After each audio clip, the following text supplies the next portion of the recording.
One, if you want to take your seat so we can start the opening ceremony, which was, you know, the program is very tight, so we need to maintain the schedule.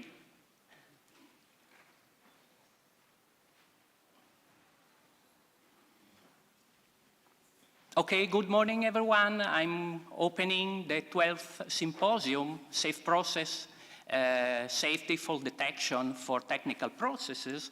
And for the first time is in Ferrara from its first edition, which was in, for those of you who remember, it was in 1991 in Germany, and then 94 in Finland, 97 Hull, UK, 2000 it was in Budapest, Hungary, 2003 it was in Washington, D.C., 2006 it was in Beijing, China, 2009 it was in Barcelona, 2012 Mexico City, which is the country of our chair, of the IPC chair, then 2015 it was in Paris, 2018 in Poland, 2021 it was moved due to the pandemic in 2022 in Cyprus, and then here in Ferrara finally this year. And so I welcome you in this wonderful place, which is our main theater, civic theater in Ferrara. It was built at the end of the 17th century. And I selected this place because it's at the same time is able to host about 1,000 people with his, as you notice, as a horseshoe shape with 5 levels of balconies. And so it allows to, it provides 3 rooms for the parallel sessions. And I think, as you notice, one big achievement this year is that even if your badge is turning, you still have your name here. So it's why it was a special design for this year. And so welcome. This is also my city. And according to the program,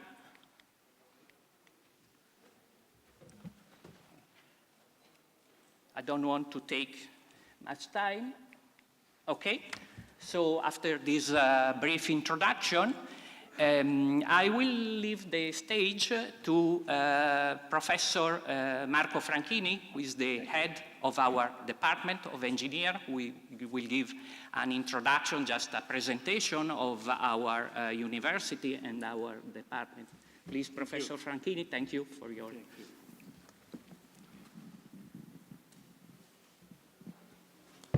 Okay. Well, good morning, everyone. Good morning, speakers, guests, symposium participants. On behalf of my colleagues of the Department of Engineering, of which I am head, I have the pleasure and the privilege to welcome all of you to the 12th SAFEPROCESS 2024 Symposium. I first want to express my deep gratitude to all organizers, the local and international program committees, who work very hardly to prepare this outstanding symposium performed within this great framework. Before giving the floor to other welcome message or keynote speakers, I will take the opportunity to touch very briefly on the history of my department, the Department of Engineering in the University of Ferrara. This department has a strong commitment toward quality in research and education. Professors, researchers, technicians of civil, industrial, information science engineering are working to offer excellent quality research and a dynamic and stimulating learning environment. In fact, in our department, I can say there are 3 souls: civil engineering, industrial engineering, information engineering. So it is a variegated cultural department in terms of engineering. The Faculty of Engineering was founded in 1996, but in 2012, the engineering department took over the faculty, substituted the faculty, following a reorganization of the entire Italian university system. In fact, now we don't have any more faculties in general, but only department, which manage completely all the research and didactic aspect. The about 75 staff members, professors, researchers, technicians, and administrative personnel, and about 100 PhD students, postdocs, and other fellows employed by the department work hard to push forward the state of the art in many engineering-related scientific disciplines, with competitive and learning-age research projects, and to implement a dynamic and stimulating learning environment. Regarding the teaching task, the Department of Engineering offers 3 degree courses at bachelor's level, namely Civil and Environmental Engineering, Electronics and Computer Science Engineering, and Mechanical Engineering. A professional 3-year course is also offered on engineering technology. Furthermore, 5 master courses are also offered: Civil Engineering, Computer and Automation Engineering, Electronics and Telecommunication Engineering, Mechanical Engineering, and finally, Artificial Intelligence, Science and Big Data. This master course is performed in collaboration with the Department of Mathematics and Informatics. Concerning public financing, more than 10 research projects have been funded by the European Union in the last 5 years. In 2021, the total public funding of the research project was about 3 million euros. The department has many collaboration and research contracts with private enterprises, and they represent one of the main activities of the department, for an average of about 800 kilo euro per year in the last 3 years. This activity has often a high scientific relevance or deals with situations where the usual design rules don't provide adequate results. The department has also a long tradition of successful partnership with the local companies, internships, and placement of young engineers, which are a fundamental part of the activities of the department, as well as industrial research and technology transfer. Well, I'm now concluding, and I want to stress again my possibility to welcome each of you and express my personal gratitude for your participation to this International Federation of Automatic Control SAFEPROCESS Symposium. Thank you, and have a wonderful symposium.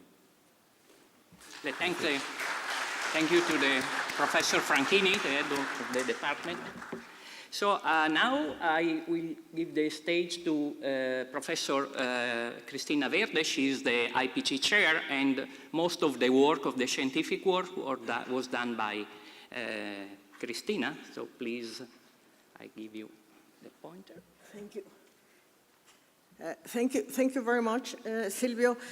Good morning, Professor Marco Franchini and everybody. Welcome to the 12th IFAC Congress. I moved. No, yes, this is going on. I'll roll down. Yeah. Welcome to the 12th IFAC SAFEPROCESS. Before I give you some technical information regarding the conference, I would like to thank the technical committee, T6.4 of the IFAC and the University of Ferrara for my position as International Program Committee Chair of the 12th SAFE process. Here, I will briefly inform you about the organization of the event supported by Silvio Simani and a set of organized group. On the part of the academic committee, I thank our 6 speakers who will share with us research results related to fault diagnosis, fault-tolerant control, root cause analysis, and the prevention of cyber attack. Our thanks to Ron Patton, Christopher Combachel, Roger Dixon, Steiner Olf, Vice Hund, and Pink Swank. Another group that deserves our thanks for the work is the associate editor team, listed here. We assigned an average of 3 manuscripts to each editor. Only the editors in charge of the invited sessions evaluate 6 other 7 submissions. According to the SAFE process tradition, recognition will be awarded as follows. With the Paul Frank Award, the best theoretical paper, who was one of the pioneers and great contribution to the fault diagnosis. The best application paper award and the IFAC Young Award for a paper presented by a student under 30 years old who is registered as first author. The financial support for these awards was given this year by the University of Ferrara and the Making Research Consortium. The procedure was the following. The submission with the highest score were nominated, and we are deciding the winner based on manuscript and oral presentation. The results will be announced tomorrow in the banquet, and here I would like to thank the award committee. To support our students, we request tutorials organization. 3 proposals were received. However, only 1 met the minimum registration quote to be performance. The tutorial was free for students, and there were yesterday more or less 30 attendance. Here, I thank the other 2 groups who present their proposal. Gautam Biswas and Marcos Quiñones Grueiro from Vanderbilt University, and Franz Mayanks and Christopher Simmons, both from the University of Lorraine, John Martinez from GIPSA Lab in Grenoble, and Vincent Puig from the University of Catalonia. Following the SAFE process tradition, we also invited to the community to organize a roundtable to discuss current topics of interest for the community.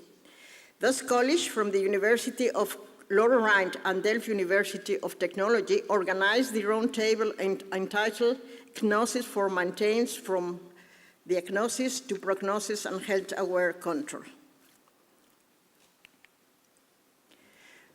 Also, both Eric Fries and Daniel Jung from the Linköping University organized a competition related to fault detection and isolation techniques with incomplete data. The considered industrial benchmark was the airflow system of an internal combustion engine. The results of the competition will be given Friday afternoon after the presentation. Regarding the participants' behavior, the submission pattern is almost identical to other SAFE process conferences. In the first month, PaperCep registered only 4 submissions. The rate was also very similar during the second month, and only the rest of the 160 submissions were only registered during the last 30 years before the deadline. It means we left the things for the last moment. Okay. With respect to the submission, we have 178 submissions divided in 3 sets, 150 regular papers, 31 invited paper, and 7 invited sections. The percentage of rejection papers was 23%. From a financial point of view, the registration system reported 181 participants yesterday, and we have a relative high number of participants from the industry and college without papers. Regarding the statistics, we identify from the country of the authors and papers an average of 3.6 authors per paper. Unfortunately, we did not achieve a satisfactory balance between geographic regions, because SAFEPROCESS is a European conference, as you can see from the data. These last slides show the keywords priority given by authors and associate editors' choice. Note that the author mainly select the classic keywords, FDI, fault tolerance systems, nonlinear FDI system, filtering and estimation, which coincide with the associate editor coverage, except for the keywords safety of process and safety of marine system. That's no associate editor cover. It's something funny. We know we are in a SAFEPROCESS conference, and nobody of the associate editor, we have in our keywords the word SAFEPROCESS. It's something that we make a mistake, safe as editors. Finally, I want to say that when I accept the IPC chair position, my main concern was the matching of the submission keywords on associate edit expert, because this is very important for a successful conference from an academic point of view. Now, I feel satisfied with the result. Thanks for your attention, and I hope you enjoy the technical activity of the next 3 days. And I return the microphone to Srimani. Thank you very much. I think you can continue. You don't need it. Thank you, Christina, for your overview of the history of the submissions, everything. And I think that Christina should receive all the credits for all the positive things, all the positive results of our symposium, because she did really a great job. Everything was managed by herself. I give only a little support. And so all the faults are my fault. So please give the credits only to Christina and negative aspect to me, please, also as a general organizer. So I think we are closing the opening ceremony. And thanks for your attention. And now we are starting with the official program, which is the first keynote speech that will be given by Professor Ron Patton, which is already in. Why you don't say about the presentation, that we don't want to have everybody with his computer, that everybody has to. Yeah, it was mentioned in the, as a general, thanks, Christina. It was something that I sent by email, but it's better to remark that we prefer that you use our computer already installed in each room, because another important aspect of this symposium is that all the sessions are streamed. So they are available on our YouTube channel of the University of Ferrara. There will be also a playlist at the end of the symposium. Then it's better that you download your presentations on the PC available in each room. The chair and co-chair can help you with this task, or you can ask to the technical staff in the rooms. And I don't know if, there are a last minute tip, and if for those of you who are interested in the social program, there are 2 guided tours planned for tomorrow afternoon, so Thursday afternoon and Friday afternoon. Ask at the reception desk, and you can ask to participate. It's free. Is in the afternoon. So this message, of course, is mainly for the companion persons. So if you are interested to, I don't know, have a deep insight into some special histories of our city, please join these guided tours. And I think we can close. So thanks again. And now we have the official starting of our symposium. Thank you.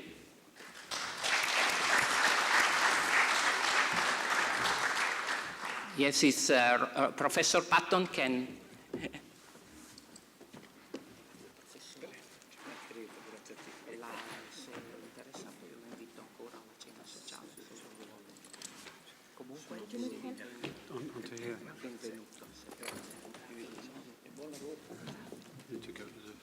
Let's go to close this. I think this is the way. And now, do you have your key here? I think here, great.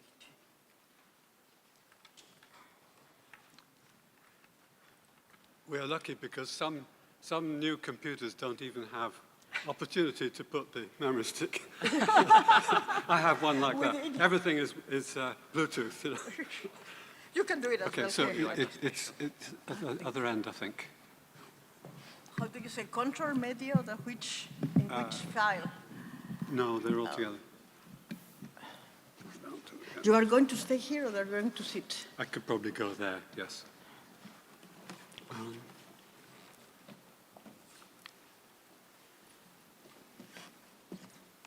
is it? So it's up to you, Ron. If you prefer to stay here at the podium, Yeah, maybe it's better. Let's get this by date.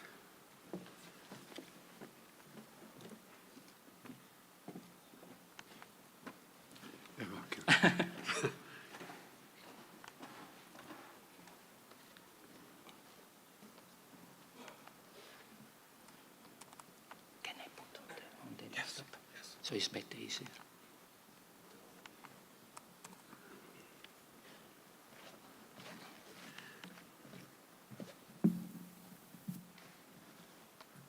You have a problem? No, I think it's. That's just fine. Yeah. Thanks. Do you prefer to move, or do you need? So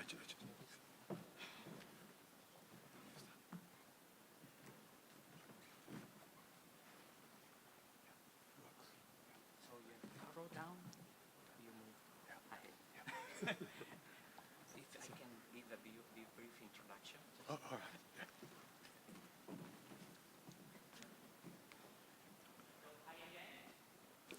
Okay. It's a great honor for me to introduce, and when I invited Professor Ron Patton to give this keynote, the first keynote speech, really, for those of you who remember, it's his second time he's giving a speech in a conference here in Ferrara, because the first one was during the European Advanced Controlled Diagnosis Workshop, which was organizing in November in 2010, November 2010, and we had the last great speakers like Marcel Starosvieski, and it was one of his last presentations. So, just instead of giving, everybody can read your curriculum on the program, I met Ron it was, to me, when I remember it, in '97, when it was my last year of my PhD, and I met him because I was looking for the proceedings of I don't know if you remember, of the SAFEPROCESS symposium that it was organizing in Hull.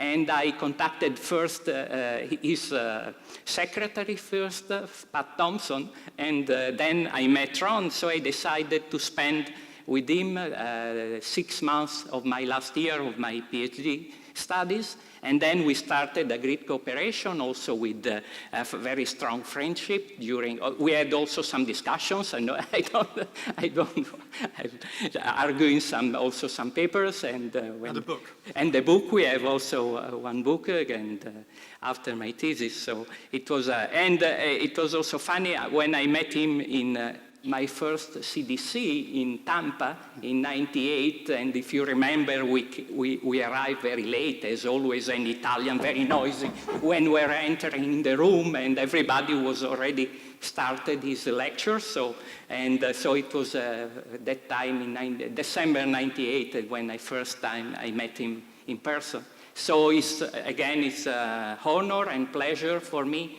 to give the stage and to leave for his wonderful talk. Thank you, Ron, for your Thank you very much. presentation. And also, it's a pleasure for me because I was at the very beginning of SAFEPROCESS with Rolf Iseman.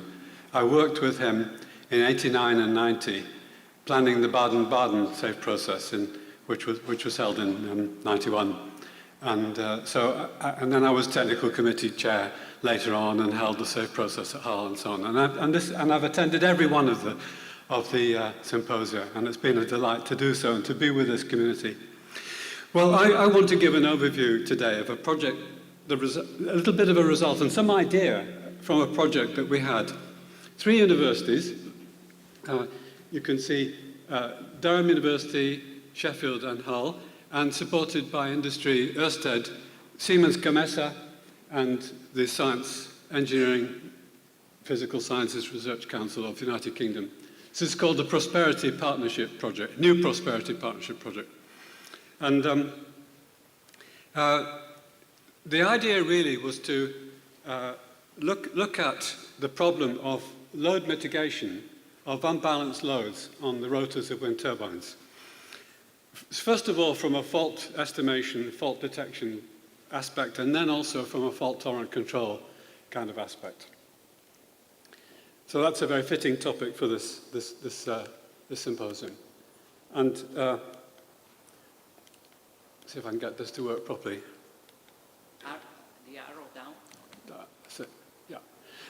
So the idea really is that, you know, the rotors of wind turbines, especially offshore, are becoming larger and larger and larger to 100 meters and beyond rotors. And the challenge is that there are several challenges that the wind varies very much over the surface of the rotor blades. And furthermore, the larger the rotor is, the more difficult is the challenge of controlling the motion of the rotor, and because of the large inertia. And so you make rotor blades out of very flexible materials. That's a materials science subject, materials technology. And then, of course, you get flapping, and you get all sorts of distortions, and that's only part of the subject. There's another part of the subject which I'm going to talk about this morning, which is a periodical imbalance in the rotor. And another point is that actually the pitch system, shown here, is about 22% of the downtime of a particular wind turbine, taken over many, many data. And I'm told that that's not accurate today because actually the hydraulic systems that are used in pitch actuation are now replaced by electrical drives, and they're much, much more reliable, which is a very good news. So, you know, we have increased size of rotors, we have faster rotor speeds, again because of the lower inertia. We have something called wind shear, which is what I pointed to, where the effect of the wind actually varies over the great height of the rotor itself. And so the lift varies, the aerodynamic lift varies. Turbulence, of course, is something stochastic, which is going on, and bending, which I want to focus on. Nowadays, we're going into deeper water almost everywhere, particularly in the north and far south of the planet. And so we're trying to develop the use of floating wind turbines. because the water is so deep. And of course, this means that you have strong control challenges, which I'm going to touch on. The installation costs are very high, so we need to keep that in mind. And typical faults, I'm going to skate over the ideas about pitch faults. And maintenance is an important issue. But we require sustainable control. That's where the fault-tolerant control comes in, and predictive maintenance. So what do we need to do is enhance the rotor life and the tower life and the wind turbine life, and maintain good power regulation, particularly in region 3, above 12 meters per second wind speed, which is where the weather is the strongest. So high levels of blade and tower cause periodic loading with 3 blades. And the rotation leads to multi-harmonic structural variations of rotation speed. There are what we call 1P variations, which are just the frequency of the rotor rotation. And the 1P variations, and indeed the 2P variations, are symmetrical. But the 3P variations, third harmonic of the rotor speed, are actually causing, when you look into the details, are causing asymmetrical effects on the rotor. So you get an imbalance, which then leads to strong fatigue and failure of the rotor after some time, of course. So I mentioned there are aerodynamic loads which are stochastic variations, and the flapwise bending moments are what we look at here. And if you look on the left-hand side, you can see that the wind turbine can move fore and aft, and the tower bends in that way. And on the other side, you see that the tower can move sideways. What is really of interest to us is the situation where the tower is moving fore and aft, and we get what we call outer plane bending, flapwise bending. And what we need to do to handle the load mitigation from a control point of view is actually to measure the flapwise bending and use that as a measuring system for the control system for balancing the rotor. I've been thinking with my colleagues about ways in which fault tolerance can be thought of inside this subject. There is a subject of individual pitch control, which is what the name suggests. It's when the 3 actuators are acting individually rather than together. The other subject is CPC, is when the pitch actuators are actually acting collectively together. Both of these systems work together in a real wind turbine. And typically, individual pitch control is developed in order to try to provide this mitigation of this asymmetrical loading. I appreciate people don't really have a background with this subject, so it's pointless going far at all, but just to scratch the surface and give you an idea how it comes together. What we're interested to do, and there's a picture of how the blades move in the flapwise sense and in the edge-wed sense. And so we're interested in the flapwise case. What we're interested in doing is combining together the ideas of fault detection and fault estimation within fault-tolerant control. So that's the sort of subject topic.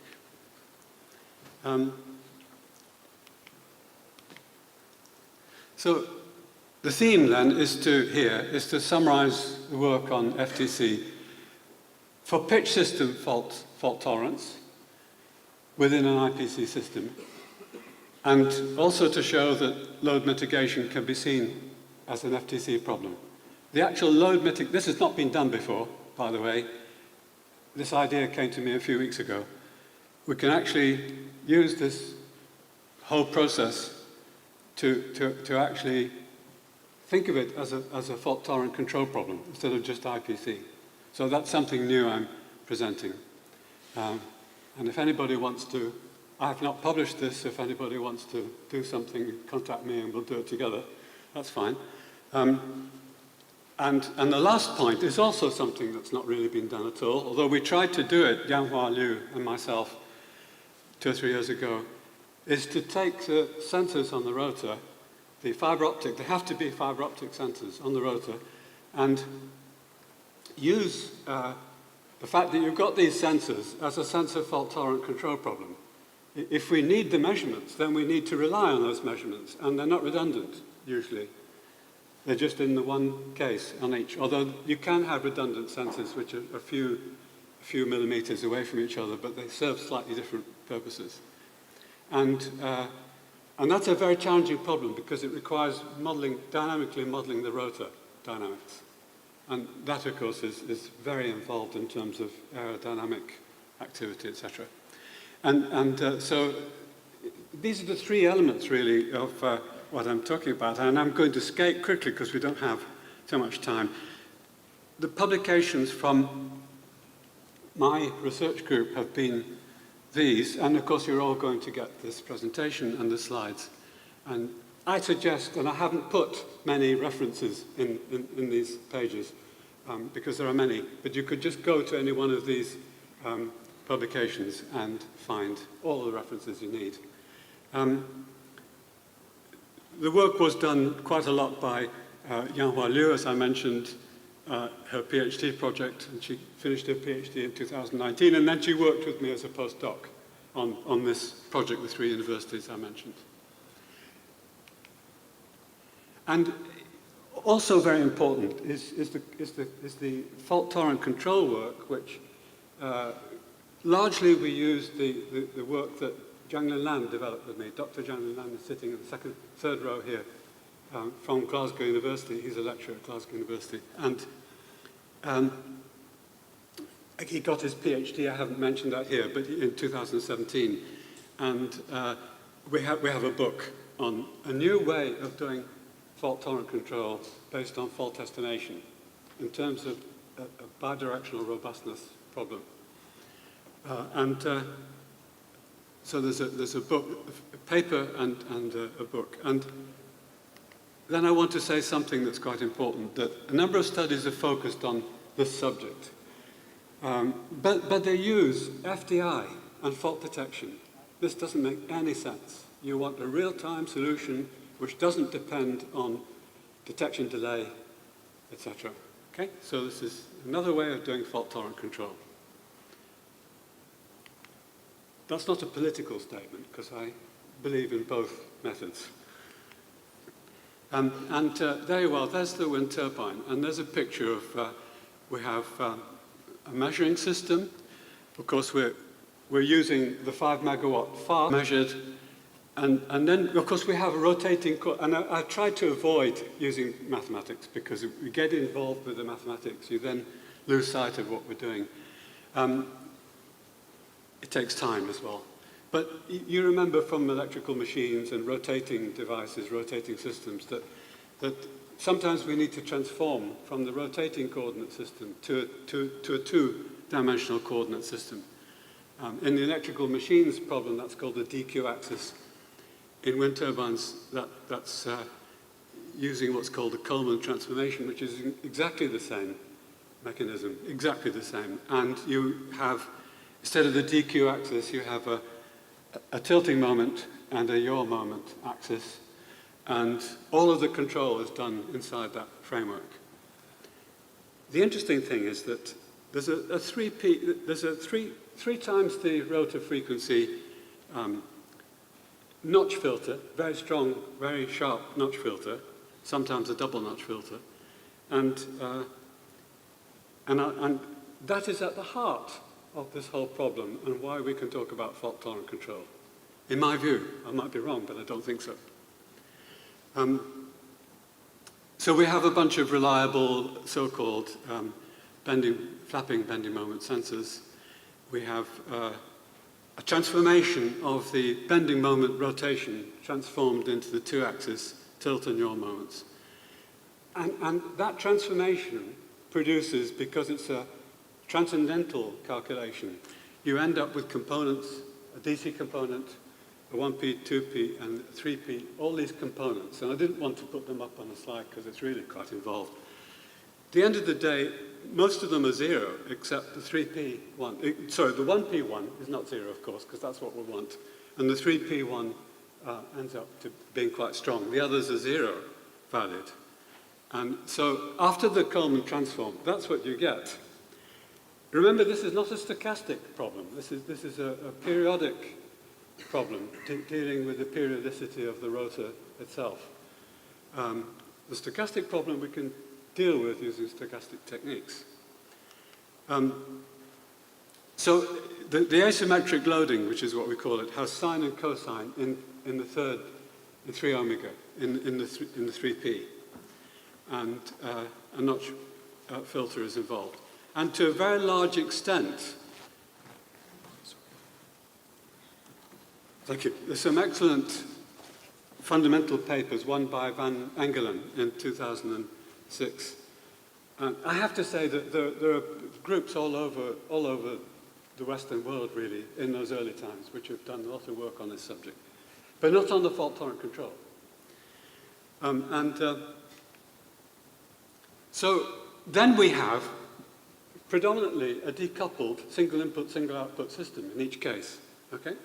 Because we've filtered out the, it turns out that by filtering out this 3P effect, we do end up with a decoupling in these two channels. And guess what? PI control is used by the industry. So why not use PI control and try to robustify it? And it works quite well. And you can use Gaussian tuning, which is a probabilistic way with objective functions of optimizing the objective functions and achieving the design. Or you can use other techniques to achieve the shaping, for example, H-infinity loop shaping. And we want stability criteria to be satisfied, robustness. There's a minimum amount of decoupling between these loops after the filtering. And then the inverse Kalman transform takes us back again to the 3-axis problem. A low-pass filter is used to separate the CPC frequencies and the IPC frequencies. And CPC I haven't talked about, but it'll come. All the actuators are acting together at the same angles. And as I said before, they're providing the baseline control. So I put up on the top there the 3P asymmetric loading. They can be considered as fault effects. They're what we don't want, and that's what fault-tolerant control is about. Okay, we want to desensitize the system to the effects we don't want in a robust way. And so what should be the measurements to do that? That's an interesting topic. And if we look at just looking at the pitch faults together with the system, we've got the CPC and IPC coming in on the left-hand side, and we've used here, for some of the faults, you can actually use what's called the unknown input observer, where we're assuming, really, that the fault effects have a certain structure within the system. Usually some matching condition is satisfied. And so the pitch faults are handled using this unknown input observer, and the effect of them then is taken into account up there in the control system coming from the CPC and IPC. Now what we found out, and several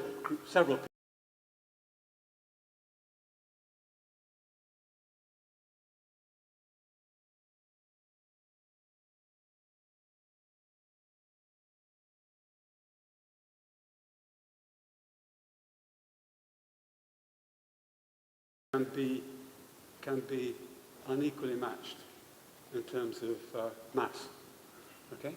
And the pitch actuation fault tolerance actually balances that as well, which is a very charming thing.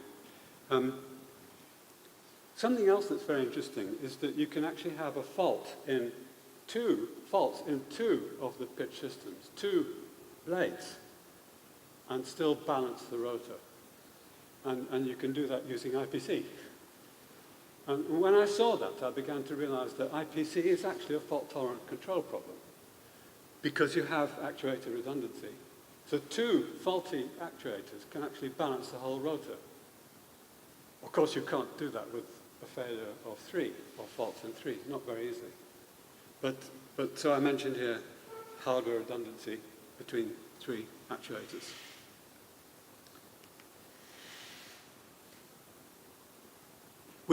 For some other faults, we have to use adaptive sliding. And this is a very interesting paper by Janglin and myself a few years ago, considering the cases where we need to consider adaptive sliding because we have a match condition which changes in time.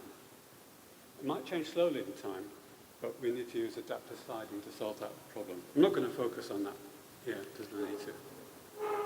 So I've talked about a fault type 1, which is when we don't need adaptive sliding, and a fault type 2 where we do. So this is a summary of what I've said so far.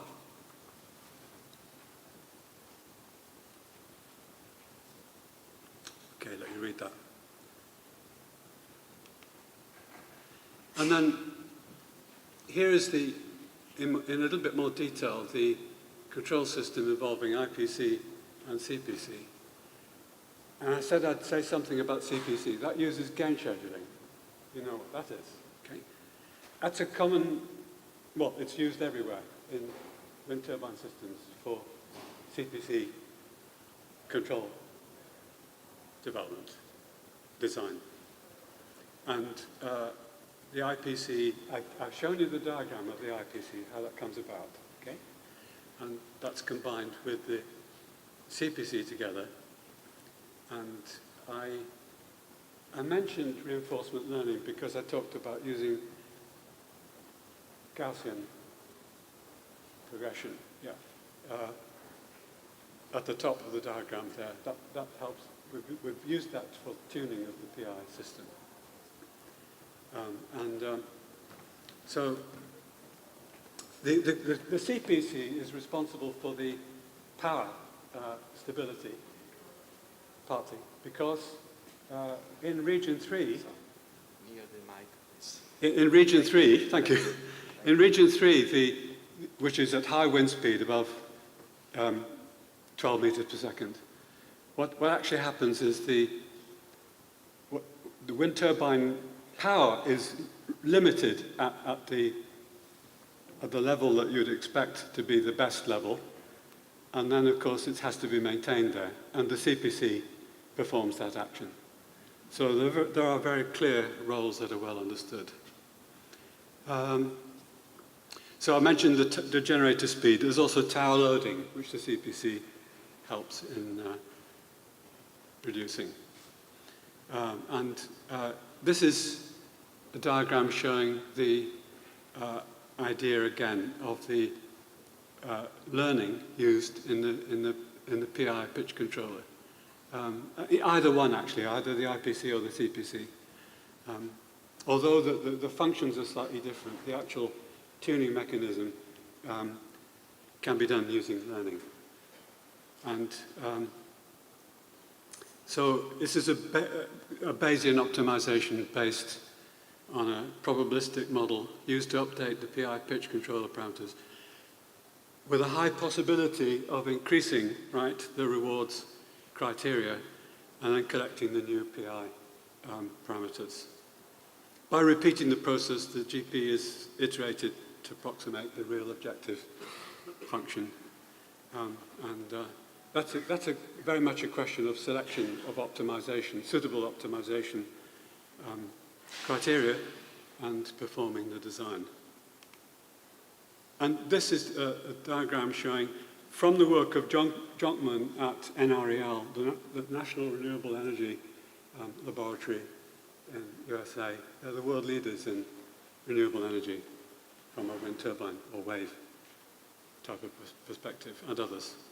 And Jonathan has provided this gain scheduling way of developing the CPC. So we've used this together with the GP, and this just shows you a picture of the evaluations, the CPC, in this case, KP and KI. We never use PID, by the way, only PI, and that seems to be suitable enough, and that's an industry standard. And in the case of the IPC, you can see the number of steps taken for the parameters to begin to settle. And I want to throw in a comment here. I've done work on this on a bioreactor system in the UK, a pharmaceutical bioreactor. And that's an area where you cannot do modeling. Complex system, you cannot do any kind of mathematical modeling of what's going on. So we're using this sort of strategy very successfully on bioreactors for manufacturing drugs, vaccines, all that kind of thing. Very different from wind turbines, but the same kind of technology. Now, whenever you're doing robust designs, let me warn you that your paper is not going to be accepted well, really, maybe by one reviewer, but unless you validate the robustness very carefully. And we do that typically using a whole selection of operating points, okay, which are all equally likely, right? So a uniformly distributed sets of operating points. And we did that here. And of course, you could do that as a basis for design, for training, as well as for robustness validation. So we did that. Okay, and there we are. We're looking at shear, turbulence intensity, and wind speed, in fact. So a two-dimensional diagram in terms of shear and turbulence intensity, but we also add in the wind speed. There's a famous paper here can be referred to. And so we studied different cases in this work. No actuator faults for the CPC, no actuator faults for the IPC, and the simulation has to be done, first of all, in that kind of condition, and considering a mean wind speed. And something interesting I mentioned before, the baseline control, the CPC, actually is operating, guess where? Right there, right? With one particular set of wind shear and turbulence intensity, there they are. That's called the baseline load. And this is a professional way of evaluating the work of a robust system, okay? Please try to remember that if you're doing new work on robustness. Don't just try to publish that you've shown that it's robust, right? But you haven't, okay? You need to use something like this, and it's called Monte Carlo. Here are the low cases very quickly. We also considered, as I mentioned, wind speed variations. And how to handle the pitch system faults? Well, I move very quickly with this. So we get these types of faults. Actuator stuck, incipient dynamic changes. Now this is the area where you need adaptive something. An adaptive sliding estimation seems to be a good strategy. The incipient dynamic changes. Leaks, high air content, that kind of thing, cavitation. Pitch sensor faults, it's another type of fault. I've said here the hydraulic actuator case, but the electrical one is not really the same. But you can consider the same kinds of faults with different meaning, you know. I haven't gone into that. In fact, I haven't looked at it. Okay. And the faults must be detected, of course. And I've said before, it's hopeless trying to do FDI. You need, although the wind turbine is a slow dynamical system, you need a reliable detection without some kind of variable delay. You know, you need to be able to immediately online, estimate that fault accurately, robustly, and compensate it. And the estimated fault should be compensated within the control system to restore fault-free operation. And we want to compensate, in this case, the pitch actuator faults in order to balance the rotor, really. Yeah. Slightest faults in actuators have quite a marked effect on the balance of the rotor. And what we're doing is measuring those 3P, filtering out those 3P rotor components, removing them. And that, I'm suggesting, is actually a fault-tolerant problem, because we don't want those components. We can measure them. Let's get into that a bit later. So this is the only mathematics. so this actually work comes from a benchmark study I mentioned at the top. SAFEPROCESS again, 2009, there was a wonderful paper led by Peter Agard, where we had benchmark study after that, comparing methods, yes? And using this model. Thank you very much. That's a fault-tolerant system. This is just a mathematical detail of how it's a typical way of modeling the actuator dynamics. Fault type 1, which is a loss of effectiveness type of fault, and fault type 2 is where we need the adaptive approach, which is very much focused on this last term here. All the subscripts F denote faults. Okay? It's just a classical single input, single output type of canonical form system, but doesn't matter, right? It covers the case quite well.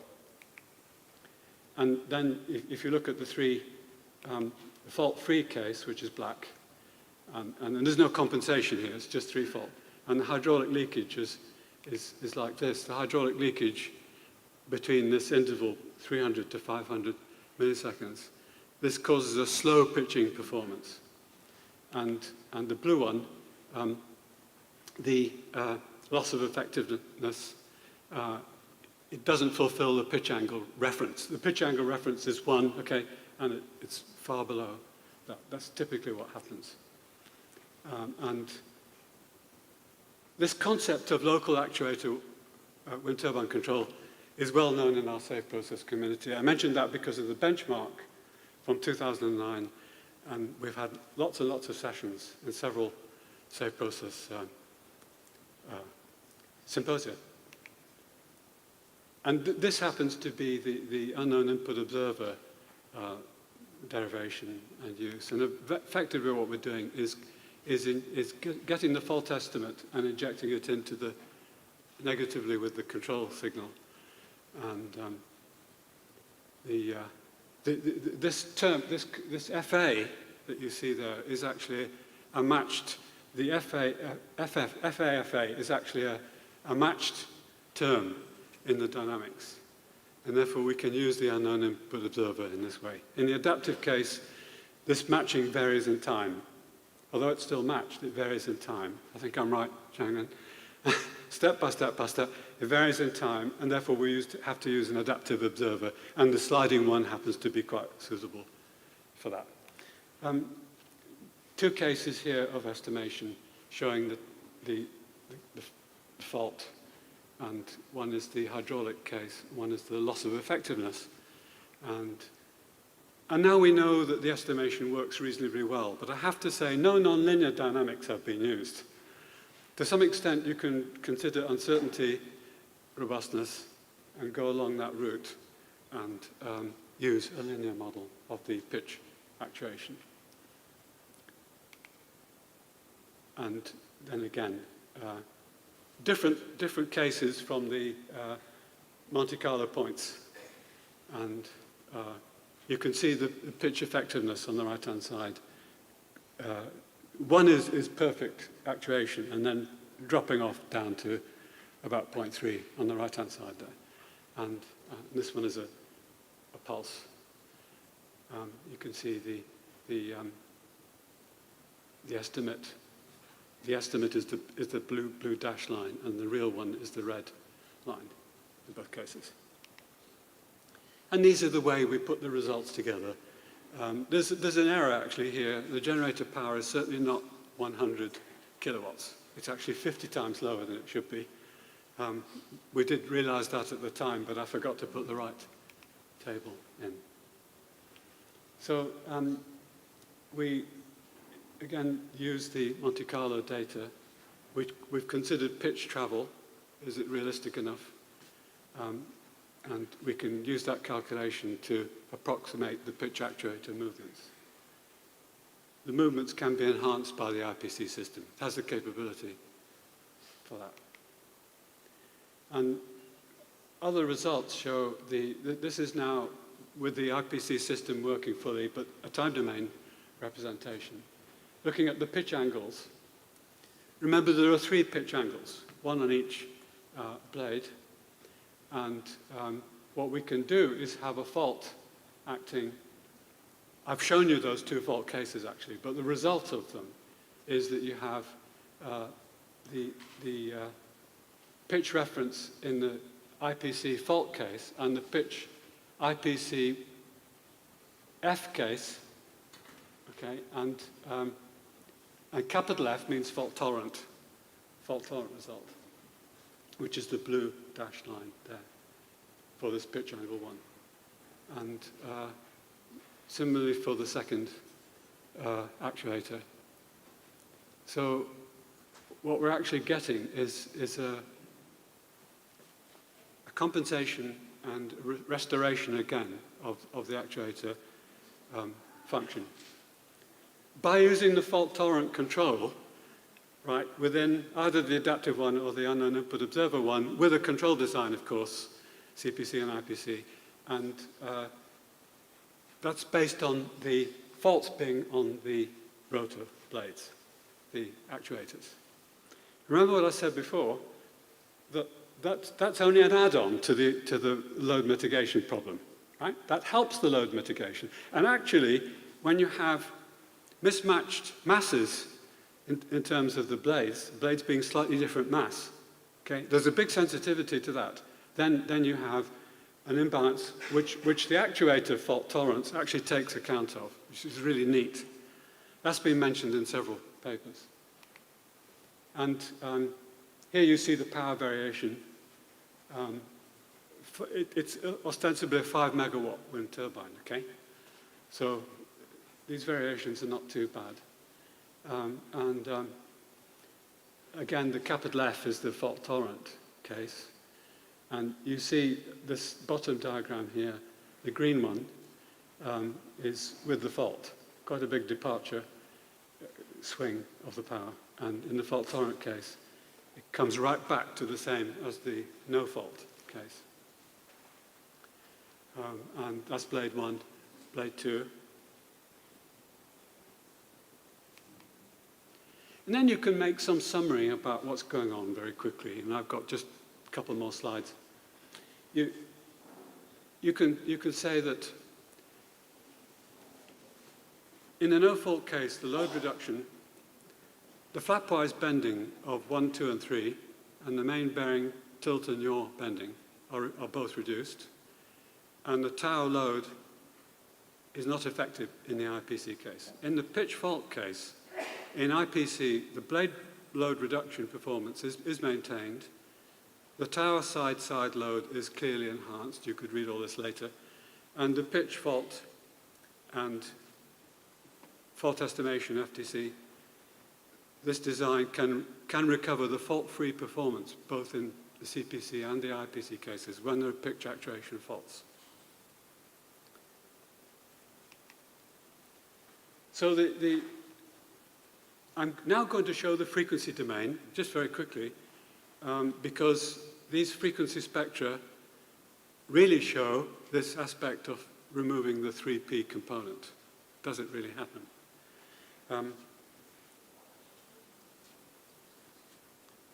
The wind turbine loading performance with the pitch actuation bias faults becomes more severe for the IPC case compared with the baseline control, CPC case, requiring fault computation. And the frequency domain is a very important vehicle for showing the behavior of a system. Don't just look in the time domain, please also look in the frequency domain. The two should give consistent but differing aspects of the system. And so more or less I've summarized here what is going on. Notice, by the way, 0.2 hertz is the rotor frequency for this simulation, okay? So 3 times, so 3p of that is 0.6. And you can see it's not very present here. How this 0.2 is quite strong, and so you've got with the fault IPC, without the fault IPC, with the fault CPC, without the fault CPC. And these are without the pitch fault tolerant control. So this is kind of showing the worst case. And from the point of view of the actuation faults. So you can see even here, the 3p effect is reduced quite considerably, because in a minute you're going to see it coming up very strongly, okay? The high-frequency flatwise bending components increase in the IPC case. That is an important factor to notice. We've got only two. We've got M1 and M2, which are two of the 3 bending moments measured. The ones that are actually measured by the optical fiber sensors on the plate.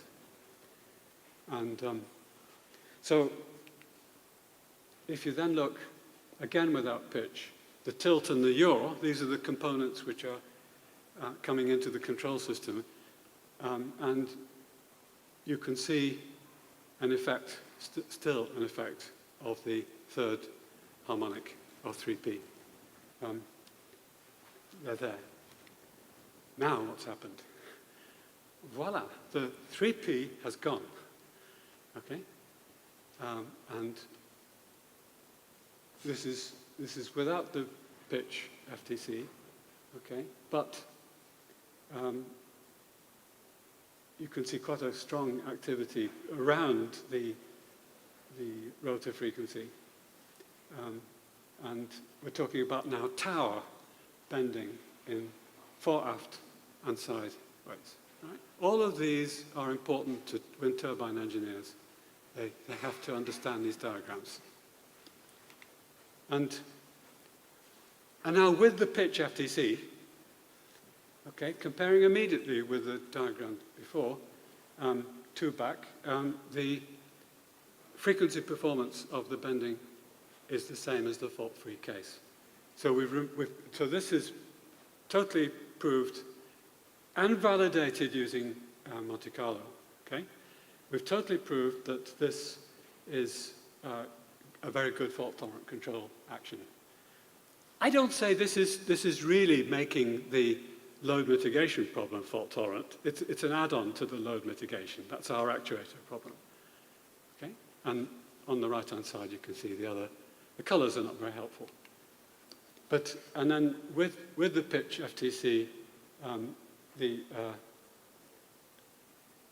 with the faults occurring, right? You can see that there's something still going on over here around 0.6, okay? And that's not very desirable. So the fore-aft bending now, in this case, so this has a strong effect. This asymmetry, not the asymmetry, but this rotor effect has a so the rotor actually has a strong effect on the side-to-side movement of the wind turbine, of the tower. So just to make a conclusion, online fault estimation is certainly a viable technology for wind turbines, particularly situated offshore in large wind turbines. If we're thinking about onshore wind turbines, then the problem doesn't arise. Because we're talking about, at the maximum, 1 megawatt wind turbines, even half of that. And they're not subject to the degree of turbulence, intensity, and wind speed variations on that we tend to see offshore. We go offshore because we want to capture more power with larger rotors and stronger weather conditions. Okay, so there is good scope for performing the sustainability performance in Region 3, in the strong wind conditions, using fault-tolerant control. And this is the contribution we made to this project, but you have to bear in mind that there are other groups around the world, in the States, for example, and in Holland and so on, and Denmark, who've done work in this area. So we're only contributing a bit into this subject. I mentioned this point. If the blades have unequal masses, then the FTC problem can remove the imbalance. Not can, it does. Quite naturally remove it. So the unbalanced load mitigation system behaves like an FTC system. But I didn't go through the mathematics, but what we were really dealing with was third harmonic terms, sine and cos terms. So deterministic, sine and cos terms in the third harmonic of the rotor. And it is that which causes the asynchronicity in the rotation. And if you remove those, then you restore the mitigation. But we want to do it in a fault-tolerant and load and a robust way. So that's one thing which I'm contributing to this subject because it's not been published anywhere. And I might be wrong, but I think that this is a fault-tolerant control problem. And if you have a fault-tolerant control problem, you must have sensors that you want to deal with which have faults, or actuators which you want to have, or other things. You don't always need to be talking about sensors and actuators. You could have components in the system, right? So, but we have sensors, mitigation sensors. And by Coleman transformation, the yaw and tilt moments are derived from those three measurements. So we still have three measurements. So a little bit of mathematics tells you that you've got those measurements, and you do a mapping, and you want to restore the fault tolerance in that situation. I don't see a problem with that, but you could challenge me later. Finally, I'm very, very interested indeed, and Yahua and I tried this a couple of years ago, modeling with Bayesian sort of strategy. Try to model the dynamics, not mathematical dynamics in a sense, but using a Bayesian strategy. Try to model the rotor dynamics so that we could then deal with faults in the sensors. Okay? This is totally open to do. Nobody has solved this problem. So there's a throw down the glove, you can pick it up and take the challenge. By doing that, we could do a tremendous amount further with fault-tolerant control for wind turbines. That's this bit here. Right? The technology, one second. The technology of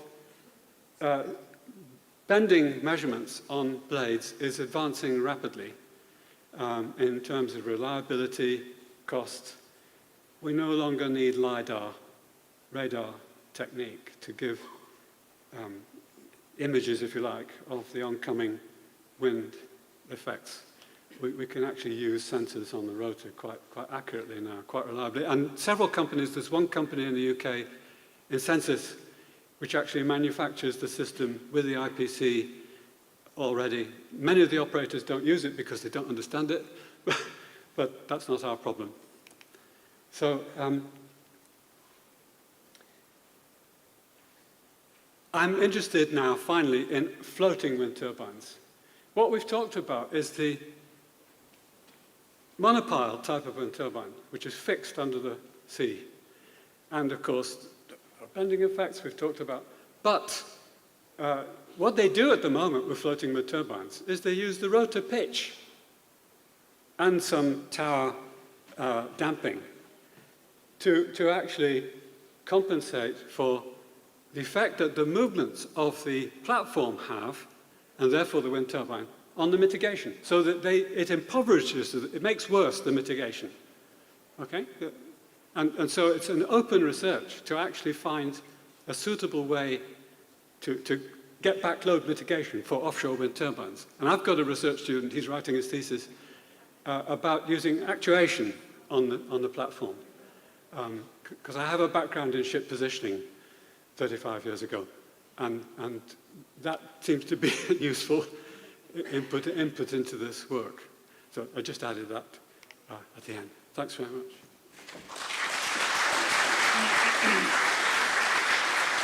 Do we have 5 minutes? Thanks, Ron. Do we have 5 minutes? I didn't want to push, but you perfectly fit Thanks for your attention. Anyway. the time of your. So we have also about 5 minutes for if there are some comments or questions from the. I'm sorry I went very quickly, didn't explain some things very, very well. But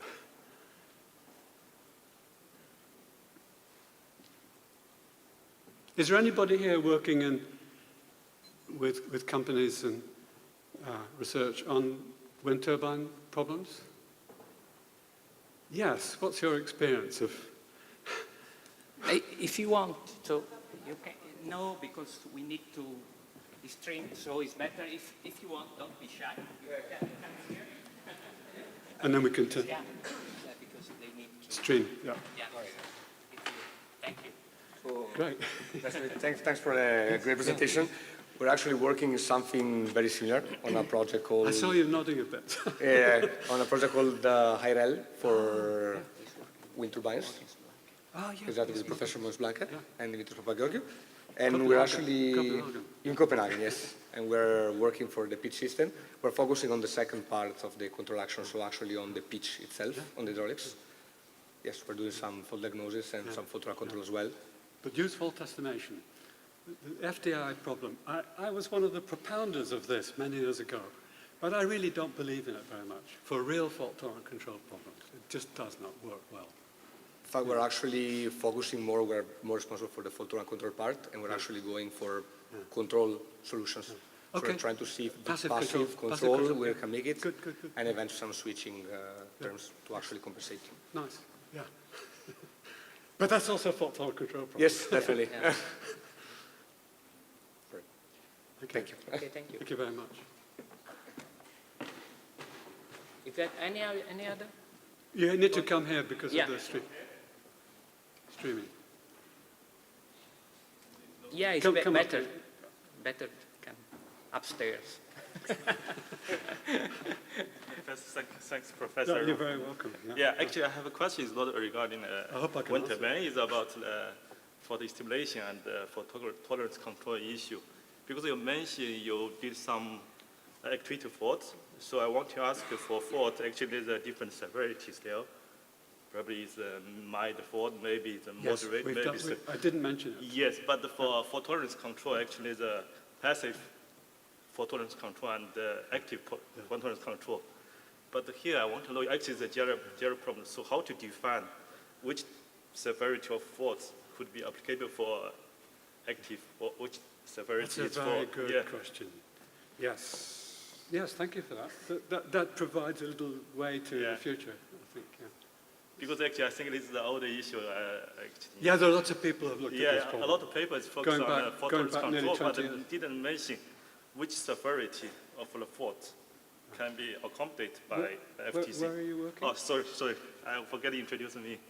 I'm Zhao Huixin. I'm from UAE. UAE, yeah. Yeah, actually, I cited a lot of your publications before. You need to come to the UK to get Actually, I was in the UK 10 years ago. because in the UK you have the wind. Yeah, thank you. Or Thank you. Denmark or something. Yeah, you're very Thank you. welcome. Okay, if there are no other We can questions. discuss Yeah, during- yeah. immediately. In fact, after this session, we have the first coffee break. Yes, So, yeah. yes. Have to have. Okay. Thanks very Okay. much. Thanks again to Ron for his wonderful presentation. Thank you, Ron. Thank you very much for your patience.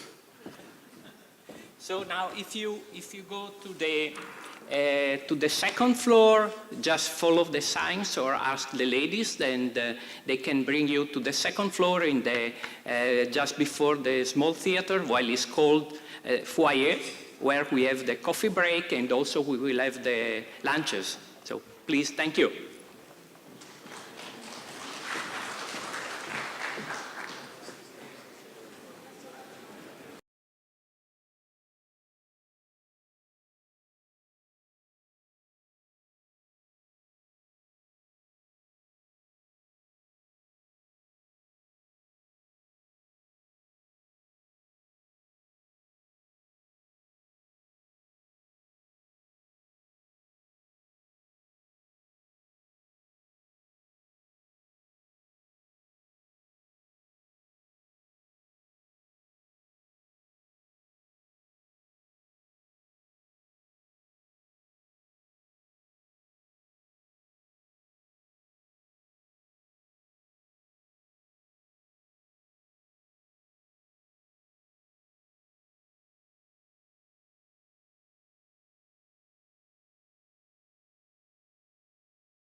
Unfortunately, I think everyone has to speak into a mic. So if you have to ask a question, you have to come up to the stage and join the speaker, and you can have a conversation with them. So let's get started with the first talk, which is on tree-based diagnosis enhanced with meta-knowledge applied to dynamic systems, being presented by Louis Goupil. Please. Thank you very much for the kind introduction. So this work has been performed in collaboration between the LAS CNRS and Atos, and I've been supervised by Elodie Chantery, Louise Travé-Massuyès, and I've worked with Thibaut Kohler, and I've been supervised also by Sébastien Deloty. Our goal with this work is to perform diagnosis of a system. Nothing original here. We have observables from our system that are the inputs and the outputs of the system. And one way to perform diagnosis is to compute residual generators, for instance, with analytical redundancy relations. Those relations, they link observable variables together, and they give a residual that is 0 for nominal or normal samples or scenarios. So they are computed from the analytical model of the system by removing the unknown variables, and they have some very interesting properties. I mean, we can extract knowledge from those relations, which is that they are multivariate. They combine observable variables. More often than not, they combine inputs and outputs of the system. And also, for normal data, they are verified, so the residual value is worth 0. This is very important, but the issue is that those relations, they are obtained from the analytical model of the system. That is something that is very hard to obtain. It can be there could be uncertainties, and the model could not fit very well the system. There are many issues with obtaining the model of the system. So in this work, our goal is to find these relations using data rather than the model. So in this work, we want to perform diagnosis of the system, and we will do that using a decision tree, a multivariate decision tree. Because our goal in each node of the tree is to find residual generators, relations linking the observable variables, but using a method that is symbolic classification, so using data and symbolic classification. The obtained expressions we call data-based ARRs, so analytical redundancy relations. So to summarize, our goal is to train a multivariate decision tree where each node is split by an automatically generated data-based ARR. Now I'm going to present symbolic classification that I mentioned is the method that allows us to find those relations through data. So symbolic classification is a binary classification algorithm that learns a function f. So here we know the functions t and w. We know the functions t and w, and we know samples x and the corresponding label. And from that, we want to learn f. But the specificity of symbolic classification is that we do not presuppose of the shape of f. We want to discover the shape of f along with its expression. So if this is done, there are many ways to do it, but in our case, we do it with genetic algorithms, and we feed the functions t and w. We feed a data set with pairs with samples, and we feed a set of operators that will be used to build f. Sorry. We also give a threshold tau. How does this genetic algorithm work? So we generate candidate solutions, C, and then we evaluate them using the log-loss fitness function. This fitness function is then this value that we get from the fitness function. We compare it with tau, our threshold, and then if it is below the threshold, then we stop, and we say that we found an F that fits our problem. Otherwise, we just mutate the best candidate expressions, the ones that had the best fitness, and then we repeat the process until finding a good F. So if I show you what this gives on a graph. So here we have our threshold tau, and here we have two curves. The upper one shows the average fitness of the population, and the lower one shows the best fitness of the population. And when we reach a candidate solution reaches a fitness value that is below the threshold, then we stop, and we say that this candidate solution that reach a very low fitness value is our F. It's our solution to symbolic classification. So that's how symbolic classification works. And we use it in our algorithm. So just to give a bit of context, so our algorithm is set up in an environment where we have an abstract system with observable variables, so inputs, outputs of the system. And we have a set of diagnosis classes, which can be the normal or nominal class, and some faulty classes. Our algorithm is called DT4X because it is a diagnosis tree that provides explanation, but also because it has four properties. The first one being that it is multivariate, that it gives an explanation, and also that it is built using symbolic classification, and finally that it incorporates meta-knowledge from model-based diagnosis. I will come back to that later.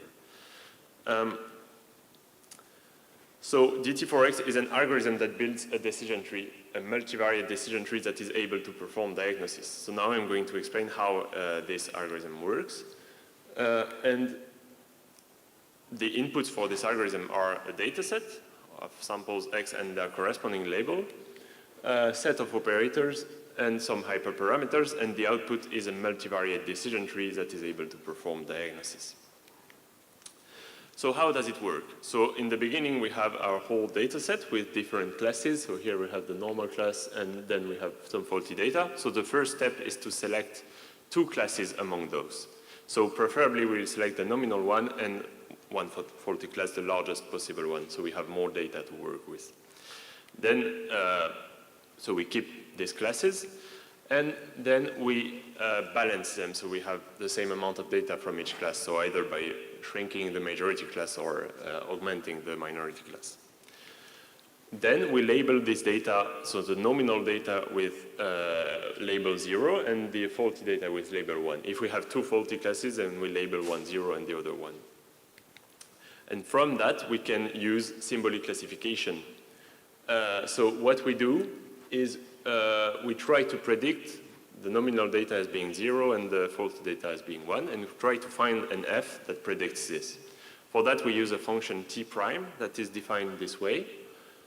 So this function, it tries, so what this means to have this function defined this way is that when the output of F is close to 0, then we will predict the class 0, the nominal class.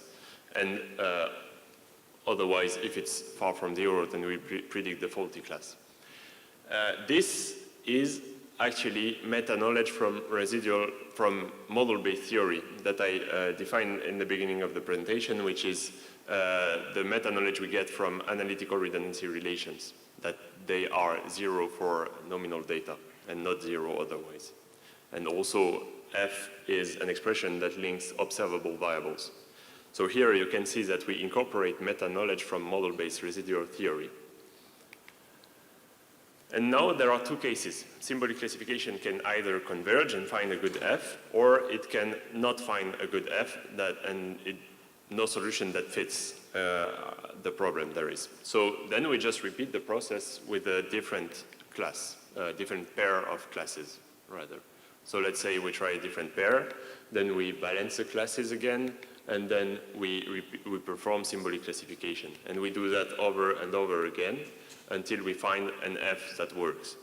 If we don't, then we just stop the algorithm. And yeah. But if we find a good F, if we are in a case where we find a good F, then this T prime composed with F is tested on the whole data set. And this allows to split the data in two groups. So the data that is worth 0 for T prime composed with F, and the data that is worth 1 for T prime composed with F. Here you can start to see the decision tree appearing. And then we repeat the same process for the newly created nodes of our decision tree. And then we end up with a full tree. That has some interesting properties. So first of all, in the leaf nodes, we can see the diagnosability of our system. Because if some classes end up in the same node, then this means that those classes are not isolable because symbolic classification wasn't able to find an expression that splits the data. Otherwise, in the other nodes, for instance, if you have the nominal data in one node alone, it means that all classes are detectable. Another property is that the expressions found along the way, they are what we called at the beginning of the presentation, data-based ARs. And we can use them, for instance, to compute the fault signature matrix. Obviously, this fault signature matrix will have holes in it, but the data that is inside is sufficient to obtain isolability of the system, the maximal obtainable isolability. And finally, we can just use the tree to perform diagnosis of a sample. So we can just test in each node the value of the data-based ARR on the sample, and then we end up with the diagnosis. Now, in more recent works, we added the possibility to improve the results of this DT4X. So, for instance, in this case, we perform a refitting of the nodes because symbolic classification, being a genetic algorithm, it inherently has randomness, and maybe it didn't converge because of this factor. So what we can do, so what we designed is an algorithm that measures the purity inside, uses a measure of the purity inside the nodes to select the nodes with the less pure nodes, and then perform symbolic classification again on the nodes, and maybe split those nodes. And now, in more recent works, so first this was applied to static systems, it worked quite well, and then we wanted to test it on dynamic systems. So in order to apply it to dynamic systems, we need to add the information, information about dynamicity. What we do is give some derivatives up to an order d about the system to add this dynamic information. So now I'm going to present the results that we had on a specific test case. In this case, it's the two-tank system. So the principle is that water flows, through the pump, and each tank is controlled. So the first one with the PI controller, and the second one with the control of this valve. And the goal is to have a constant outflow at the end of the tank while maintaining decent water height in each tank. This system is subject to 12 different faults. Those faults, they could be leakages, sensor faults, pump faults, PI controller faults, and we did simulation of this in MATLAB Simulink and generated a data set of 1,300 simulations. We have 8 observable variables and 7 derivatives of those observable variables because one of them is a discrete variable. And then we randomized the fault start time to not bias the algorithm, and we randomized fault amplitudes for the leaks. So we end up with a training set and a testing set, and we use the training set along with DT4X to get some results. So first of all, the tree of DT4X is very large, so it's not possible to display it or it would be unreadable. But the expressions that are found, they are relatively large compared to the model-based expressions, and they are not analytically identical to model-based expressions. However, the tree has a very good accuracy. So the DT4X accuracy is this one, which is comparable with model-based accuracy and standard normal decision trees. But what is important to highlight is that when we look at where the algorithm fails, actually DT4X and model-based residuals fail on the same samples. So it's actually mostly class 4 that is predicted as nominal class because it is a leak class and the leaks have varying amplitudes, so the residuals with their fixed threshold, they fail at the same places where DT4X fails. And the decision tree fails on different samples, which are mostly the transitions when the fault occurs. So to summarize, DT4X builds a multivariate decision tree, split nodes according to what we define as data-based ARRs. It provides diagnosability of the system, and which is some kind of explanation, and the performances match model-based performances for this two-tank system. A few perspectives. First of all, we would like to study how close the relations found by DT4X, the data-based ARRs, are to the model-based residuals. We also want to have evolving dynamic hyperparameters that adapt to the system during the training that change between the nodes. We also would like to incorporate a dynamic operator rather than having to give prior to the training the derivatives. And finally, what we already worked on is to include more information about the model inside the algorithm to help find the exact analytical redundancy relations by giving the structural model as input to the algorithm. So thank you very much for your attention.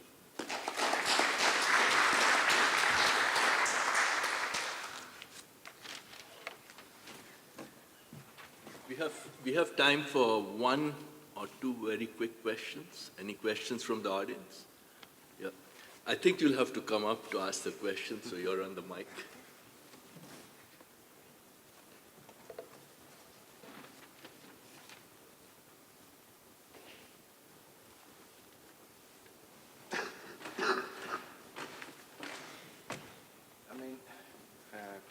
Thanks for the good presentation. Just a question.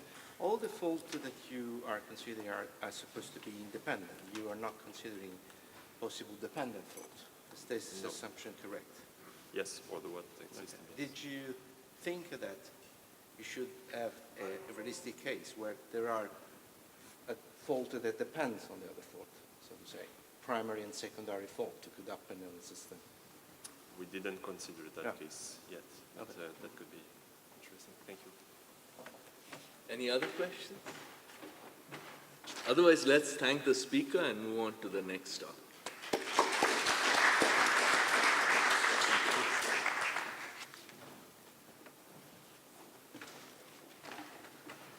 So our next speaker is Making Systems Fail-Aware, a semi-supervised machine learning approach for identifying failures by learning the correct behavior of a system, being presented by Herbert Mullerberger. Yeah, thank you.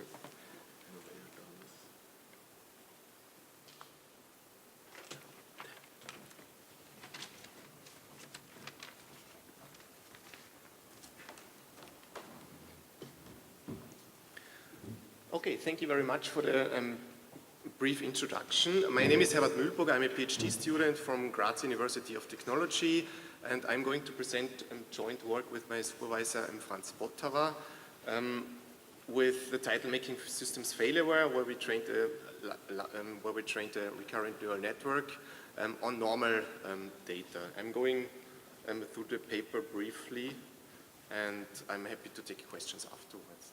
So every system has a behavior, and behavior evolves over time. Behavior can either be desirable or undesired behavior, and sources of misbehavior can be the degradation of a system over time. Also, another source could be the outside attacks, like cyber attacks on certain cyber-physical systems. And misinterpreting perceived information could also be one source of misbehavior, which means having sensors inside a system and also censoring the outside world from a system could be misinterpreted. So the identification of faults is crucial in this aspect, and also monitoring devices that are used and have detection capabilities to mitigate these faults. It is important to develop this kind of monitoring devices and to increase their detection capabilities. existing monitoring devices often rely on predefined manual modeled system behavior, and this predefined system behavior or system properties, it is time consuming to model these properties, and it is also work intensive. And if we miss to model certain properties that are sometimes very crucial for the system, this may fail, or this may lead to the situation where we fail to identify critical situations that we have to mitigate. So we need an automatic way to learn properties from a system, and we have used an approach where we use a machine learning model to train on normal behavior of a system and to be checked during operation. And I'm going through our approach briefly in the next few slides. So we take some input samples, which are time series data, which we simulated and got from one of our partners. We assume that first we monitor the systems over time, and we assume that the system has a certain period where it operates in a normal state. So this is the time frame that is very important for us in order to train a machine learning model. We use these values to train a bi-directional LSTM, which is a kind of a recurrent neural network to predict future values and also to define a certain threshold where we can find anomalies that do not conform to these predicted values. So the research questions that we tried to answer in this work were the three ones. The first one is, can our approach identify faults in a real-world setup? We don't have real-world data, but the setup can be transferred to a real-world scenario as well. The research question two is, when should we stop learning? When should we go operational with the learned model? And when should we actualize, or when should we update the model and restart learning? And the third research question that we wanted to address with this work is about the effects of our machine learning parameters. Which effects do they have on the detection performance? So I'm going in some of the components in more detail.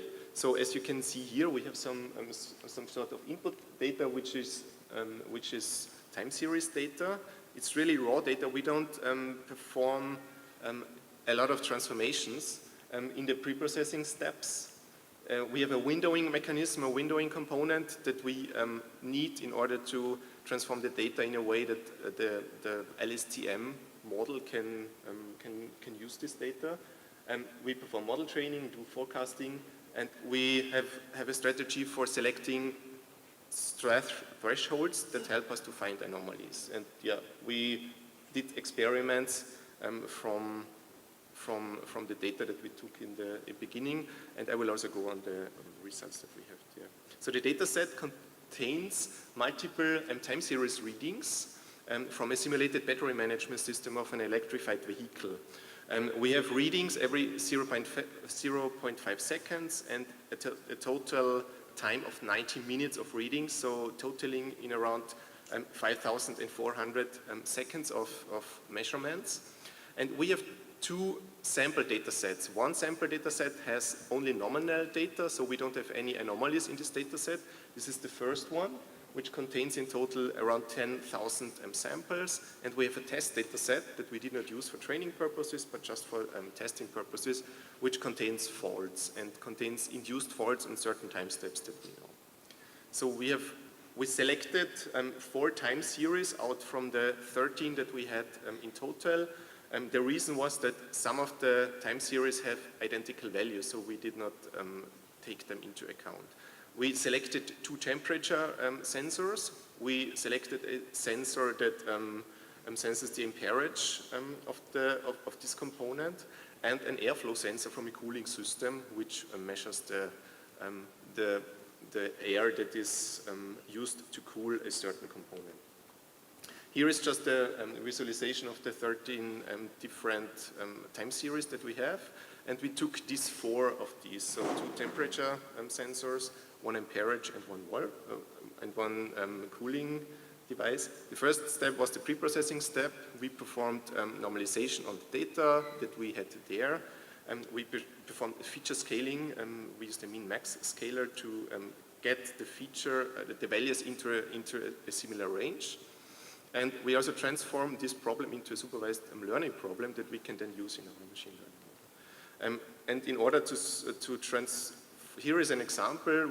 We had just this, this was our input data, and we extracted just the columns more or less, or the sensor readings for one sensor. So we had a multivariate time series, and we only use a univariate time series in the machine learning process.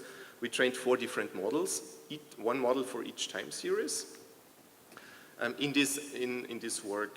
So, and in order to train the model, we first had to use a windowing mechanism to transfer the values that we use in our LSTM to predict one value, the current value. So we experimented with different window sizes, and we found that 60 was a good window size for this data set that we had. So we use 60 historical values to predict the current value from this time series. Yeah, here's just an example how we transformed the data. We just took the window size, which is a parameter in our approach, that we variated, and we used different lengths of this window size. And the horizon is the current value that we wanted to predict. And we did this for all the values that we had, for all the 10,000 values that we had available. In order to train the model, we used a relatively simple and bidirectional LSTM model with a batch size of 120, with a window size of the aforementioned 60 values, and with a horizon, meaning the value that should be predicted, just 1. And we used the 60 historical values to predict the current value. Regarding the train, validation, and test splits, we used classical 5% from the training data set for the validation split. We used 95% for the training split, and the test split was just used for the evaluation purposes, which had also the same amount in total of 10,801 values. So we had 4 time spheres selected, and we trained 4 LSTM models, each on each time series. So the model architecture looks like the following. It is a many-to-one RNN, relatively simple, where here are the input data. This is the predicted value that the model should forecast, and yeah, it's pretty simple architecture. So here's just the connection to this window size, which are the values that are fed into the model, and here's the value that was forecasted. Regarding the threshold, how did we find a good threshold? In order to find the threshold, we took the mean absolute error from the training set and used the maximum error that we measured in the training set and set this to the threshold, which leads to the fact that on the training set no anomalies are detected, which is true because we have a semi-supervised approach where we assume that in the training set no anomalies are present. And if the error on the test set exceeds this threshold, we flag this value as an anomaly. And this is the anomaly scoring component, and we evaluated also our experiment using the mean absolute error and the mean squared error. And here are some of the results. On the left side you can see the training data set and the training predictions. The blue one are the actual values from this temperature sensor. The dashed red lines are the predicted values, and the error is also visualized in this space in between. You can see on the test predictions with this model that we trained here, we have induced a fault, or we know that the fault is present here at the time step 4000. The sensor is faulted and only reported high values that did not incorporate the other values here. Take into account also the scale of this axis. Here we have around 99 degrees that the temperature sensor reported, and here we are around 20 degrees. So Of course, you could also use a simpler approach, but we were interested in how LSTMs could be used in order to do this, in order to detect the thresholds. And here we just marked the found thresholds on this time series. What we also saw for the amperage, there you have a lot of noise in the data, and you don't have real faults that a human could find, but although there were no faults that we knew of, the model forecasted faults or found faults, which is a high false positive rate in this regard. So having noise in the data did not work well with this approach. So regarding the results, this is from the temperature 5 model. We have found 6,801 anomalies. Also in the other, temperature 6 worked fine, and also for the wall flow, this model worked pretty good for. We did manual analysis of the found anomalies, and also saw that they correlated with the ones that we induced. So what you can also see here is that in the models we always have 0 in the detected anomalies in the training data set, which is true because we have a semi-supervised approach, and we assume that there should not be any anomalies. This is the effect of setting the threshold, for example, here to 1.05, which if we set this threshold lower, then there are also some anomalies that are detected at the training set, but this was not the goal. So could we answer the research questions? Not all of them. The first one, this approach can also be transferred in a real-world setup. So yes, this can identify faults in a real-world setup. The second one, the second question regarding when should we stop learning, go operational, or restart learning, we could not really find reliable data to answer this question in a good way. What we did was some error analysis on the errors between the training and the validation set. So we could see if the model fits the data good, but there is still work to do. And the last ones were also, the training from the models took only 2 minutes, so it is really time efficient to update these models from certain time to time. And we also have low window sizes, which also is efficient in the way that we can apply these models, also use these models for a detection scenario. And yeah, so we presented the semi-supervised and bidirectional LSTM forecasting model for anomaly detection, and we focused on learning only the normal behavior, and we have evaluated our approach through a simulation data set. And regarding future work, we're currently working on expanding the data set, integrating additional forecasting techniques, and also applying open source large language models in order to explain the found anomalies in this data set, which has also quite some interesting results that we did not publish yet, but are currently working on this. So yeah, thank you very much. If there are any questions, I'm open for them. Thank you very much.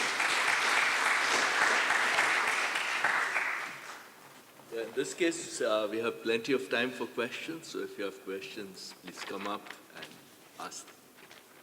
Luis.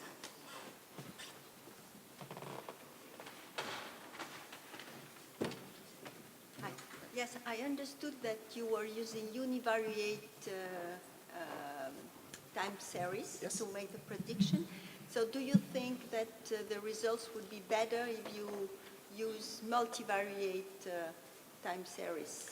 I think the results might be better because you can also learn the interdependencies between the time series, which we did not learn in this case, but this probably is, yeah. Okay, so do you intend to? Yes, this is also one part of the future work that we intend to also to inform not only the LSTM as the model that we have, but also inform it with other aspects that not only in the time series are representative, are represented, but also maybe in other statistical analysis of the time series, which we also did not do in this first place. We took just the raw data that we got, and we escaped, or we put this apart and just focused on the training from the LSTM. Okay, thank you. Yeah, you're welcome. Thank you. Other questions? Let me ask one, right? You talked about the problem of relearning. Yes. as you find faults. So typically in these kind of approaches, you have this notion of catastrophic forgetting. You try to learn something new and you forget the old. So have you thought about how you might address that problem? Yes, we are also working in logic-based fault detection. So we try to address this problem with getting more knowledge from a logic-based component, which can better also represent domain knowledge that we did not incorporate. Yeah. But we don't have yet used the catastrophic forgetting is more from the large language model side. This is not a large language model. It happens to any machine learning model. Okay. Right? So. No, but you have to have quality assurance around, also using tests that try to also validate these outputs that you generate there. Thank you very much. Yeah, thank you. Any other questions? Otherwise, let's thank the speaker again. Thank you.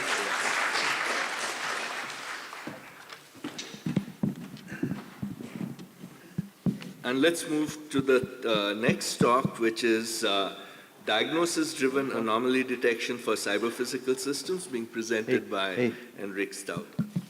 Good. Thank you very much. Let me find the right presentation.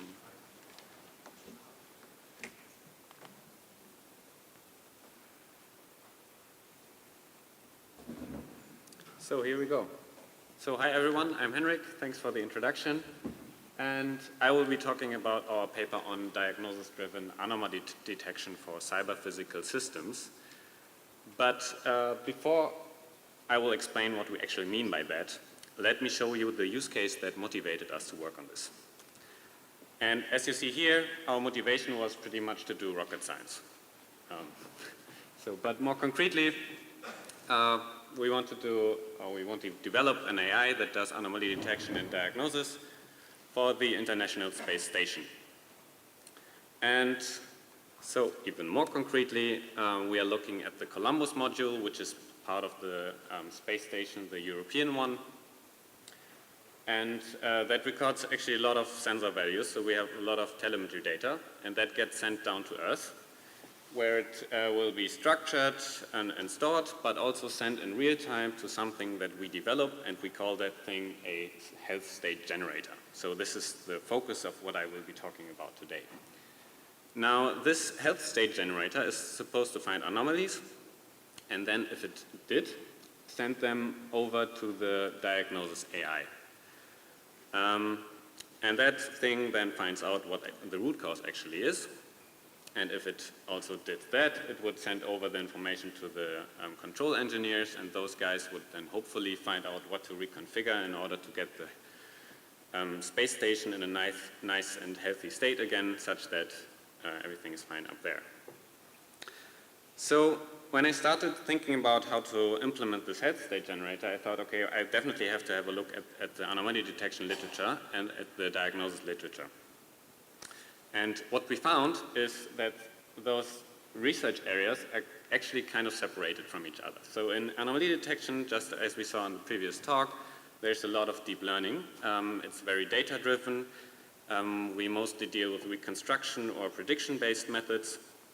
And those are either applied to univariate sensor signals or to a lot of all the signals we have, right? And on the other hand, we have diagnosis literature, and there's a lot of symbolic AI, and we require health states, so to say symptoms, and most of the time those are considered given, or simpler methods are used to actually detect them. And to be honest, in many cases those methods are sufficient.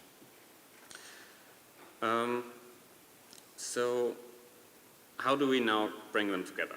Right. As I said, I started off with this task, and I thought, well, that's easy. I just take one of the state-of-the-art deep learning methods and do anomaly detection on a nice multivariate case. And I did that, and I found anomalies, and my accuracy was fine on the test set. And I talked to my colleague. He was in charge of developing the diagnosis, and he said, okay, it looks great, fine. Now we know when the system is in an unhealthy state, but what am I supposed to do with this information? Because I just told him, in these time frames, the Columbus module is in some weird state, right? And he couldn't do anything with it. So we sat together and discussed, and So we discussed what the input needs to look like in order for the diagnosis algorithm to be useful. So, oh, this is not colorful, that's sad, but will work anyway. So, in general, to explain what we came up with, let's have a look at the typical system hierarchy. So any cyber-physical system can be broken down into smaller bits and pieces.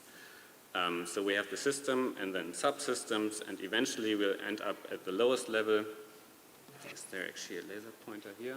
Right, so this is the system, then we have maybe subsystems here, and eventually we have sensors and actuators down here. In the concrete case, we started with the environmental control life support system, something like that, ECLSS.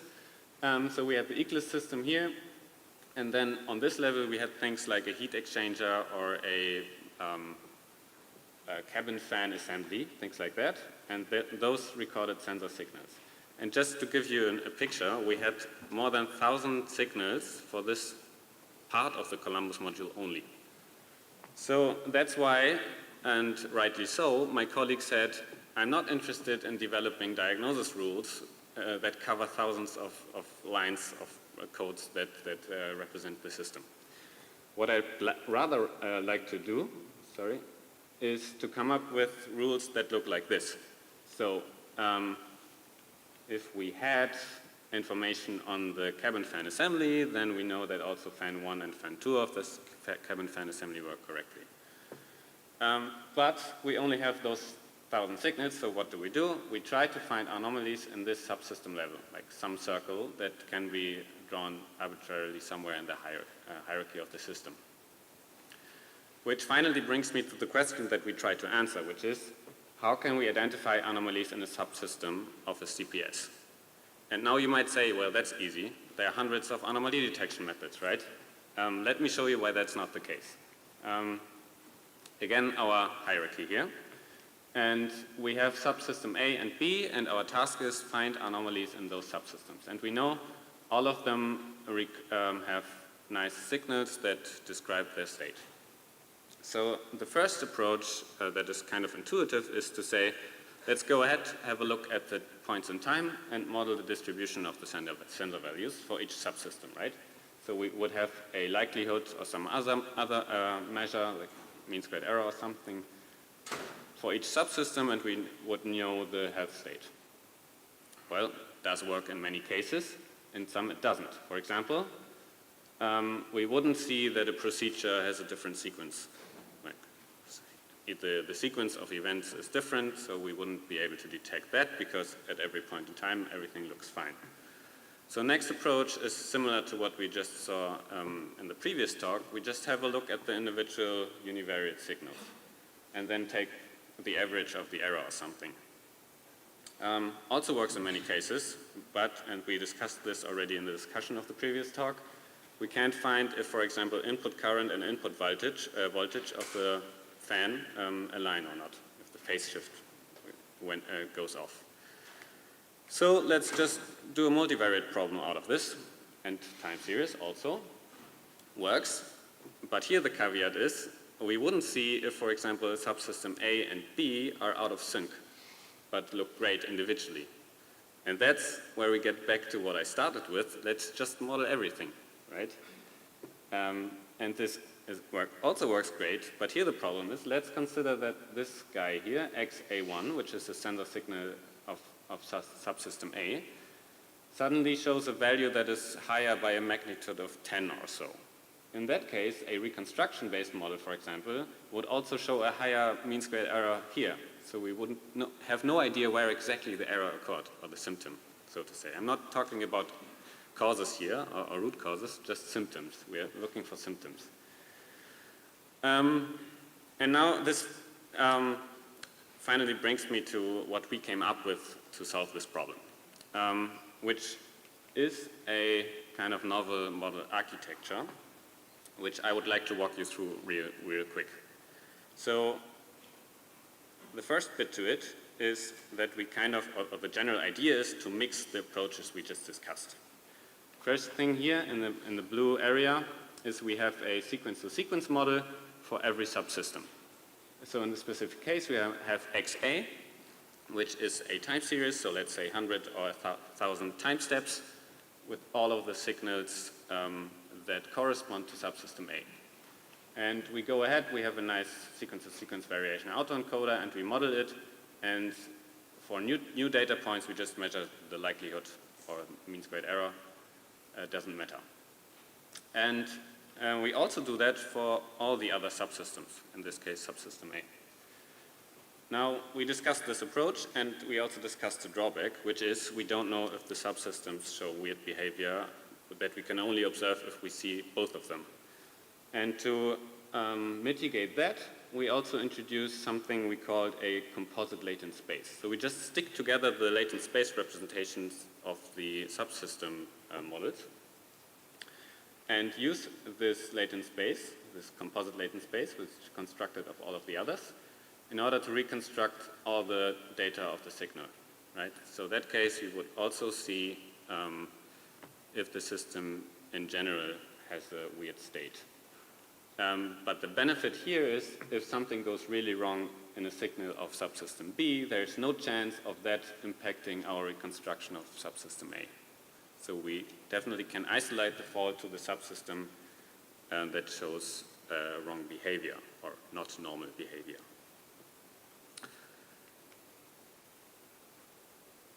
There are also some graphics issues here, I'm afraid. Maybe I should switch to the PDF. Sorry for the hiccup.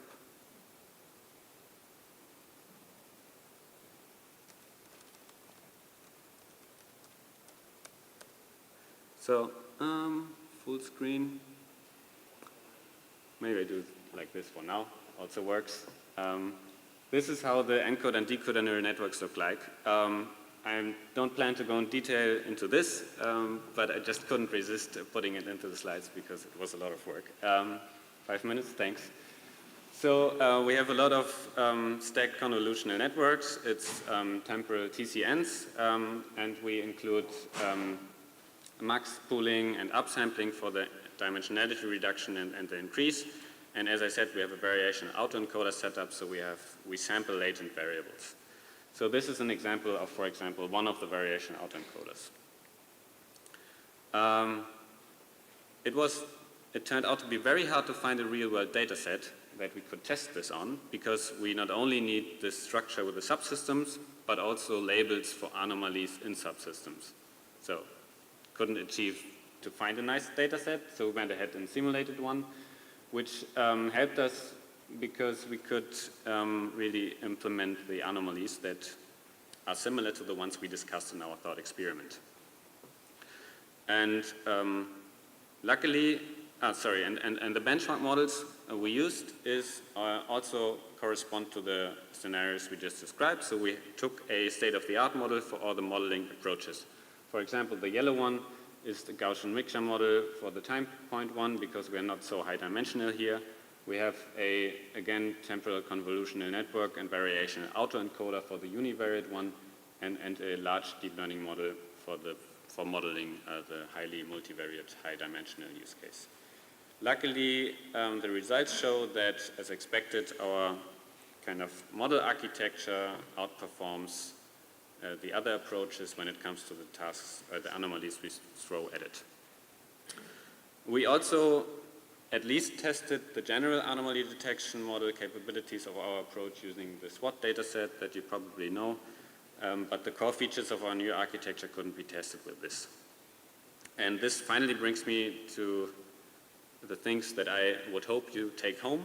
And the first is the literature still separates diagnosis from anomaly detection very often, which we try to change. And detecting and localizing point, context, and collective anomalies in CPS, at least in very large ones, still remains challenging, even now in days of ChatGPT and so on. And we have developed and come up with a solution to address this, and came up with this health state generator that is supposed to find symptoms, again, not root causes or diagnosis, but symptoms, which leads me to what we are doing now. We are currently working on a paper that describes how we are using these health states to come up with an end-to-end solution and also find the causal subsystem. And there we are using a graph-based diagnosis algorithm that I'm happy to discuss with you guys. And we are open for question. I think almost all authors are in this room, or at least in this conference, so happy to discuss. Thank you very much.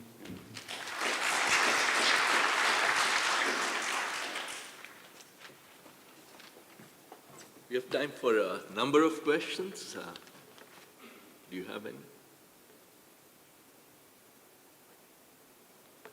So let me start off by asking one. So all three talks, I realize what you all are doing is you all are doing data-driven diagnostics, but you're then interpreting it in terms of a symbolic model, right? I think that was a common theme across all three talks that we heard. The question I have for you is, when you were talking about anomalies and you were dividing it up into subsystems, in any complex system, subsystems interact with each other. So an anomaly or fault in one system is going, unless you look at it over time, right, is going to propagate to a number of other subsystems. So you're going to see faults in multiple subsystems. So how do you handle that problem?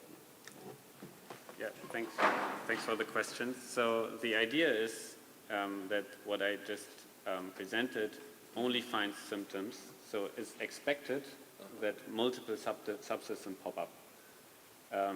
Because we are, for example, in the concrete case, heat exchanger, cabin fan assembly, and I don't know, compute engine have an anomaly. Now the question is, which one is the faulty one?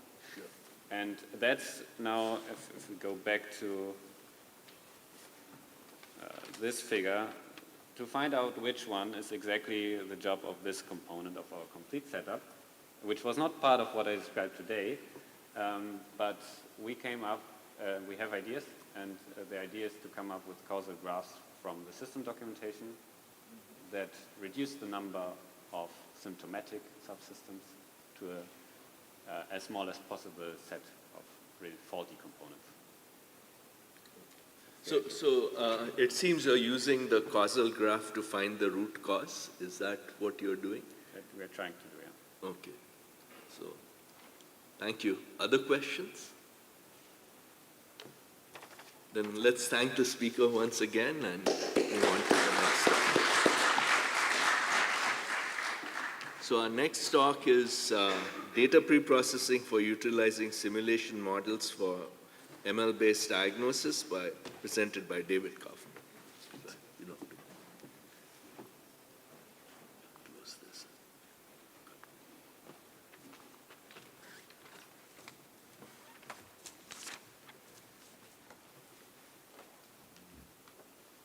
So thanks a lot for the introduction. Welcome also from my side. My name is David Kaufmann, and I will present the paper which was carried out together with my supervisor at university with Professor Franz Votava.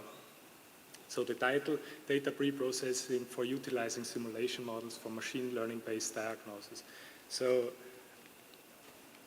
I will present it in a way, so I will give a short introduction to the topic, then I will talk about the methodology. You see it in the picture already. This will show more often during the presentation. Then I will give a short case study about a simplified DC e-motor model. And then we show the results, which you can see in the picture below. And I will give a conclusion and an extended outlook on the future work.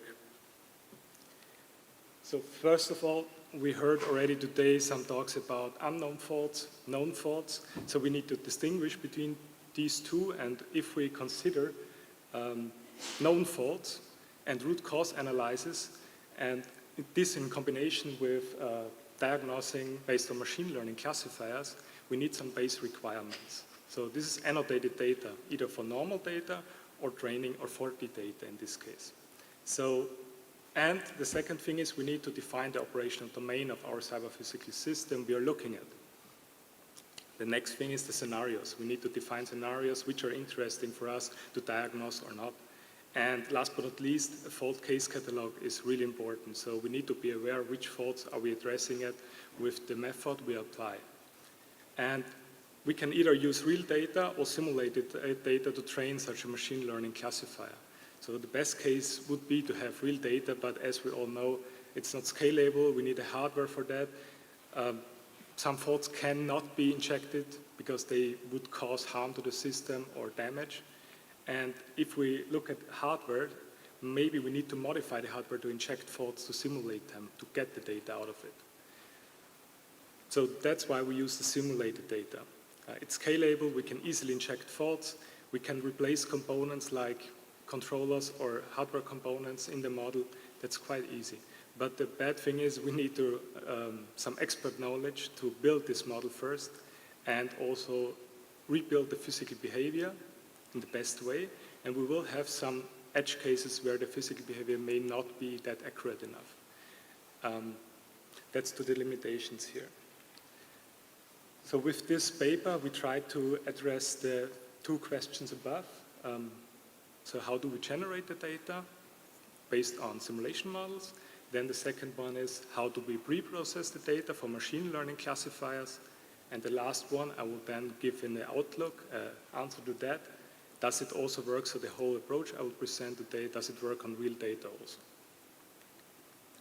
So first of all, about the methodology.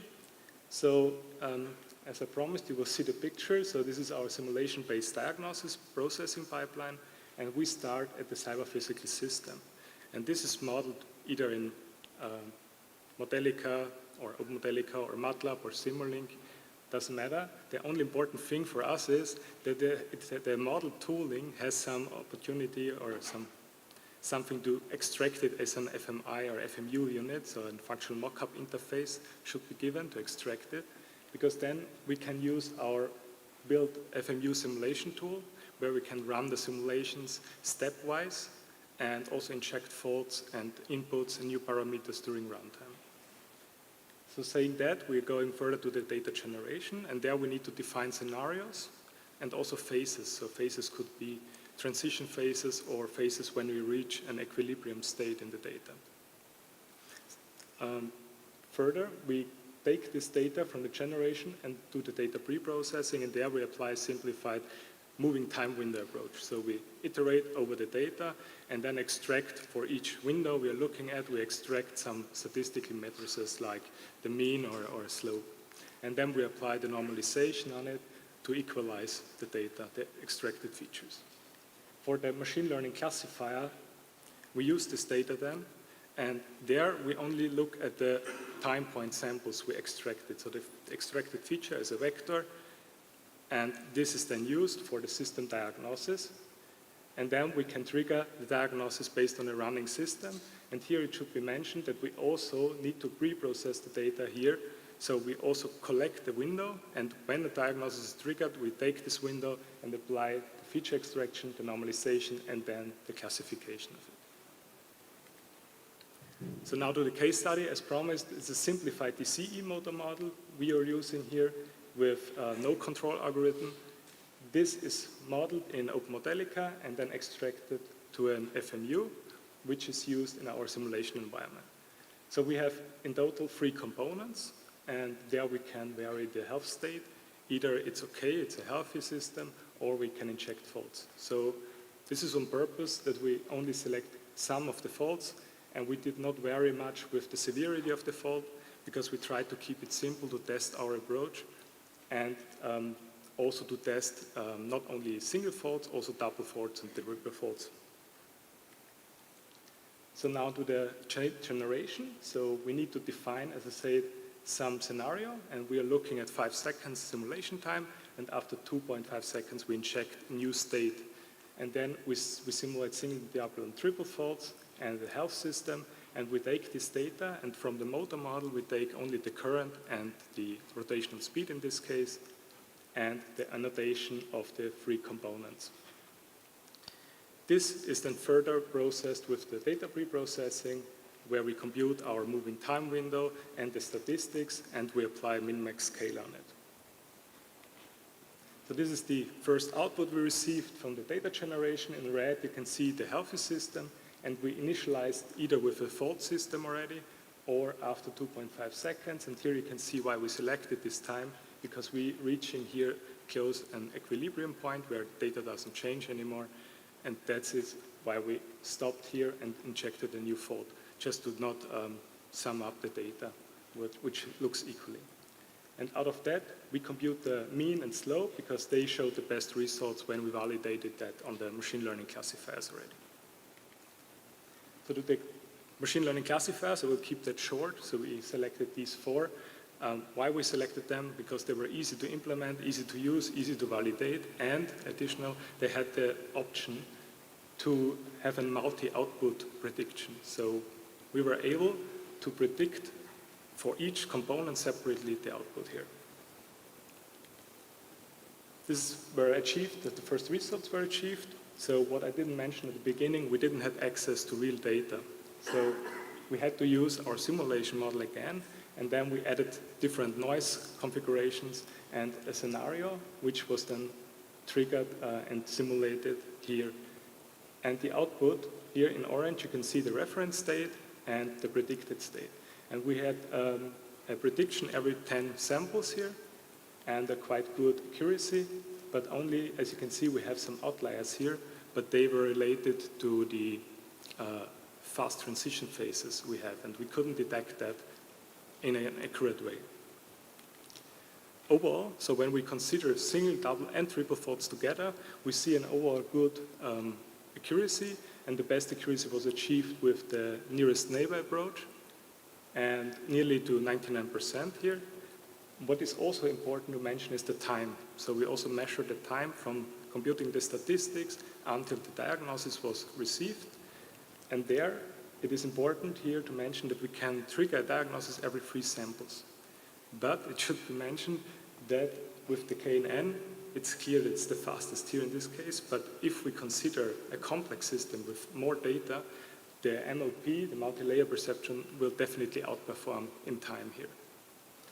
In addition to withstand the drawback of the transition phases, we tried to make a sequential match, so taking 3 samples, 3 predictions, and see if they are matching, and if they're matching, we take it as a valid prediction. But this has the drawback that we might miss some important information here.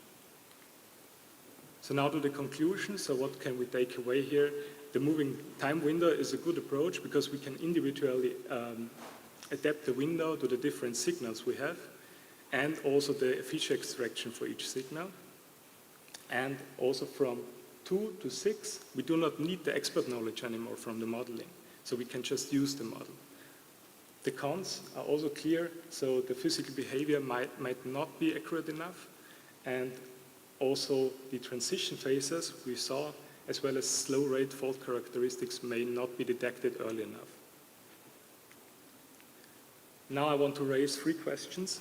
So does it also work on a closed loop system? I showed it now on an open loop system, but there the key message here is we need something to measure the fault distinguishability. We heard that today already, so the fault isolation, and we need some measure for that. The second one is, does it also work on complex systems? So their parameter discretization is a key because we can reduce the data. So imagine an e-motor with different speed profiles you want to diagnose, so you cannot simulate each speed, continuous speed, so you need to distinguish, to discretize the speed, and the machine learning classifiers, they can handle these gaps quite well. And the last question, does it work on real data? And here, the key measure we need is a similarity measure between the model and the real cyber-physical system.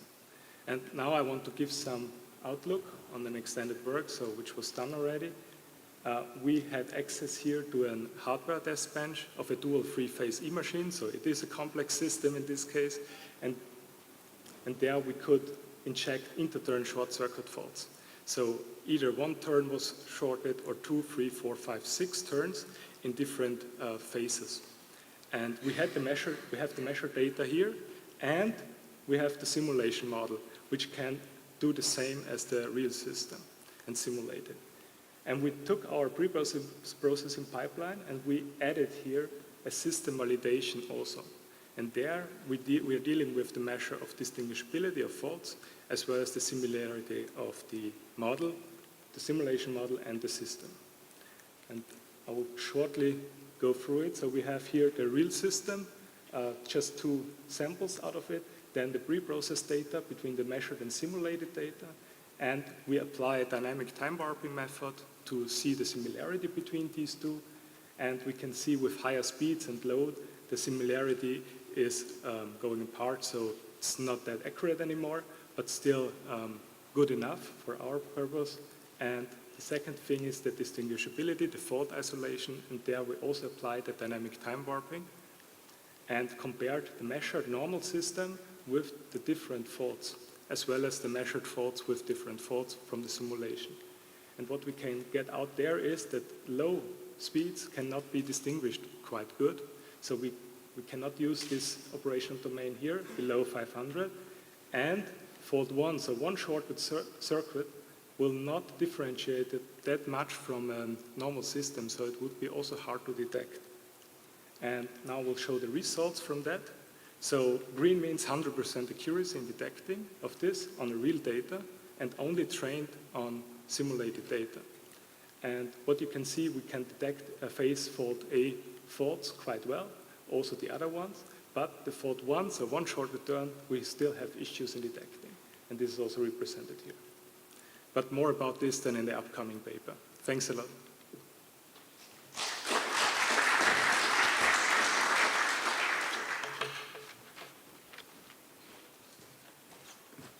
So again, we have time for plenty of questions. I hope there are some from the audience.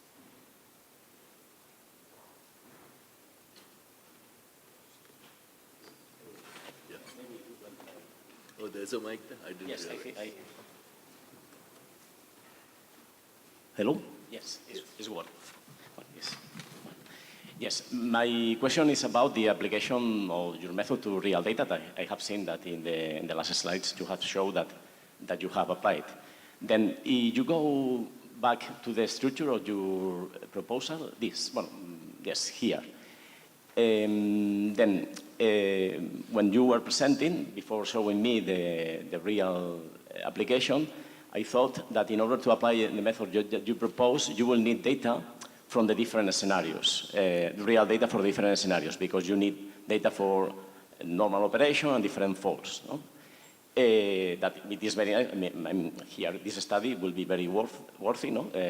With a simulator, you compute for a motor or for a system, what is the process that you have to do. But finally, you will need real data, because if the model is not good, then you will need real data. Then I don't understand how what you said in this last work, that you use simulated data and it was working. Does this mean that the model was good, or that the model describes well the system, or?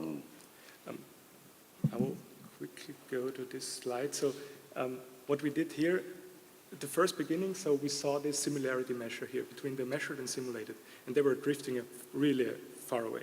So we applied this method to compute the similarity and further improve the model, the simulation model, until we got to a point where the accuracy was high enough to use the data already in the real, so to diagnose the real data then.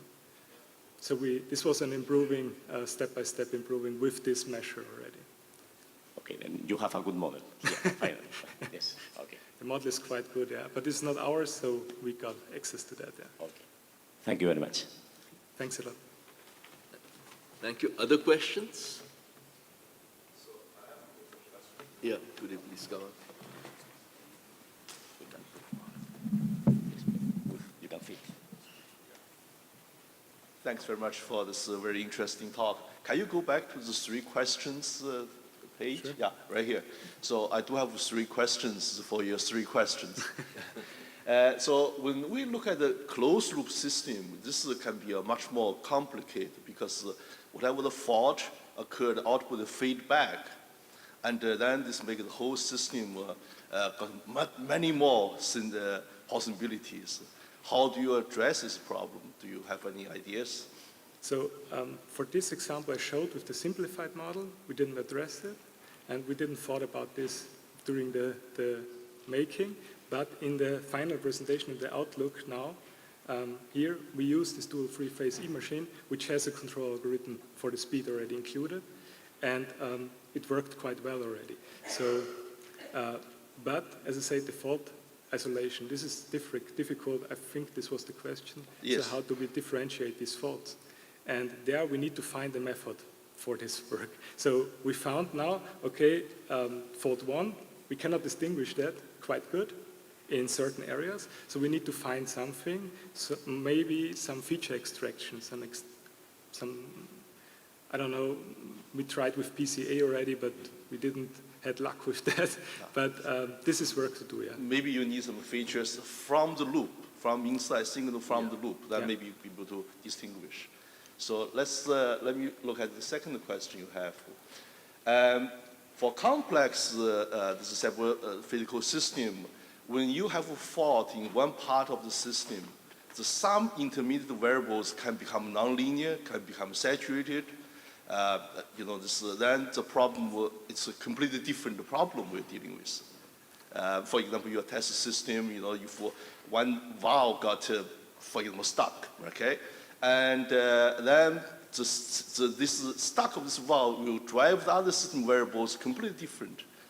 And have you looked into that problem? Thanks for the question. No, we really focused on the e-motors here in this work and didn't thought about other things yet. Yeah. Okay. So I think that's worthwhile. Yeah. Right. For the third question you have, I think, the similar questions asked before. We can train the models based on the simulation. And the question is, where do you get the simulation? You get a simulation from the models, right? And the real advantage of machine learning is that if we do not have a model very complicated, we do not have a physical way to construct the relationship, the input-output, that the training become very, very useful, right? But if we base our training on a simulated model, the simulation is already assumed we have the model already. So why bother doing the machine learning? Just use the model to do all the controls, diagnostics, and so on. That was an idea before, but complex system models also may receive a lot of time for execution. So during the execution of the data generation, 1 second took us 3 minutes to simulate. So with a normal hardware, we can increase the hardware, sure, but normally you do not have these hardware capabilities. And the more complex the system gets, the more time you would need for the simulation then of it. And maybe this was one part why we stopped with that, because we couldn't come up with the time we need. Because for this complex system I showed, we're looking at 10 kilohertz here. Mm-hmm. And you need to be fast for an e-motor to detect these faults. So that's why we tried these machine learning classifiers, because they showed more performance here. I know in some other machine learning applications, I have not done it myself, but I read some literatures. Training the model need a lot of time. So this, talk about thousands of hours to train a good model.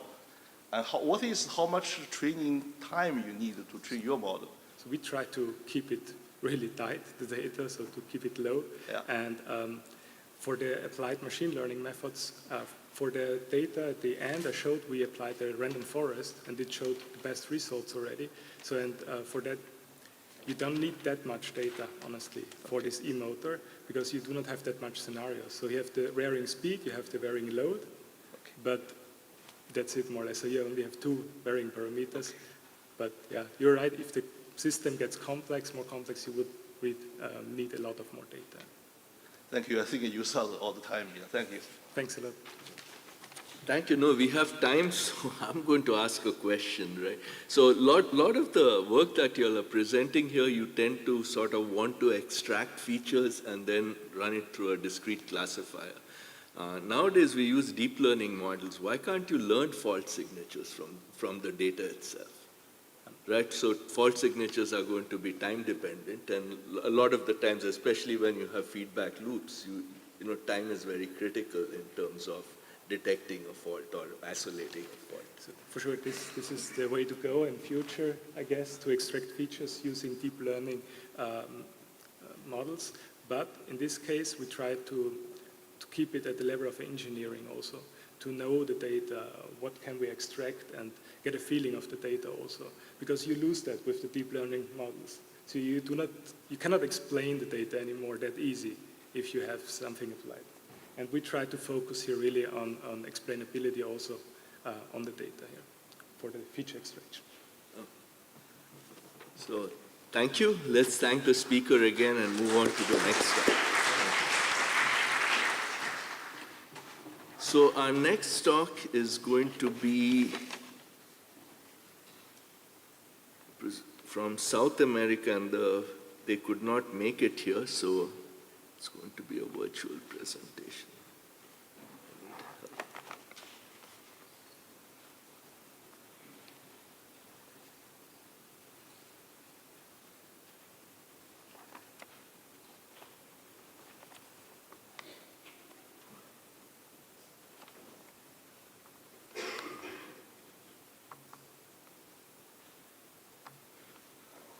Not able to start it.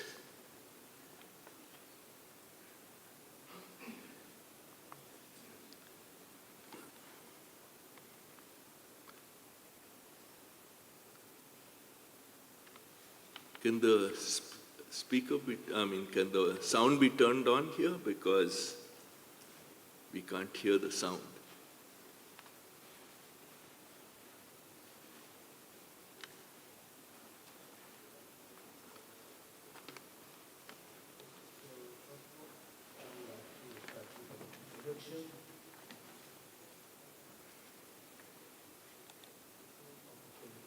Problem using a nonlinear model that is based on the Children equation for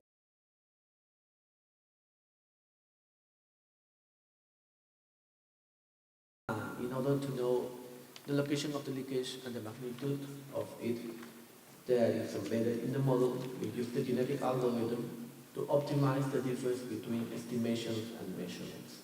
Estimations that come from the observer and measurements come from the real system. And the case study considered is the sector 1 of the North Peruvian oil pipeline that extends around 300 kilometers in Peru. And a brief theoretical background, the high sliding mode observer is a well-known observer in the literature, and it has the structure shown in the equation 1. The main idea is to use the measurements in order to construct the output injections shown from the equations 2 and 3, and then with the equation number 1 we can estimate these states. A key element here is the function f that represents the dynamics of the system, that in our case is a nonlinear model that assumes the parameters of the leakage. And that is important because in this case the observer depends on the parameters, not only the parameters of the system and the dynamics, but also of the leakage. The other key element is the genetic algorithm. There is an optimization technique that has some main operations of crossover, mutation, and inversion, and it has a procedure that is shown in the slide. And basically the idea is to generate an initial population of possible solutions, and then through evaluation, selection, crossover, mutation, and we find the best individuals that minimize the function cost that we are trying to minimize. And then after some generations, we are selecting the best individuals, and after the process, we now have a solution that minimizes the cost function that we are trying to minimize, or in general, to optimize. The model that we use is shown in this slide, and it's a non-lumping model from the discretization of the Children model.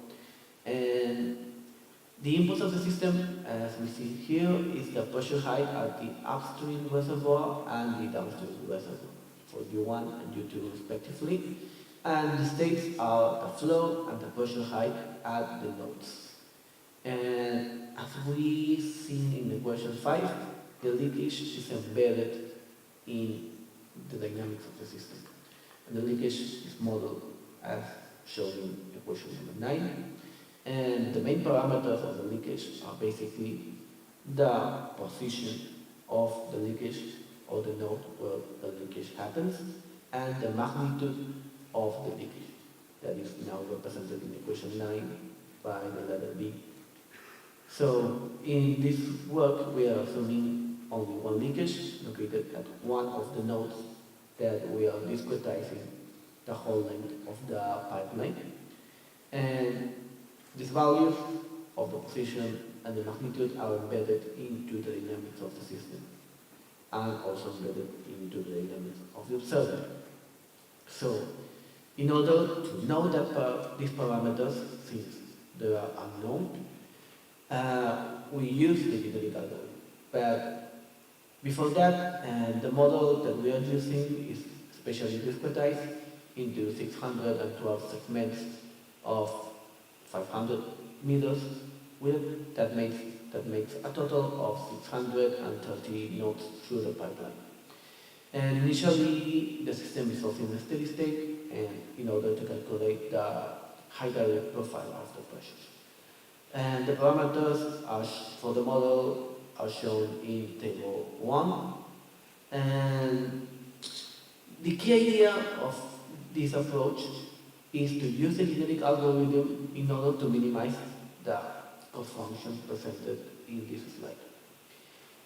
This function represents the error between the observed states that corresponds to the measurement and the difference between these observed states and the real measurements of the physical system.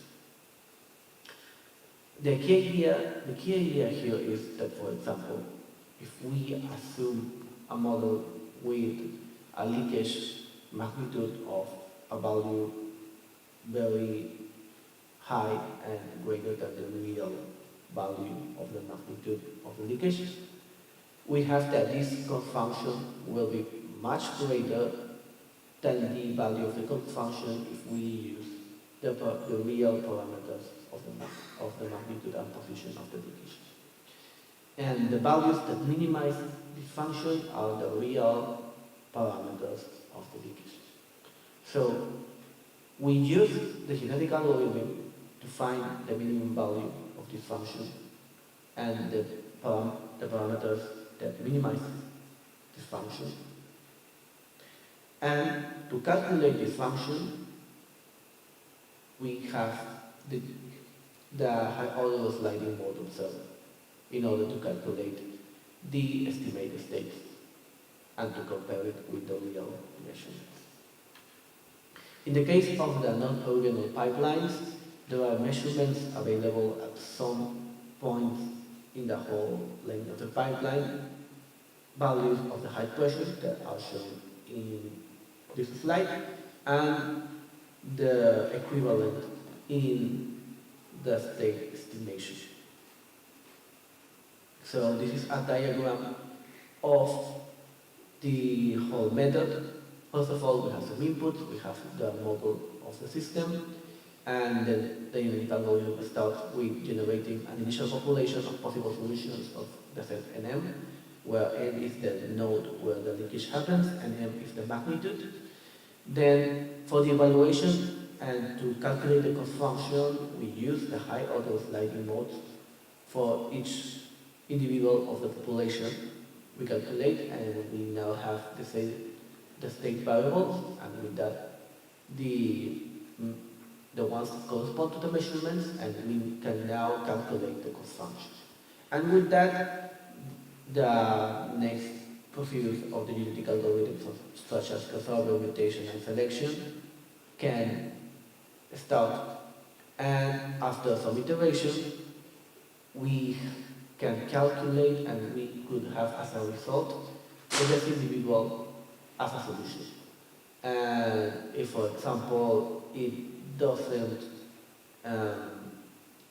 if the cost function finally achieved is greater than some threshold, and the max number of generations has been exceeded, and we have a soft reset of the genetic algorithm to generate another initial random population, and then start the procedure over again.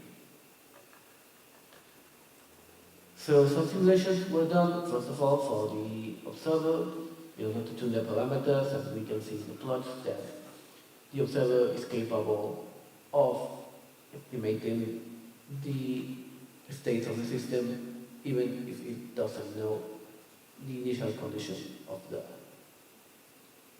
system and the states.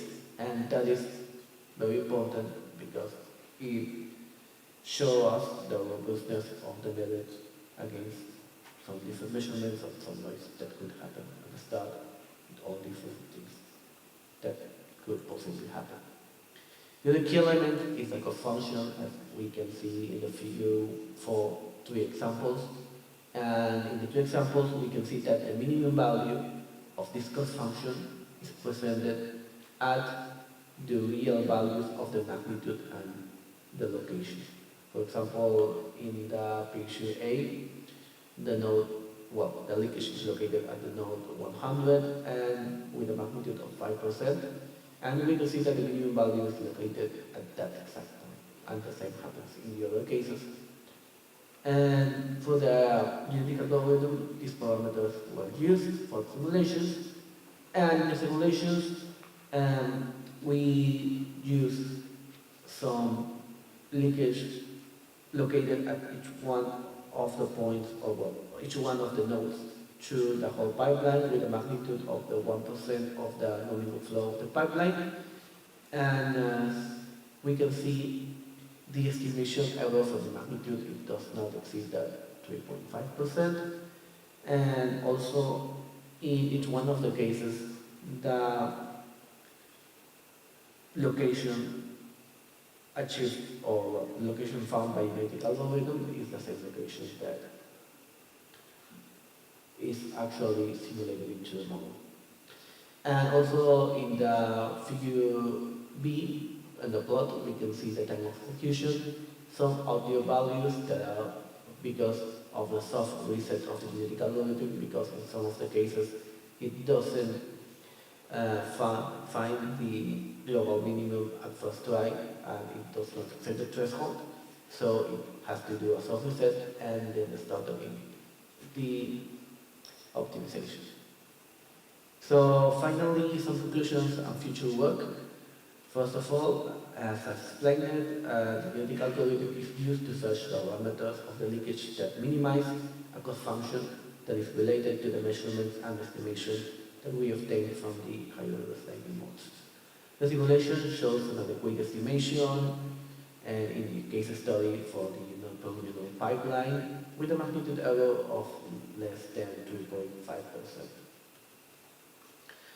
And some of the future works and some topics of interest are the application, first of all, of this approach in a real plant and the challenges that it involves, such as noise and other phenomena that happens in a real plant.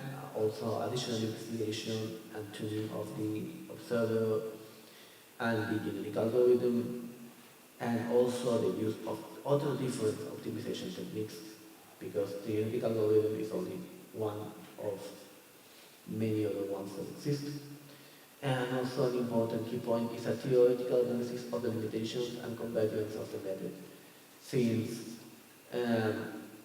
the global minimum should be assured by a theoretical analysis, especially in order to assure that the global minimum of the function happens at the exact values of the parameters of the leakage.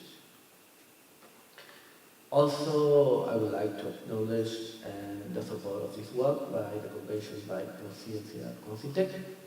And here are the references that we have used for this presentation. The other ones, you can find it in the paper. And thank you so much for your time and your interest in this work and this study. Thank you. Hello everyone, my name is Frank.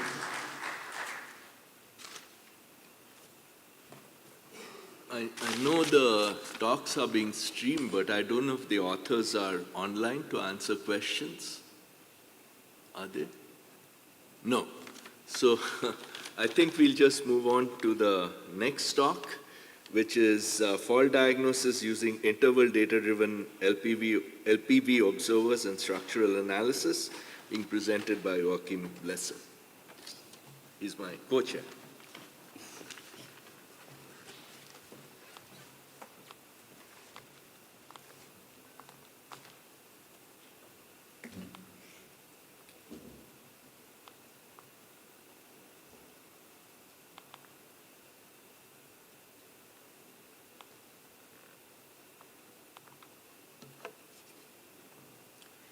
Thank you, Gautam, for your nice introduction. And good morning to everyone. The work I'm going to present for diagnosis using interval data-driven LPV observers and structural analysis is part of the PhD studies that for PhD student Xin Fang, that whose PhD thesis is supervised by Professor Vicente Puig and myself. Okay, first of all, this is the line of the presentation. We move to the introduction. This work deals with the problem of diagnosis of complex systems, industrial systems, where basic model-based fault diagnosis approaches are not able to apply because usually we don't have an analytical model, and in particular with physical laws of the system. Then here we want to work in the direction to obtain accurate models that represent the behavior of the plant, but using data-driven methods. This is the scheme of our fault diagnosis system. We want to design. We have here a system to be monitored. We have some known inputs, faults, but also unknown inputs. Then our system will receive the available measurements. This is output measurements and known inputs, and is calibrated online with the same data with historical scenarios, and a particular, I want to emphasize, only fault-free data. And in addition, we will introduce also the structural analysis of this system. Okay? And as a result, we will detect the fault, and we will provide the most probable fault. Okay, we'll consider the system as NU outputs, and NY inputs, and we will try to fit analytical redundance relations like this one that estimates the current value of the different outputs with the different measurements from the same output in previous time instance and for the other signals, okay, that contains the other outputs and all the inputs. Okay. Then, the first utility of having the structural analysis is that this amount of signals can be reduced because by means of structural analysis we can determine that some of the signals will not be able to, will not necessary to estimate this output. Okay. Then we will decrease the complexity of the problem. That always is nice in using machine learning techniques. And in particular, we will use to fit this nonlinear function the AMFIS method. In a previous work, we used this method to obtain, well, the purpose of using this method is because we were able to parametricize or reformulate the nonlinear equation that provide the AMFIS in an LPV, linear parameter variant, input-output form in this way. Okay? And in addition, once we have this, this form of the nonlinear function, we can obtain a state space representation where the matrices A and B depend on the operating point. This is also as well an LPV model. And once we have this model, we can apply the classical techniques, maybe a little improvement, considering the nonlinearities here, that have been used in the literature when we have an analytical model. In particular, we can consider that we can have process and sensor noises, and later on, in order to cope with this problem, we can design Luen-Barrow servers whose matrix parameters will depend on the operating point as well, and we will have to use the mathematical techniques that are necessary, that here I will not enter in details, in the paper are. And in particular, we have used two observer approaches, the Kalman filter and the pole placement, to design these gains. And in this work, what we did, in addition, is to consider that the errors, the process and the sensor errors, are unknown, but we can bound the magnitude of these errors, and in particular with sonotopes. A sonotop is the linear image of a hypercube, okay, and can be defined by a center and a matrix generator. Okay, then the sets that bound these errors, we have to obtain the center that usually is 0 and the matrix generator. Once we have this representation of these error sets, we can apply interval observer approaches to propagate the uncertainty of these errors and compute the next states, but not with a nominal state, but with a set that will contain all the possible states. The center of this sonotope can be computed recursively using the state space equation and as well the matrix generation. Once we have the state approximation bounded by a sonotope, we can compute as well what will be the prediction of the outputs, but not the nominal, but not only the nominal, but considering uncertainty. Then we can use this interval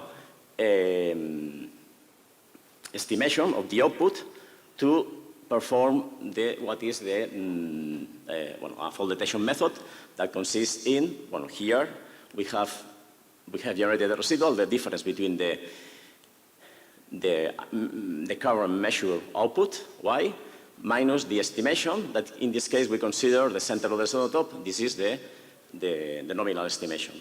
Then if we do a study, a set membership study, we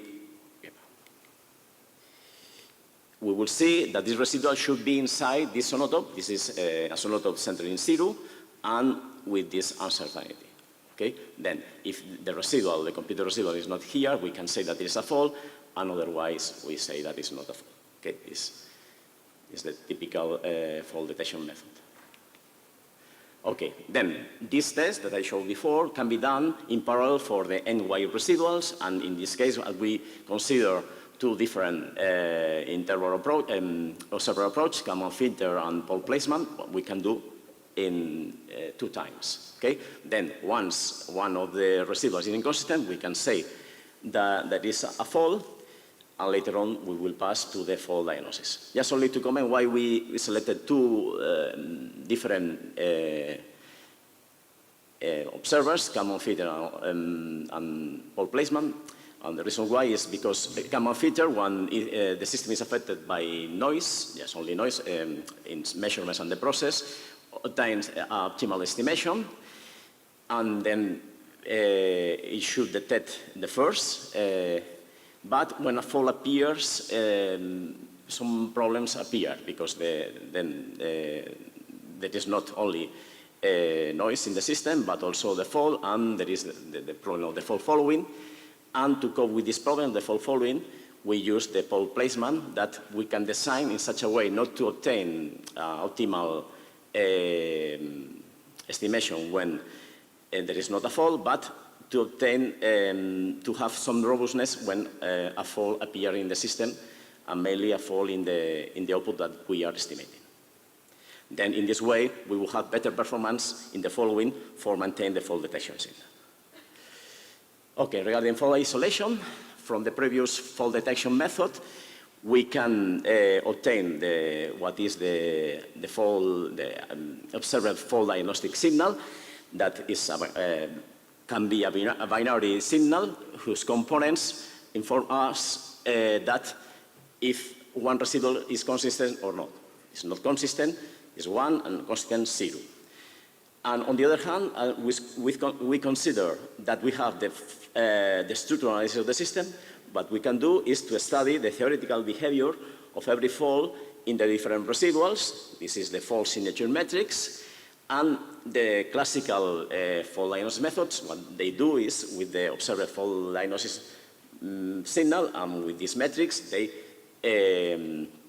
cross this information and determine what is the most probable fault. Here we could do, but we went a little further, considering not once the fault has been detected, considering this diagnostic signal not binary, but continuous between 0 and 1, 0 when the residual is 0, and 1 will be, well, we will tend to 1 when the residual is much bigger than the bound of the residual, the expected residual that is computed by the interval hull of the sonotop that bounds the residual. Then, with this continuous signal, and in addition, what we did in order to minimize the effect of the fault following effect is to find the maximum signal in one time window, and later on apply to this vector of signals, the dense sulfur theory, to handle the uncertainty of the system. In particular, what we propose is to compute the probability mass of the faults by means of a term that takes into account how the observed behavior given by the diagnostic signal fits with the column of the theoretical fault sensitivity matrix. This is considering a product of the NY residuals. Well, this will be NY or NR residuals, okay? And we will consider directly the fault diagnostic signal that is between 0 and 1. If for a given fault in the fault sensitivity in the associated column of the fault sensitivity matrix has 1, 1, this is expected that this fault will affect to the residual, and 1 minus this value when it is expected not to be sensitive. Okay? Then this product will have, is related to the probability of that the observed diagnostic signal is produced by the fault J. Okay. Now, it is necessary a normalization factor, but in addition to this probability mass, we can consider other scenarios that we know for classical fault diagnosis methods that when a fault appears, maybe not all the residual associated to the theoretical behavior are activated. Then we can define another probability mass that takes into account if only one residual has been activated, a particular residual. Then we can compute this probability mass, providing the diagnostic signal to the residual, and multiply by the complementary, or 1 minus the diagnostic signal of the other residuals. Okay? Then this value will have, will be dependent on the probability of one residual has been activated. Okay? We could consider more combinations. This is all the 2 residuals and so on, but here we have considered only 1 residual. Okay? Then, well, the normalization constant, in order to have mass probability, well, is the sum of all the mass of the different scenarios. And later on, we can use, the belief of every fault will be the mass of the fault, but regarding the fault plausibilities, we consider, in addition to the mass of the fault, the mass of the hypothesis that we have considered that match with the fault expressed in the system. In particular, we will sum the mass of the one of the residuals have been activated, and in particular the residuals that has been activated and correspond or are suitable with the column of the fault sensitivity signature matrix associated to the fault G. In addition, well, we can compute the likelihood just only for every divided from a normalization factor, and later on, in order to integrate different time instants, we can apply the Bayes rule in this way. Let's move to the case study. We apply this methodology to a well-known four-time system process, where the inputs are the voltage of two pumps and the outputs are the levels. Okay? Here, we have the mathematical model. There are some constants involved, okay, here.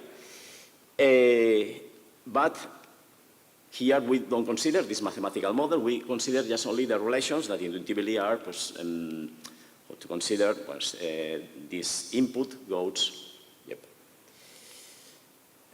this input provides water to this tank, but not directly to this, and so on, okay? Then, in this way, we can obtain these possible analytical redundancy equations where not all the variables are involved, but only the variables that we study in the structural analysis that can affect to particular outputs. In addition, we can have the theoretical fault signature metrics for different faults in sensors and components. Here, there are only two component faults. And here is how the models in LPV input-output looks like later on in steady space. And here we have the result experiments. Here we have a fault-free scenario, okay, with the inputs and the outputs.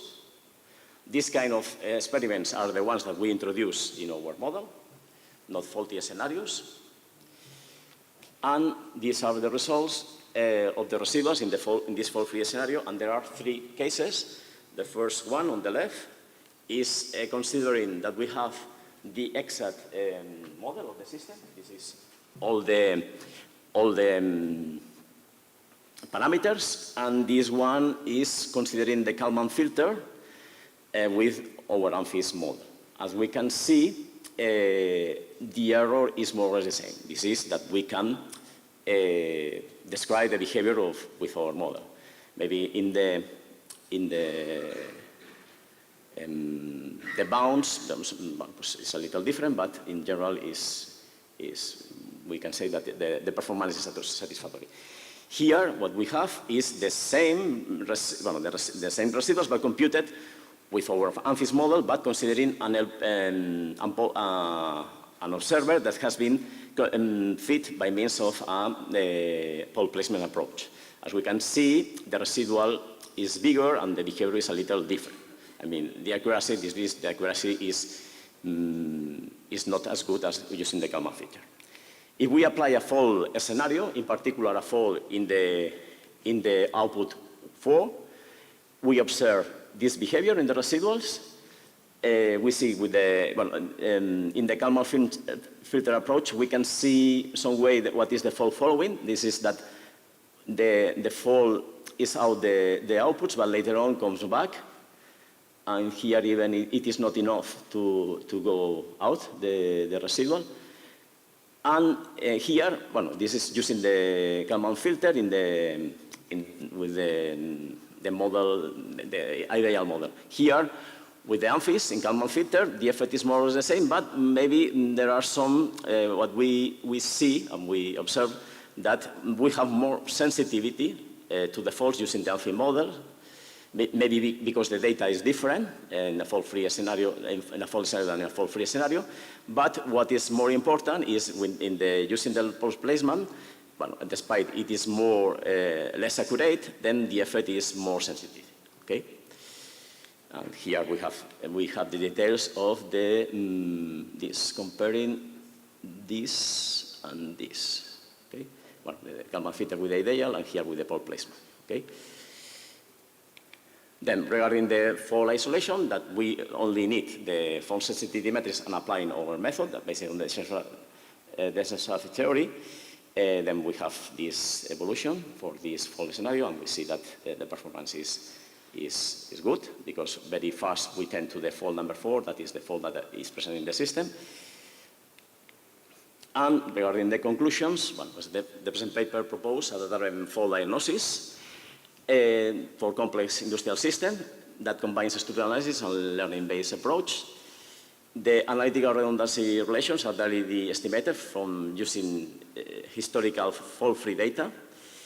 And once we have the analytical redundancy relations, we obtain a bank of sonotop observers in order to detect the faults and generate the residuals, and a new fault isolation method based on the denser surface theory that considers non-binary information of the nominal residuals. An uncertainty bounds is also proposed, and we have proposed this sample of the four-term system, and we satisfactory results. And this is all from my side. Thank you very much.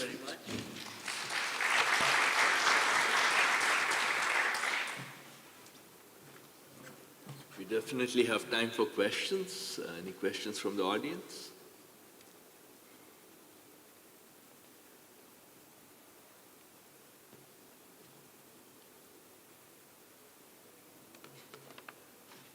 So I'd like to ask one, right? So you talked about combining residuals, right, in order to improve the fault isolation. So what is the approach for doing that? Is there a systematic approach for combining residuals? Let's say if you have a large system. Yes, but I mentioned, maybe you referred to when we define the different, using the denser surface theory, the probability mass of the faults directly and combining residuals. Yeah.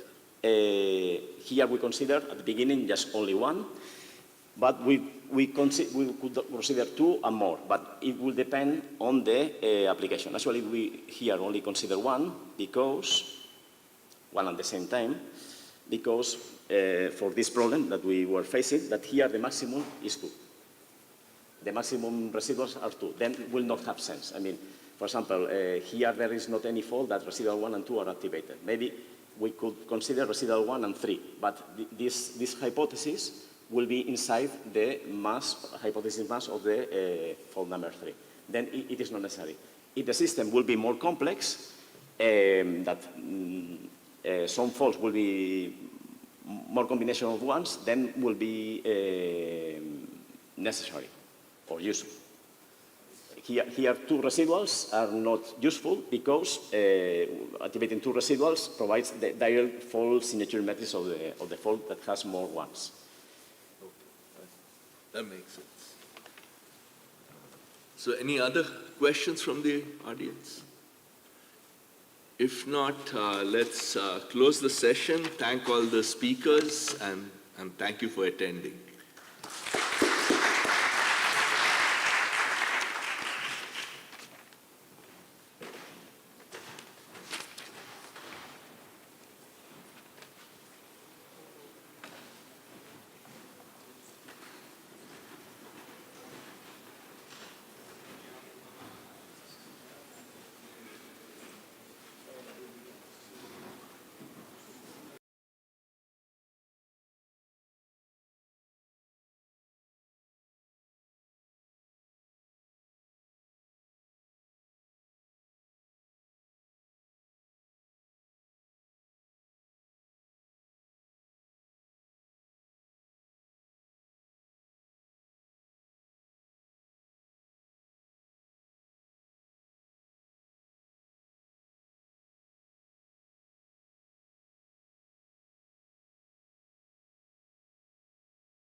because we have a very good talk now. And I'm very happy to introduce Christophe Combastel. Christophe is assistant professor at the University of Bordeaux. He makes his research in the IMS, in the ARIA group. And when I met him for the first time, he was doing a PhD in Grenoble under supervision of Sylviane Gentil, that some of you may remember, and I take the opportunity to greet her. And so he's an expert in uncertainty representation, uncertainty propagation, and I'm sure that everybody will appreciate his talk now. Christophe. Thank you, Louise. Thank you, everybody, for attending the session. So I will present my work about reachability and filtering for safe processes, and from zonotopes to functional sets with typed symbol. So let's begin with a few slides of presentation, of introduction. So once upon a time, there was a PhD student at Grenoble, as Louise said, working on fault diagnosis and analytical redundancy and model-based methods with residual generation and decision making. And one of the problems faced during this work at that time was to interface both and to select a threshold, to avoid false alarms, and to make a close link between the specification of uncertainties and the decision that could be taken. So this motivated the use of set membership technique. When we are considering observation and diagnosis, we use data, the measurement, and some knowledge, usually given by a model, to get information about the state. But data are corrupted by noise, knowledge is always partial, models are subject to modeling errors, disturbances, so we get precise information about the state. And there are different paradigms, frameworks to model uncertainties, either stochastic with, for instance, Kalman filters, or bounded error set membership techniques using state bounding observers. We can notice that, well, there are some links. At that time we had prediction, correction, some links, but those links were not yet very explicit. So the key points of set membership interval approaches is to compute domains related to the modes to be tested, the evaluation of robust thresholds from specified bounds tolerances, a logically sound interface between specifications and decision, and the challenge to achieve this is the efficient computation of the propagation of uncertainties in dynamic systems. So we have some trade-offs, fast computations, low conservatism. So we will be interested in developing algorithms able to compute reachable sets, which can be a guaranteed alternative to Monte Carlo simulations. Guaranteed is, well, it is not necessarily absolute guarantee, it is subject to model validity. But the advantage compared to Monte Carlo simulations is that you can guarantee the enclosure with respect to the specification. And those reachable sets are also very useful to achieve verification. For instance, the verification of safety properties. You compute reachable sets and check whether they intersect or not an unsafe state. So here is the outline of my talk.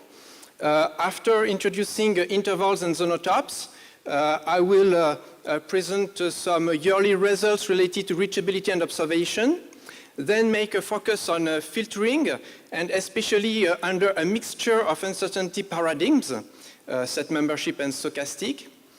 Then we will see how we can implement multi-sensor data fusion using a layered architecture.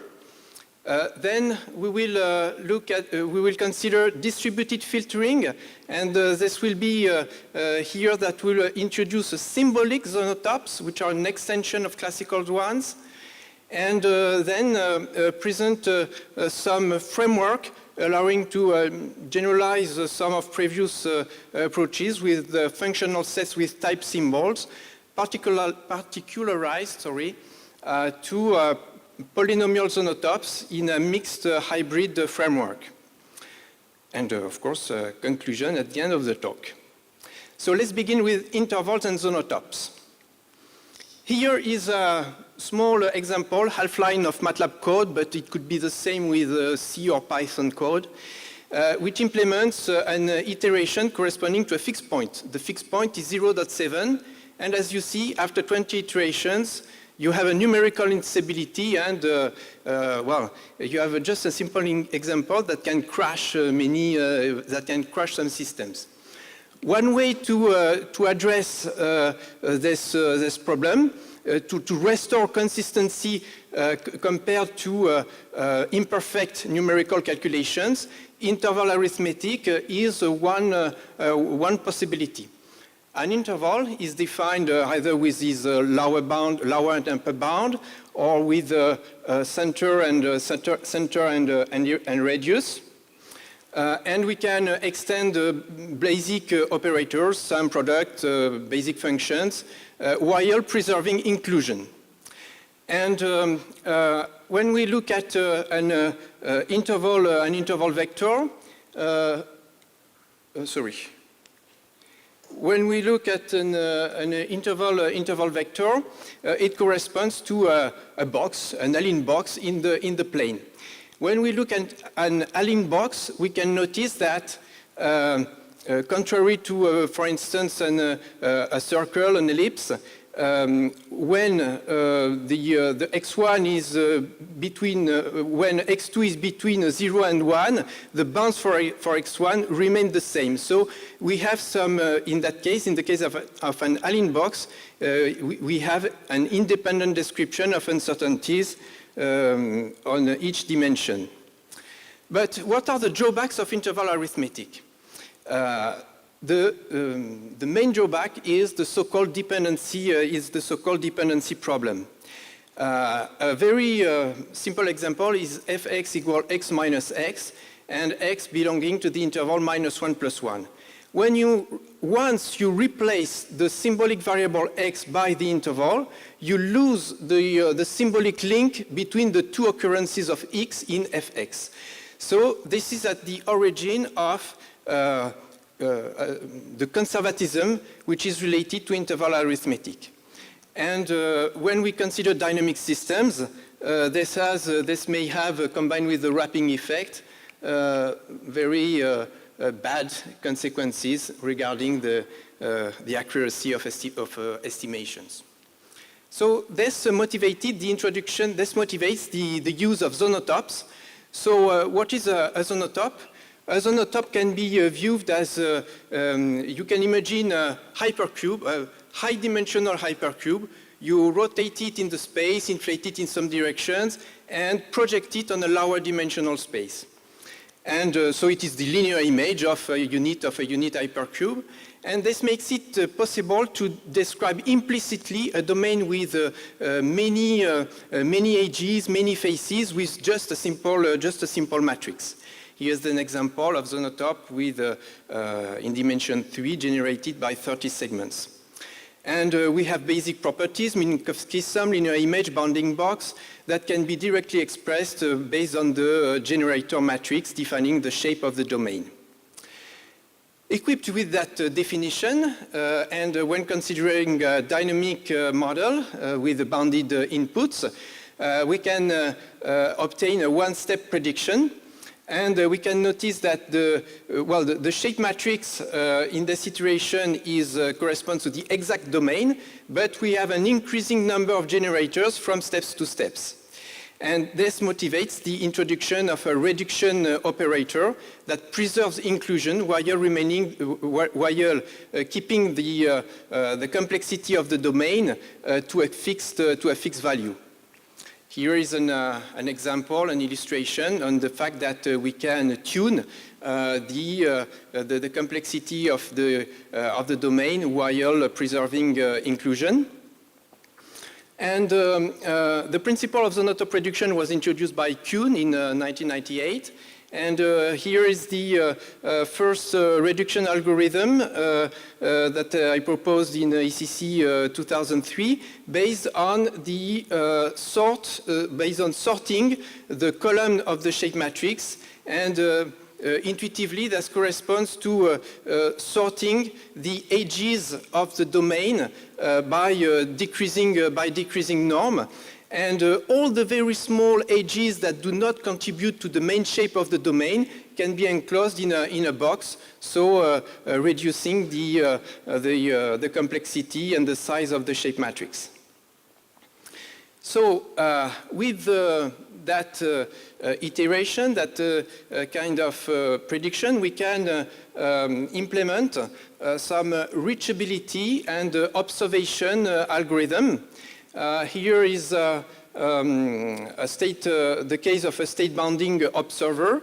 So we can have a one-step prediction. We get also measurement, which are, in this context, we consider bounded state uncertainty and bounded measurement, and perform the correction through intersection of the predicted set and the set related to the measurement information. The first zonotopic observer was proposed in 2003 and was based on a singular value decomposition. Just a box intersection in the subspace influenced by measurements. Just for history, the very first simulation results about zonotopic observer. In the case of an observable case for a system of order 3, the case non-observable and detectable, only part of the dynamic can be estimated, and the non-observable, non-detectable case. When you look at those plots, you say, well, it does not give much information. But indeed, if you look at better, if you project in the two-dimensional space, you see that the estimated domain grows in the direction of the non-observable of the non-observable space.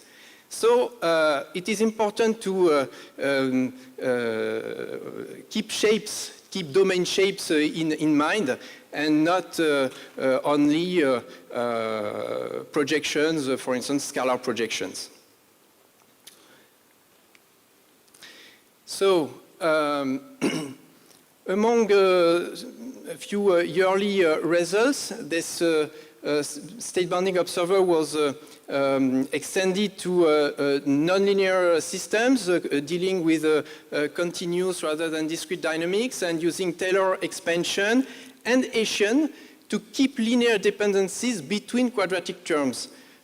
We can use directly a mean value form, or using Hessian, zonotopes can only describe linear dependencies between uncertain variables, but we can keep linear dependencies between some nonlinear terms.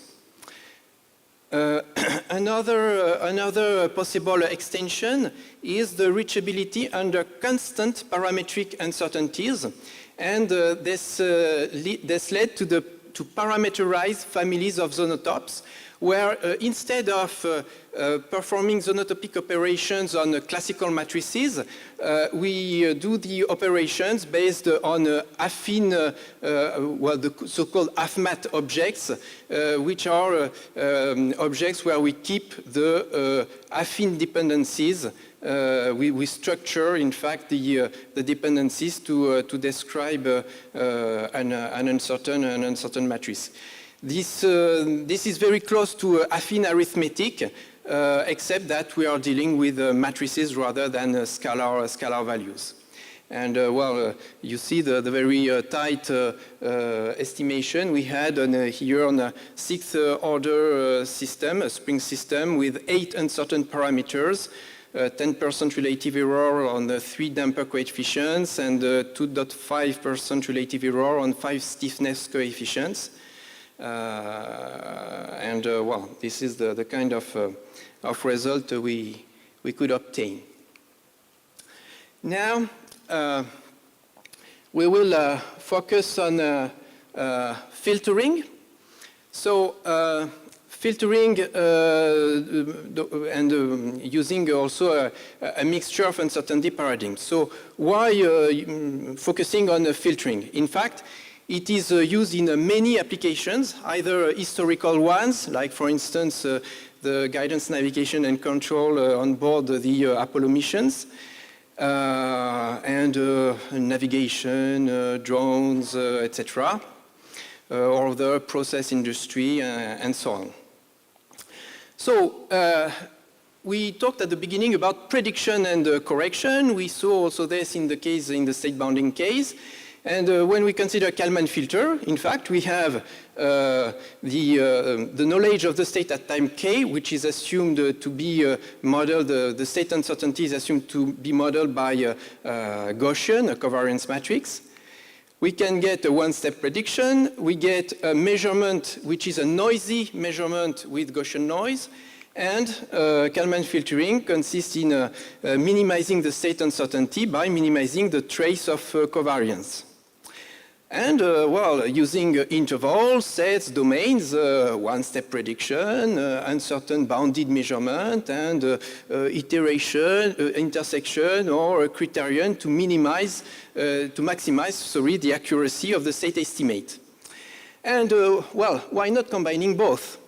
And why is it can be useful to combine both paradigms? In fact, when we consider just bounded errors, such as with ZKF, zonotopic Kalman filter, we obtain a robustness to worst case within specified bounds. We assume known bounds, and we have no need for the probability density function. In fact, in classical set membership approaches, we do not make any assumption about the distribution of values within domains. This is both a strength and a weakness. We have finite support and explicit domain computations. This is very useful, for instance, to model the loud torque of a motor. The loud torque of a motor, you do not necessarily have a centered value for the loud torque, depending on the application and the use case. In the stochastic case, we take noise distribution into account. We usually have known probability density functions. We make use of confidence levels to build tests, to obtain thresholds. And we have possibly infinite supports. This is the case for a Gaussian distribution. And a probabilistic evaluation of tests.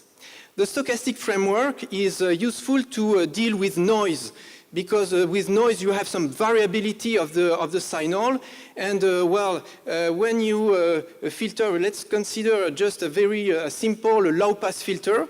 When you apply a low-pass filter to intervals, you do not reduce uncertainty. When you apply it to a Gaussian distribution, you reduce variance at the output of the filter. So this motivates the works to merge both worlds with the zonotopic and Gaussian Kalman filter. So when we look at zonotopes, when x, for instance, is a random variable whose support is a given zonotop, but no assumption about the distribution of values. And we have the classical Gaussian case with ellipsoidal confidence domains given some false alarm rate alpha. And to merge both words, in fact, we can add the two random variables, and the confidence domains correspond to the Minkowski sum of the zonotop for the set membership part and the ellipsoid for the stochastic, the Gaussian part. And we can see that we have an inequality on the probability. That means that we are able to ensure, we'll be able to ensure a false alarm rate for detection, even if it's not equality. Now, let's go back to the kind of dynamic that can be handled this way. So if we consider a linear time varying fault-free model, here with simplified notations, in the modeling, the state uncertainty is modeled through VZ and VG, the zonotopic and the Gaussian part of state evolution uncertainty. And WZ and WG correspond to WZ, the bounded measurement noise, and WG, the Gaussian part of the measurement noise. The initial state is also a mixture of both. And, well, I will not detail much equations. It is not the goal here, but just to keep a general idea of the algorithm. By introducing a time-varying observer gain, Lundberger-like gain G, well, we get the update, the prediction of the center, equation 1, the prediction of the zonotopic shape matrix, equation 2, and the evolution of covariance, as usual, with Kalman filters. And we can, well, in the Gaussian case, we minimize the trace of covariance. And we have to find a criterion for the set membership approach. And it is possible to introduce zonotopic covariation, which is obtained by directly from the shape matrix of the zonotop, R plus times R plus transpose. And this is a set membership analog to covariance.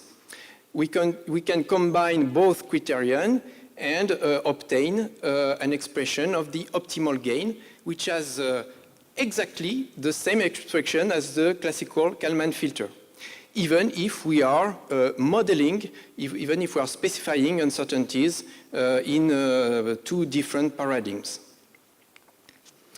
So the algorithm follows the classical Kalman structure, except that we have the prediction of zonotopic shape, possibly recursive computation of covariation matrix, the Kalman-like gain, and the innovation term that can be useful to implement fault detection tests. So the goal is to test the consistency of measurement with a fault-free model to implement here a detection test.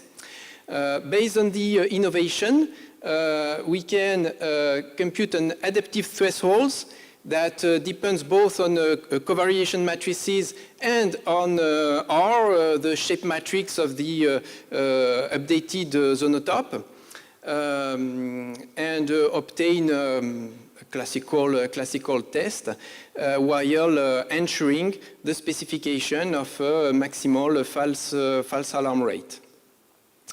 So by this way, we obtain improved trade-off between sensitivity to false versus robustness to dependencies, because we have been able to specify more accurately the kind of uncertainties we have to manage. So the sensitivity to false is significantly improved with Gaussian measurement noise compared to bounded measurements, where we do not take distributions into account. And we still have robustness to worst-case scenario involved by bounded disturbances. It is still guaranteed up to model validity, or when we combine with the stochastic case with some, well, the Wool test is subject to satisfy some false alarm rate specification. So this here I just outline a possible extension, which is zonotopic and Gaussian mergers. The only difference in that case compared to what we have seen here is the fact that the covariance is assumed upper bounded by a given covariance matrix, which is a symmetric and positive definite matrix. It is not, the covariance is not fixed, but is assumed upper bounded, and we have then a matrix inequality. This makes it possible to propose the following extension, where the state matrix is subject to structured parametric uncertainties. And one key point to preserve the Gaussian distributions for the stochastic part is the fact that those parametric uncertainties are assumed to be constant for all the possible outcomes at time k. All the outcomes at time k, but possibly time varying from time to time. In that case, we can obtain, as before, the detection test with some false alarm rate. Here is a simulation result, which is based on applying the extension to sample the Lotka-Volterra model augmented with an actuation input. The difference between the left and the right hand side of the plot is all bounded bounded measurement noise on the left side and Gaussian measurement noise on the right side. And the bounds are taken as 3 standard deviations to make the comparison between the both. And we can observe that taking the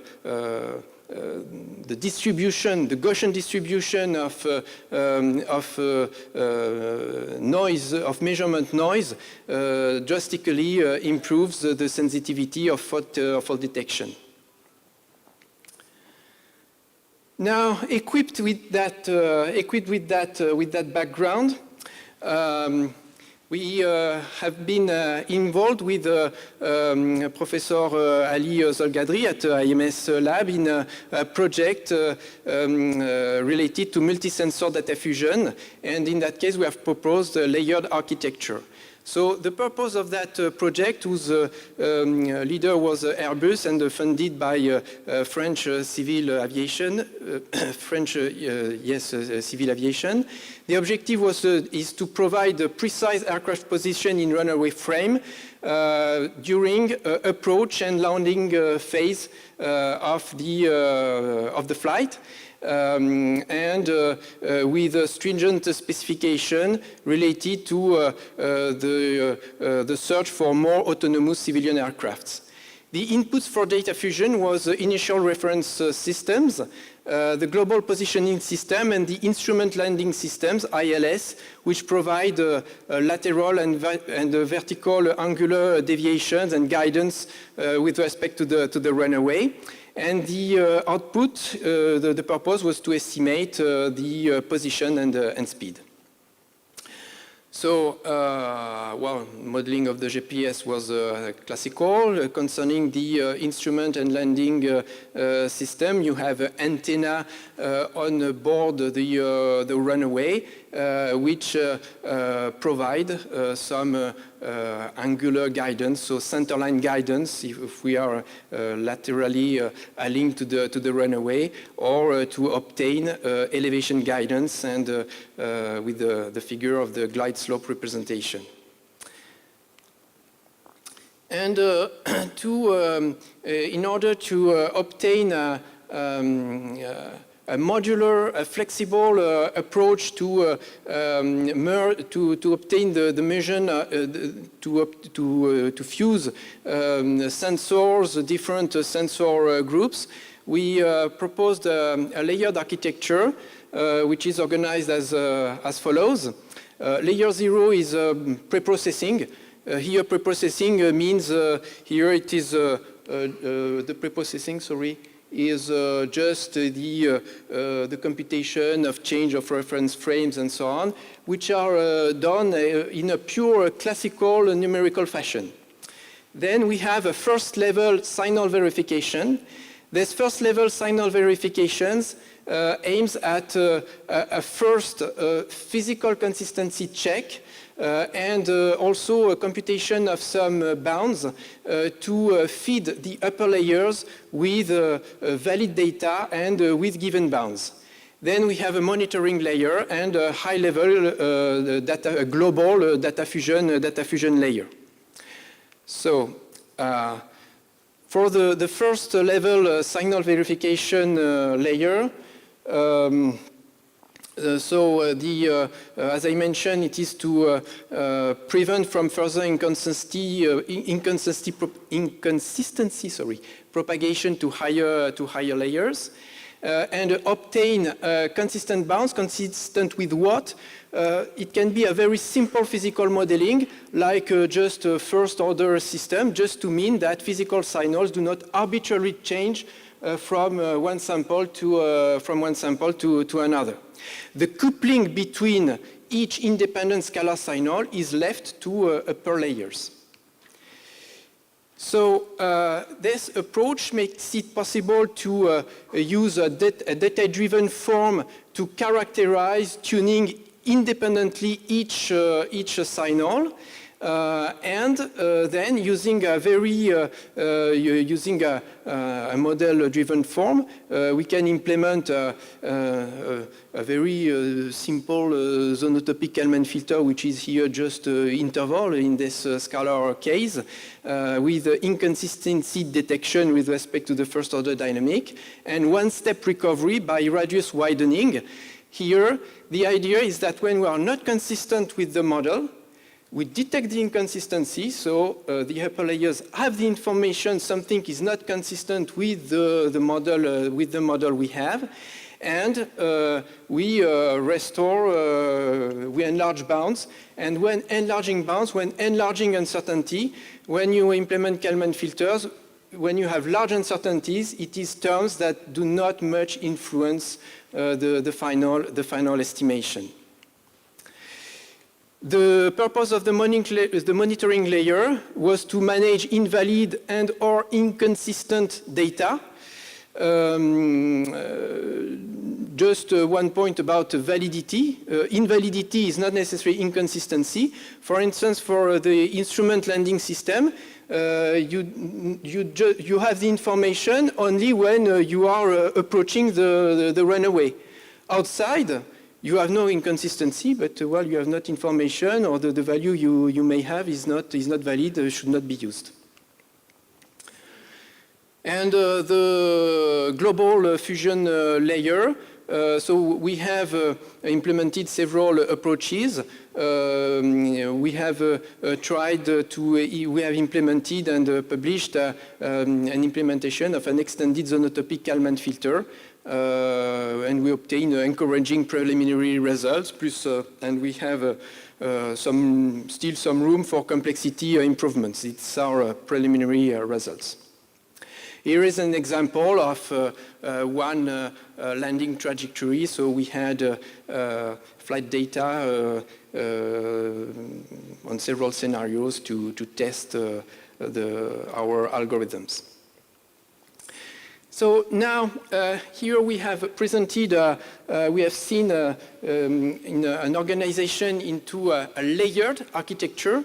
Now let's focus on distributed systems and distributed filtering. And well, we'll see that why introducing Sybolink zonotopes may be useful in that context.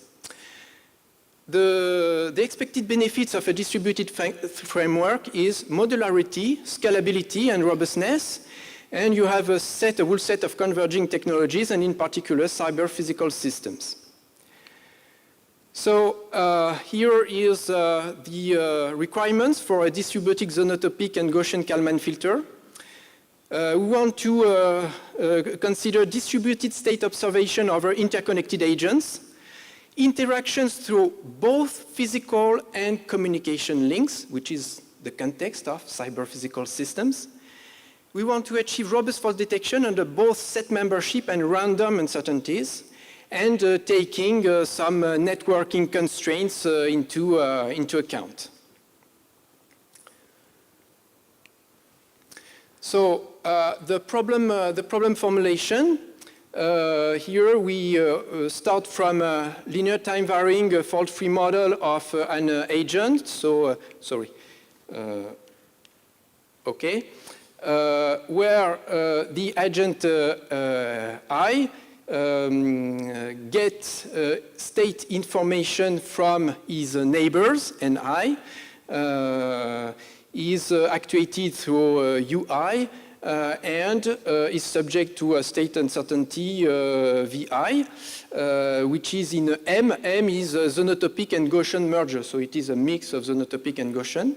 And we also have the measurement, the sensors, the measurement equation for those agents which are equipped with sensors.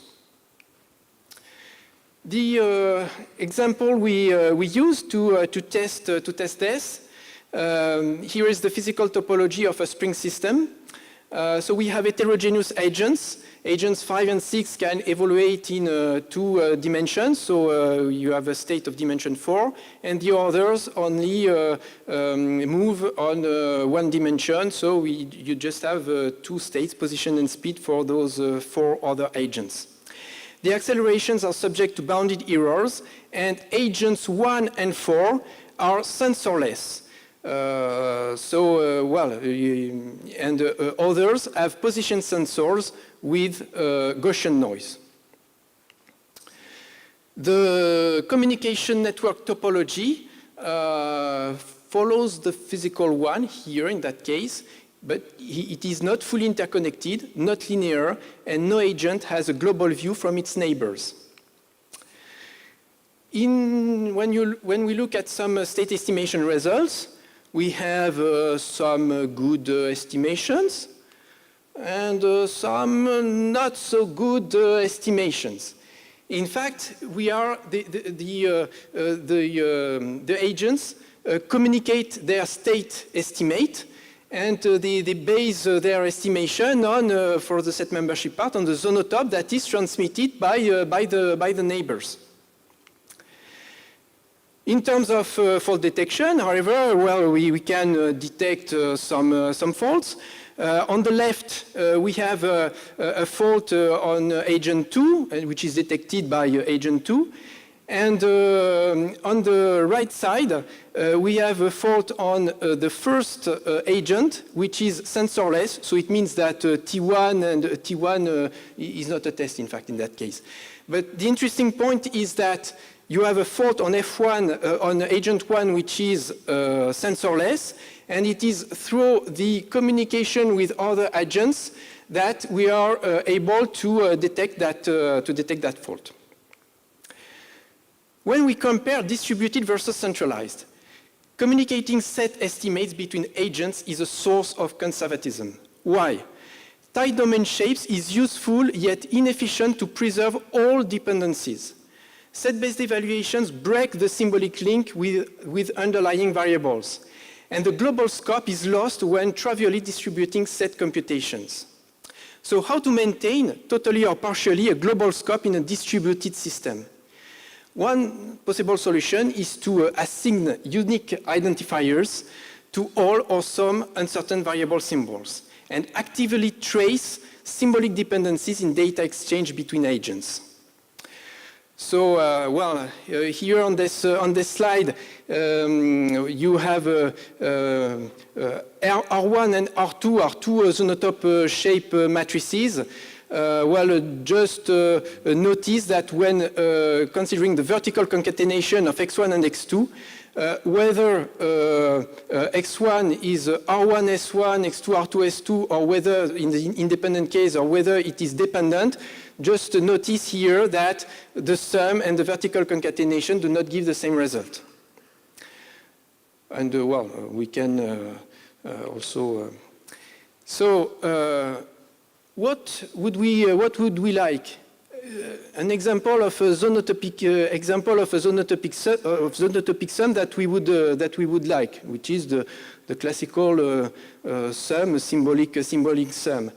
In fact, the sum in the box here is neither Minkowski sum nor matrix concatenation, because we have the same symbols S2 and S5, which correspond in fact to uncertain variables. It is the uncertain inputs that we inject at each time that generate those symbols and that propagate within the system.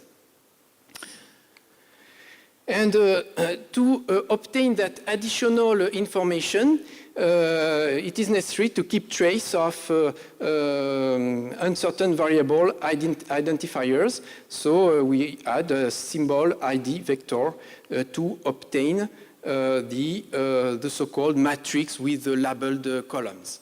And with that kind of object, we can define sum, linear image, vertical concatenation. And interestingly, we can notice that vertical concatenation is just a particular case of the sum. So we have a common link between sum and concatenation. The symbolic zonotopes are defined by a center and a matrix with double column, not just a matrix. And C plus RSI is just a symbolic expression. This corresponds to syntax. And the way we interpret, the way we evaluate that linear formula is to consider the set corresponding to the image of the hypercube. Equipped with those symbolic zonotopes, we can define the sum, linear image, interval enclosure, and the sum is obtained from the sum of, as it has been defined, for matrix with the labeled columns. The consequences of previous definitions is that the resulting domain is included and sometimes strictly in the Minkowski sum of classical zonotopic shapes. So when the two zonotopes are independent, we obtain the classical matrix concatenation. But when we have sum and when they are fully dependent, it is the sum of the two shapes. And equipped with this symbolic description, in fact, we can significantly improve the state bounds with on the right plots. The black envelope is the one obtained with symbolic, zonotopic, and Gaussian mergers, whereas the magenta one was the one we had before without taking the unique symbol identifiers. Now, in order to push things further, let's focus to functional sets with type symbols. How to better trace dependencies and improve uncertainty propagation algorithm. We have to distinguish between uncertainty propagation and uncertainty specification. These are two points. Uncertainty propagation, we can introduce constraints. There are some works which are not the focus in this talk, which are interesting, but well, it is not the focus today. Beyond linear dependencies, we can use polynomial ones. Beyond polynomial dependencies, we could consider functional ones. Now, how to improve uncertainty specification and characterization? We have to find trade-offs between distribution, support descriptions, and efficiency of available uncertainty propagation algorithms. Before pure interval support and pure Gaussian, we have obtained mixtures previously. Beyond pure continuous and pure discrete, we could be really interested by mixed and hybrid uncertainties. And beyond dedicated uncertainty descriptions, we could use generic symbol types, symbol typing. So here is a definition of functional sets with type symbols. First, we start with a well-formed formula describing a symbolic function. And that function is interpreted as a mathematical function. we can obtain the image set as the image of that function by the definition domain of the function. The definition domain now depending on different symbol types, not just intervals. We'll see some examples later. In the case of a linear formula, we obtain symbolic zonotopes. When we introduce an exponent matrix E, we obtain polynomial zonotopes, or the contraction polynotopes is a contraction of polynomial zonotopes. The notation for the matrix here, it is an exponent matrix which allows to describe a polynomial formula. On the plot here, we have the example of the image of a square by a polynomial function that is characterized by the matrix you have on the left side of the slide. So with just very few parameters, we can describe, operate non-convex, non-centrally symmetric sets. We can use this for reachability, for instance, here on a Van der Pol oscillator example. And coming back to types, we could imagine many kinds of types, but here we'll focus on dealing with mixed and hybrid sets. And to that purpose, it can be useful to use not only intervals, but also types signed, that is either -1 or +1, but not all the values between the two, or Boolean, 0 or 1.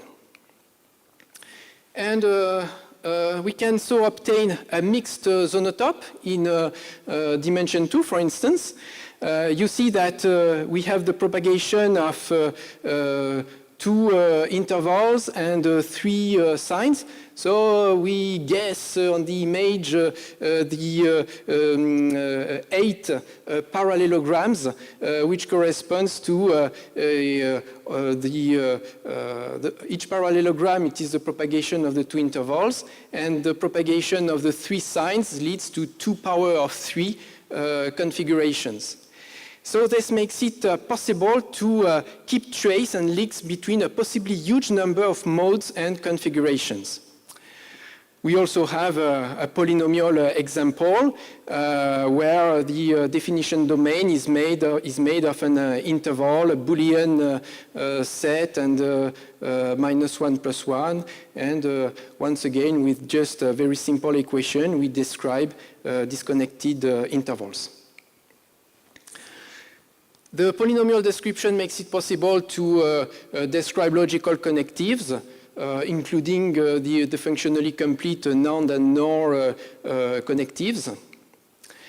When we want to deal with nonlinear functions and systems, we can obtain this by composition of dependency preserving enclosures. And this makes it possible to obtain enclosure directly from basic operator overloading. Here you have the image of a linear enclosure of the exponential functions. And of course, it works for other functions, classical ones, sin, cos, etc. And also switching functions like absolute values. Polynomial enclosures are also possible. So based on the absolute value, we can obtain many other switching functions, mean, max, saturation, dead zone, rectifier, linear unit.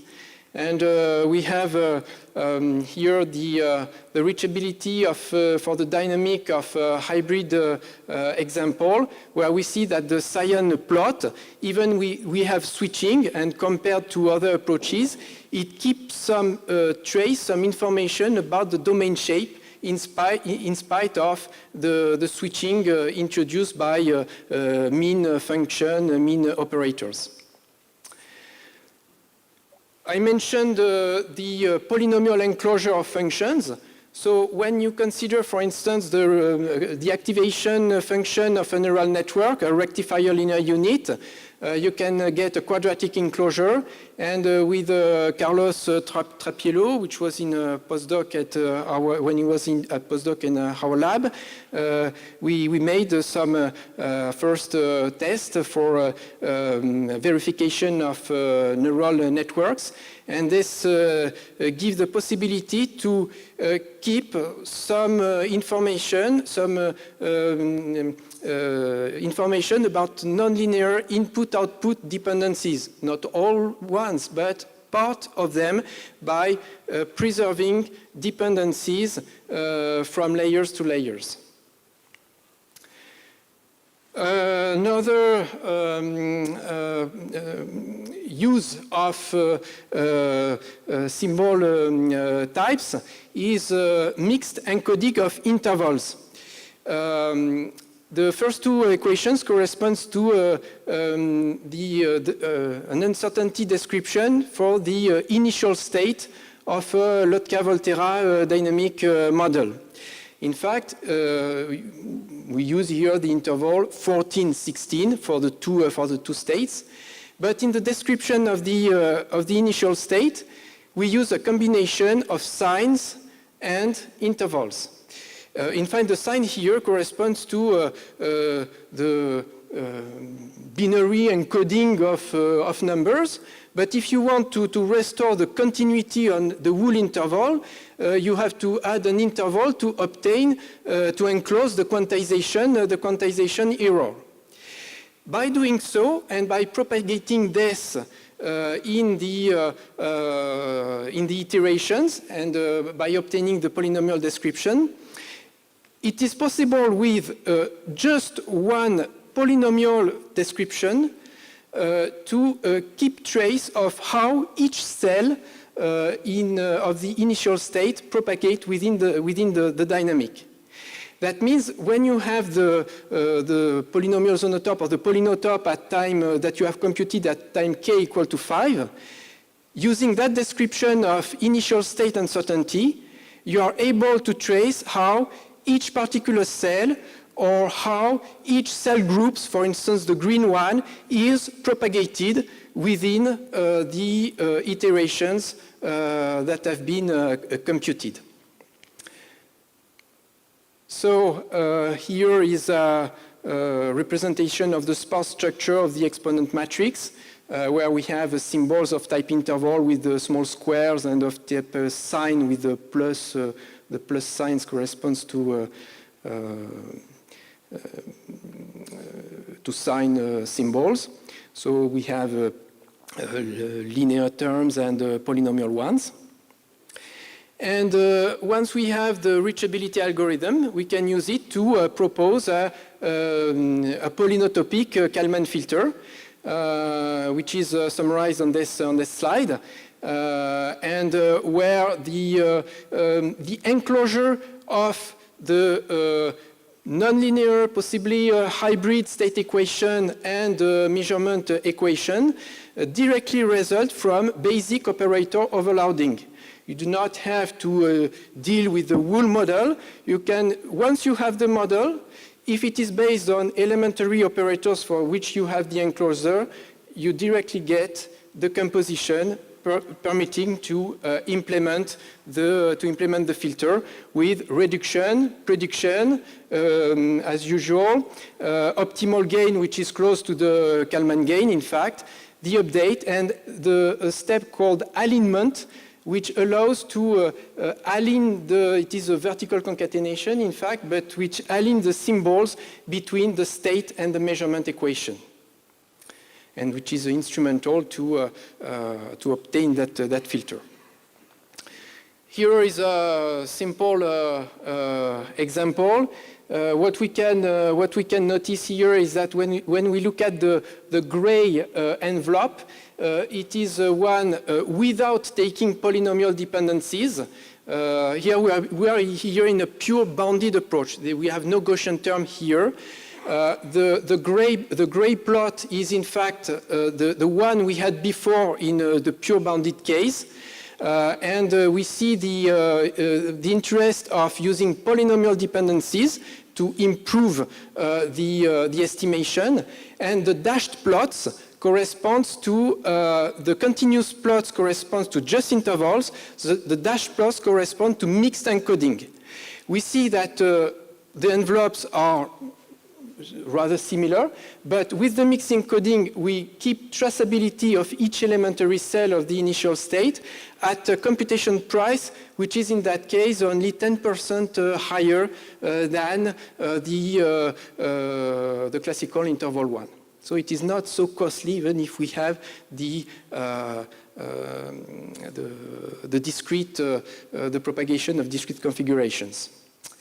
And this leads me to the conclusion. So here I've gathered a few key takeaways illustrated in this presentation. So functions can be used to implicitly define sets as the image of their definition domain. Functional sets with type symbols extend zonotop to non-convex, non-centrally symmetric, non-connected, possibly mixed hybrid sets. An explicit distinction between syntax and semantics combined with eager evaluation of symbolic expressions and lazy set evaluations are keys to overcome dependency problem, because when we compute the set, we lose all links.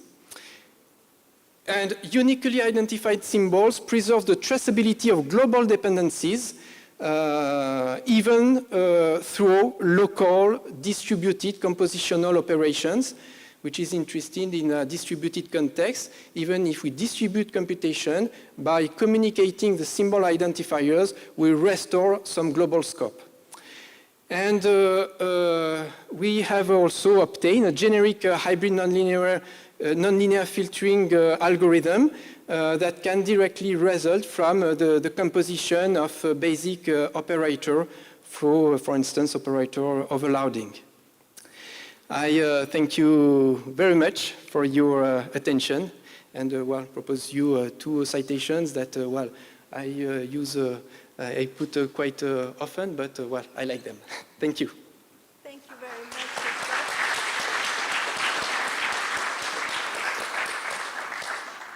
Are there any questions in the room?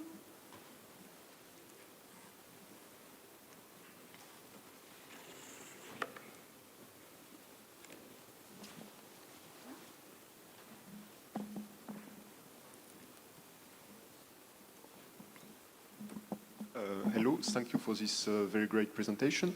I would like to ask, in your proposed model, in the beginning, you begin by mixing the classical zonotopic approach with classical Kalman filtering, and you do so, if I'm not mistaken, by doing the Minkowski sum between the zonotop and the ellipse that corresponds to the covariance matrix of the Gaussian noise.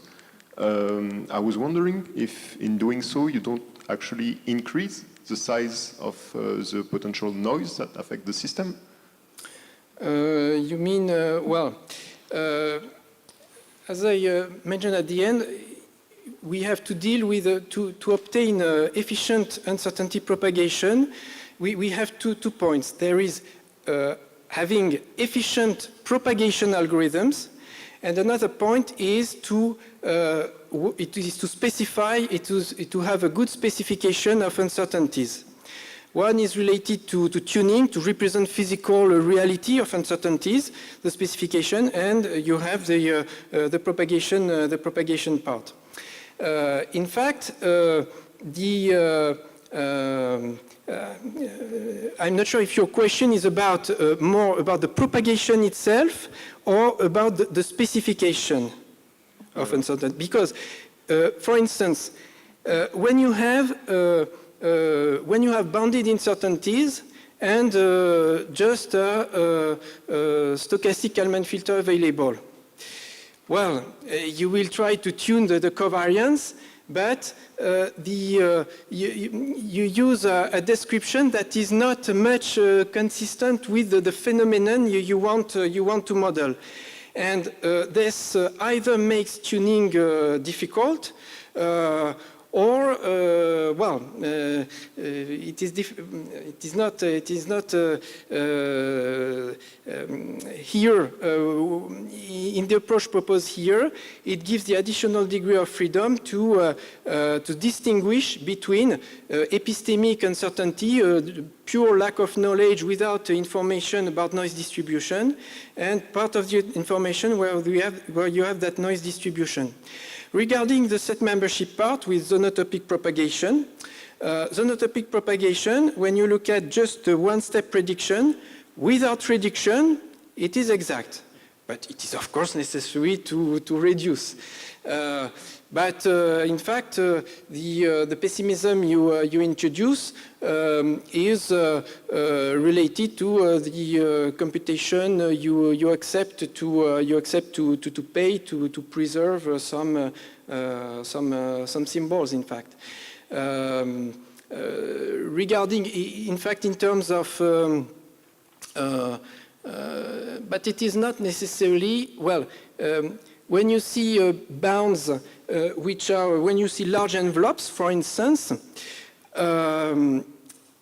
it is the consequence sometimes of the fact that between the bounds, when you are in a pure set membership approach and time varying, you have to enclose arbitrary variations between the bounds, which is not necessarily consistent with physical systems. But for robustness, for safety, it is it is sometimes important because if you model it as Gaussian, you may have with confidence levels tight intervals, but when you are outside the confidence interval, sometimes you don't know whether you have truly detected or whether it is some improper modeling of the uncertainty. I don't know if I have answered your question, or you can precise if you want. I was wondering, just like from geometric point of view, what the distribution looks like in the end by doing this Minkowski sum between the distribution. The distribution, you do not have exact. You can. Wait, okay. You do not have for the Gaussian part. It is for the Gaussian part we used upper covariance matrices in some case. So it is. We know it is Gaussian, but we don't necessarily know the covariance. And in the set membership case, you do not have information about the distribution for the set membership case. When you combine both, you have some shape for the distribution. You have an imprecise. You get an imprecise distribution. You have a distribution when you combine both, but it is an imprecise one. But while still permitting to ensure some false alarm rate specification. Yeah, that was, I think, where I was going for. Because I see like kind of two ways of doing it, either by cutting the distribution outside of the zonotop, and you assume that outside the zonotop probability is 0, and then in the zonotop you kind of have to renormalize your Gaussian distribution. I think we are running late. Yeah, okay. We can discuss this point. No problem. With pleasure. During the breaks.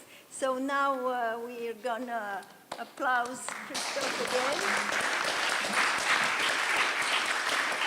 Thank you very much, and we have to leave the room for the other session. Thank you, Christophe. Thank you.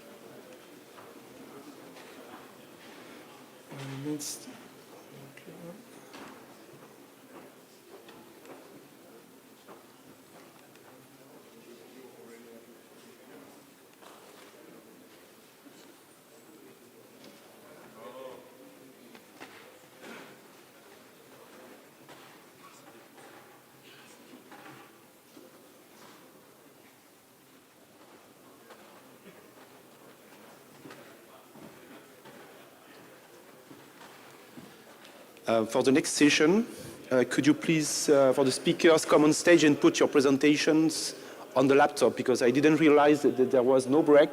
So please put your presentations on the laptop. We cut it from Peter's talk.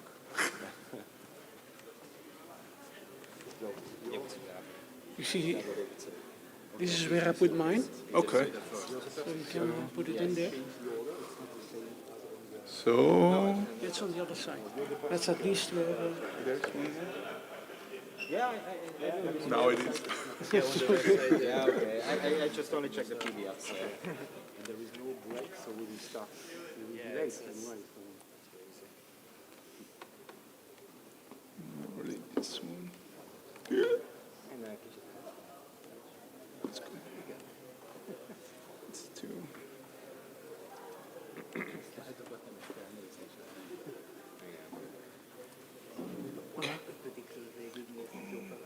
Throw it out quickly.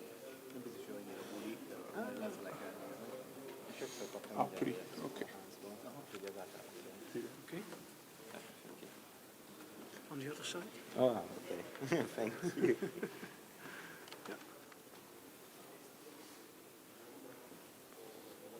Let's see. Yeah. Yeah.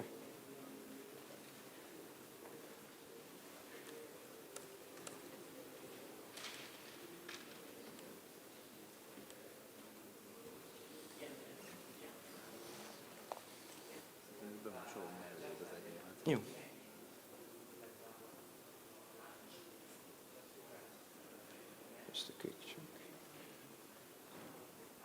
No, then we have to change. Put Yeah, this one in. okay. Yeah, it's fine. I will just.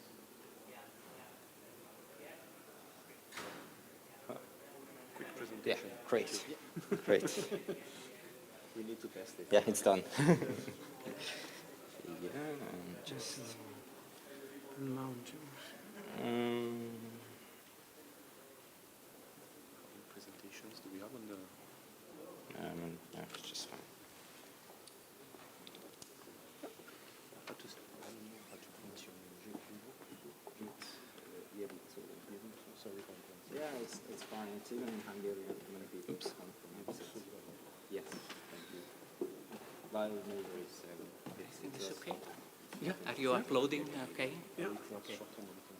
Yes, yours is still there. Yeah, it's very nice. If you need, I'm here. I think one presentation is missing. Not this one. The fourth? Is that where we sent? I didn't see. No.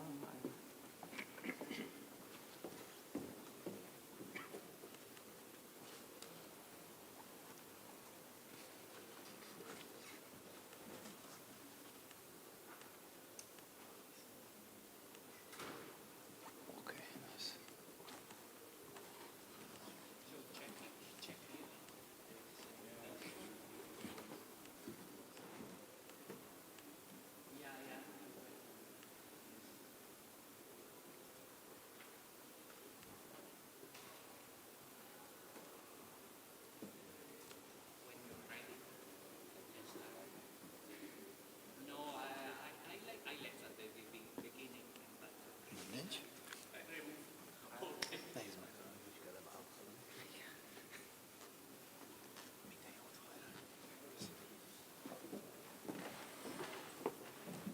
We have on how many presentations do we have?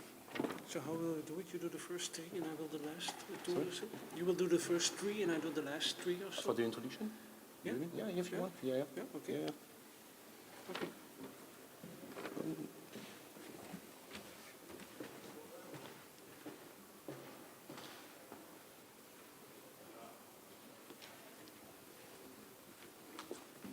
Okay, so let's start welcoming this session dedicated to fault diagnosis for aerospace system. So my name is Philippe Goupil. I'm a technical fellow on fault detection in the Airbus Commercial Aircraft Design Office in Toulouse, in France. And it's my pleasure to chair the session with Michel Ferragen, who will be one of the speakers. So I will introduce him before his talk. So we are not on time, but we will try to do it anyway. So it's my pleasure to welcome the first speaker, with Gabor Kievusko. We received his BSc degree in vehicle engineering with vehicle mechatronics specialization from the Faculty of Transportation Engineering and Vehicle Engineering of Budapest University of Technology and Engineering, and currently is pursuing his MSc degree on the same topic at the same faculty, and he will be our first speaker, so please, you have 20 minutes. Thank you so much. Thank you.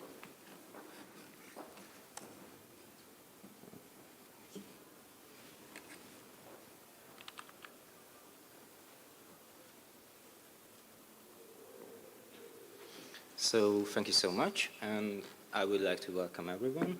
My name is Gábor Javucó, and I would like to present to you our joint work together with Peter Bauer, which is the optical flow-based vertical angular rate fault detection on UAVs.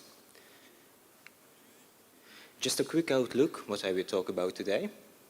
The aim of our work was to estimate the vertical angular rate of this DJI M600 drone using monocamera images, which were recorded with this.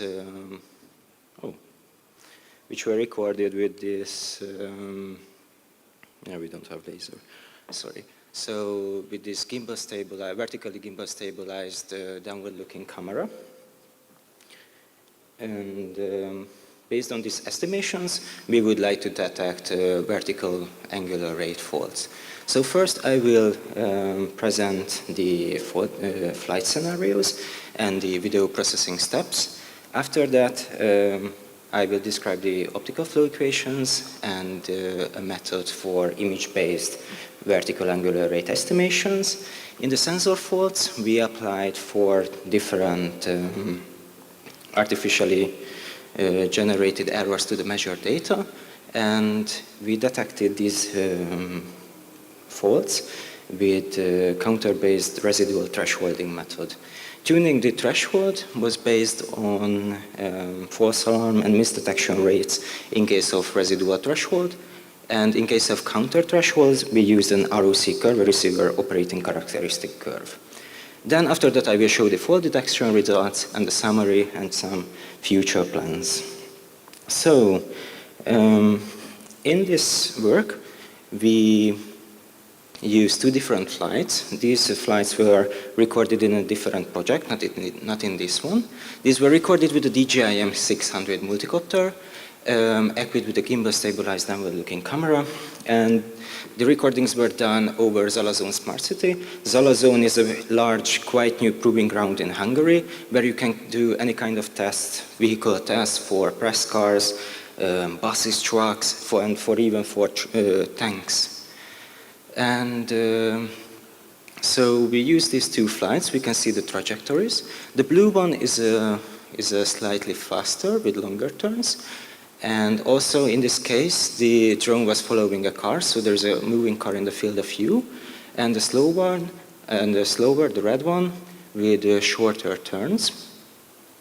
And a video snippet can be seen on the right-hand side. This is from the blue trajectory. And we can see this turning from which we would like to determine or estimate the yaw rate of the vehicle. But how can we achieve this? First of all, we have to find feature points on the images. These can be corners, edges. For this, we use the OR function implemented in the OpenCV library. And what we are interested in, that where does these points move to on the next image? And for this, we can calculate this with optical flow. And for this, we use the Lucas-Canad method, also implemented in the OpenCV library. This can be seen with the yellow ones. The features found by the orb are marked with the red circles. But sometimes, or in many cases, these pairings are done wrongly. To filter, because there is like big movements or intensity changes on the image.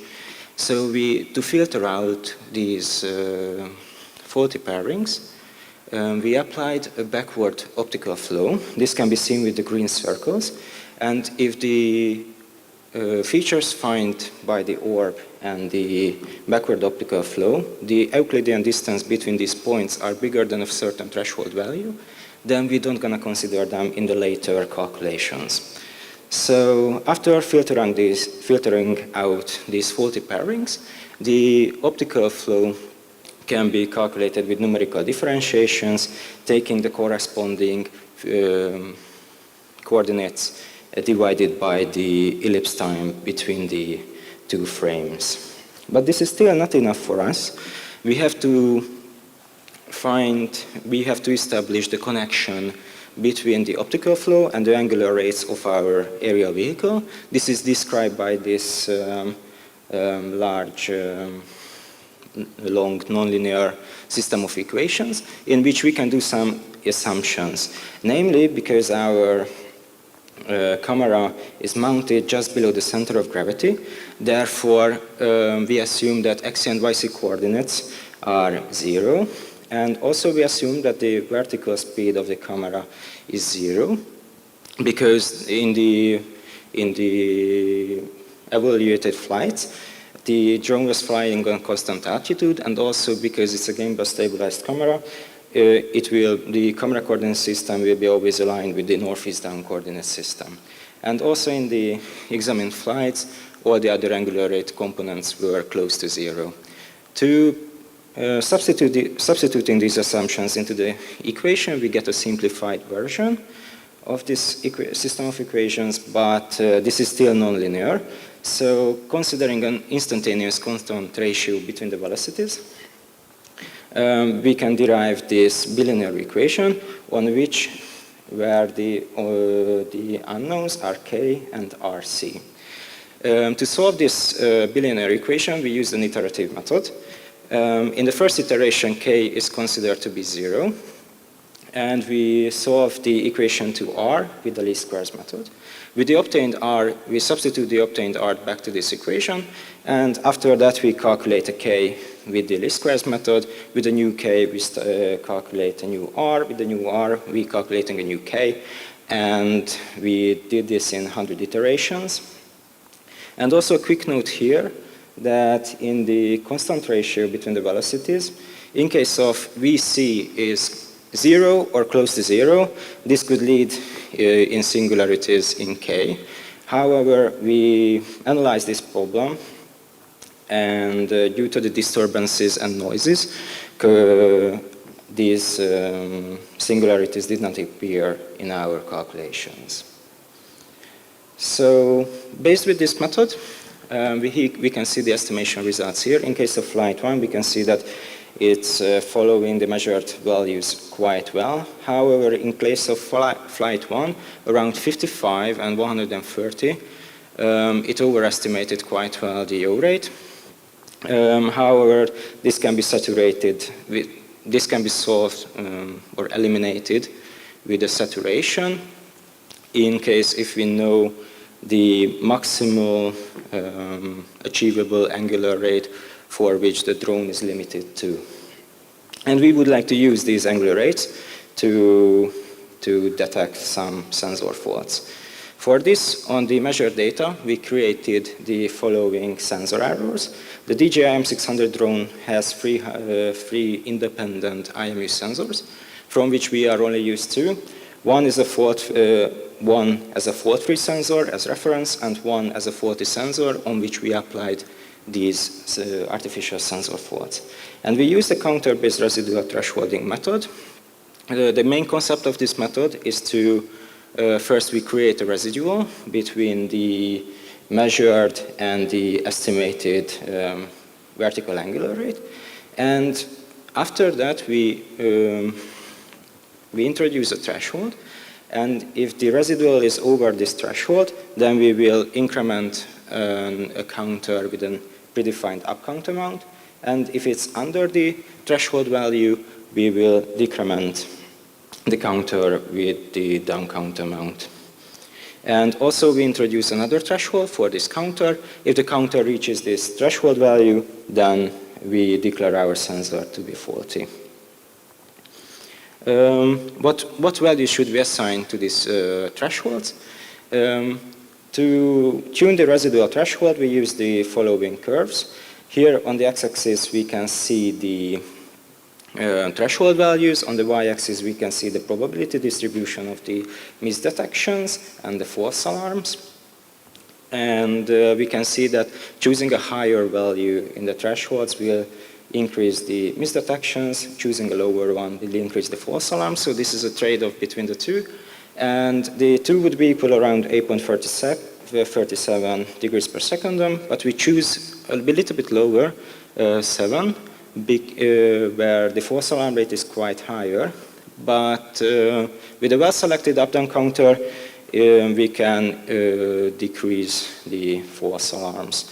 And a quick note here, when no turning, the lack of excitation can prevent the detection of small stack errors, while sensor noise can give false alarms. Therefore, we just only examine when the original measured signal exceeds 4 degrees per cent.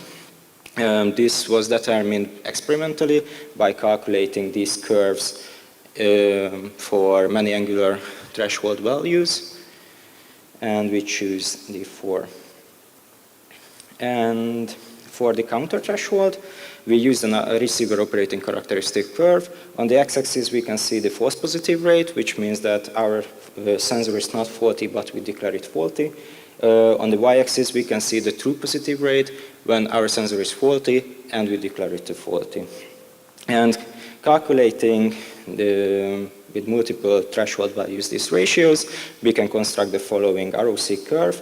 The optimal point of the ROC curve would be 0, 1, where we just only have true positive decisions, we don't have false positive decisions, and we would like to get close as possible to this point. So we obtain the value, the threshold value, with the largest perpendicular distance from the diagonal line, and it determined for us the 37 value, where the ratio of the true positive decision is 74%, and the false positive is less than 1%. And with these values, with these threshold values, with this method, we were able to detect the 2.1 degrees per sec differences in case of additive type sensor failure, and 8% and higher in case of multiplicative type sensor failure. And during the testing, we considered 2 cases. One, when the fault is activated when the angular rate is close to constant, and a varying case when the fault is activated before large changes.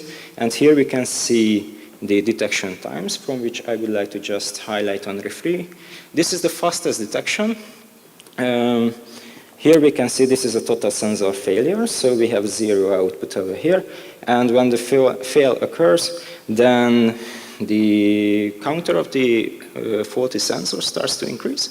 It reaches the counter threshold value, and we declare the fault that our sensor is faulty. The second one, which is a much slower but still successful detection, in this case we can see that the counter was only able to reach the threshold value during the second turn. This is caused by the short turnings, the lack of excitation.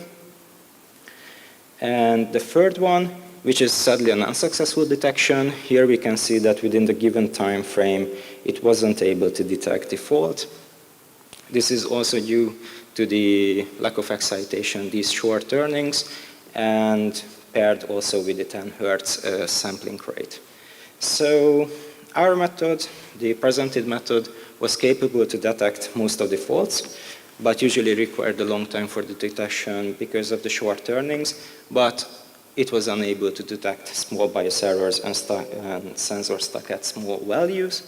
So the future plans containing to solve this problem, calculating the Euler angles from the angular rates and comparing the cumulated rotation with the image-based results. And also a bigger future plan is to estimate all the angular rate components in case of a monocamera away from the center of gravity and not aligned with the body system.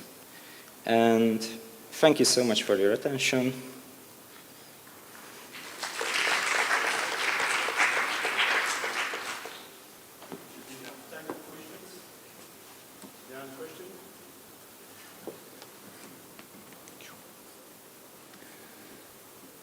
No question?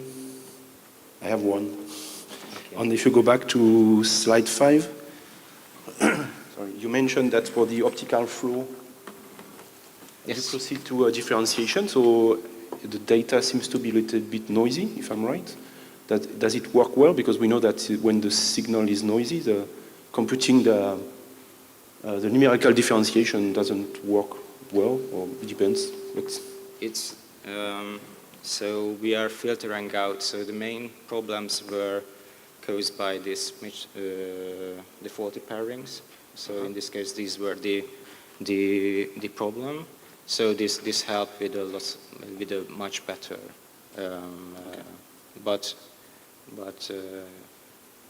so it didn't really cause problems in the differentiation. And I have a second question. You mentioned the type of fault that you have tested, the additive faults, yes, and the multiplicative faults. Did you test also the what we call the substitutive fault? It's the case where the fault fully replaces the nominal signal, or is it what you call the multiplicative fault? Do you see what I mean? You can have a signal, and then at one moment, a fault fully replaces the nominal signal. This is something we could have, I don't know, on board an aircraft, for example. We just only tested when the output will stuck with the value, and also with total sense of it when it's like zero output, but we didn't test something that is like completely different. It's another kind of fault that you could test, I think. Yeah, all right. Thank you so much. Is there any question? But I don't see the room. No? So thank you again. Thank you so much.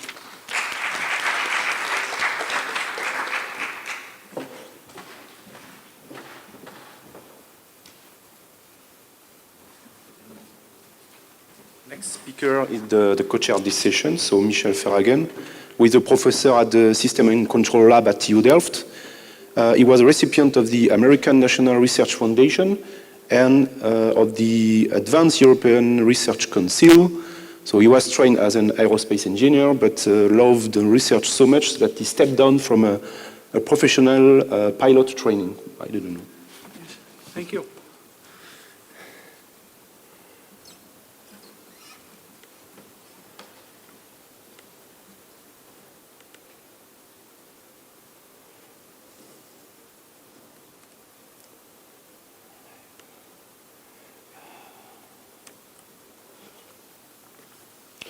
Okay, thank you for the interest to stay here in this session. I think this is an interesting presentation, which, to my view, adds a new fundamental development in fault diagnostics. Because from a practical perspective, the applications that came onto my desk was that sensor and actuator faults are no longer isolated failures, but they have also a consequence on the dynamics of the system. Think, for example, of a quadrirotor or a drone where one of the rotors breaks off. Then it's not just an actuator failure, but it also has an effect on the dynamics of the system. So what I'm presenting here is an approach where we simultaneously identify from measured data which might be faulty, the dynamics of the system and the faults in the system. And we apply this as a general approach. It will appear next month in Automatica. It's a general approach, but today I will specialize it to a particular application, namely within this session where we have failures in air data sensors. And I try to solve this problem in a convex manner. So the outline of my presentation is basically very simple. 3 parts. First, where I present the benchmark example as a motivation of this development. Second part, the theoretical development for the simplest case to highlight it and to make it as transferable as possible. And then we'll end in the third part with the validation on real-life data with our university aircraft, which is a Cessna. The motivation first. That's a benchmark example that I've taken. Aircrafts are equipped with air data sensors like pitot tubes, and there might be all kinds of problems with these devices due to icing, might be clogging, water in there. That might cause these pipes to be blocked, and hence the air data that is derived from it, like airspeed, angle of attack, etc., is biased in a certain way. And that can have tremendous effects because you no longer know what the actual airspeed of the system is. And when you think that most of the aircrafts are kind of controlled in a gain-scaled fashion, it's no longer possible to know what the actual dynamics of the systems are. And you don't know the readings of your sensors anymore. So I call this as an idle system to develop, instead of redundant hardware, to come up with a smart algorithm to make the system as simple and robust as possible. So that's the motivation, and we will use this example later on as a benchmark of this theory to validate this. But the simplest case, we can generalize this, but I present it in the simplest format. So we look at a linear model, linear state space model, A, B, and C, which has process noise and measurement noise. Think about an airplane flying through turbulence, and we don't know the noise characteristics, of course. Now, when you see this already from an identification perspective, this is a highly nonlinear problem. And, if you would like to design a Kalman filter, you need to know the process and measurement noise. If you don't know the system matrix in the state, there you see already that the multiplication of these quantities make the problem very complex. Now, from this perspective, we now consider additive failures to the sensors. That is, the measurement output is the output of that linear system plus a fault. Now, the motivation for that is really true, and it's based on the work of Friedman, that when you work in a certain operating point, that when you linearize these failures, additive failure models halt. That's where we rely our theory about.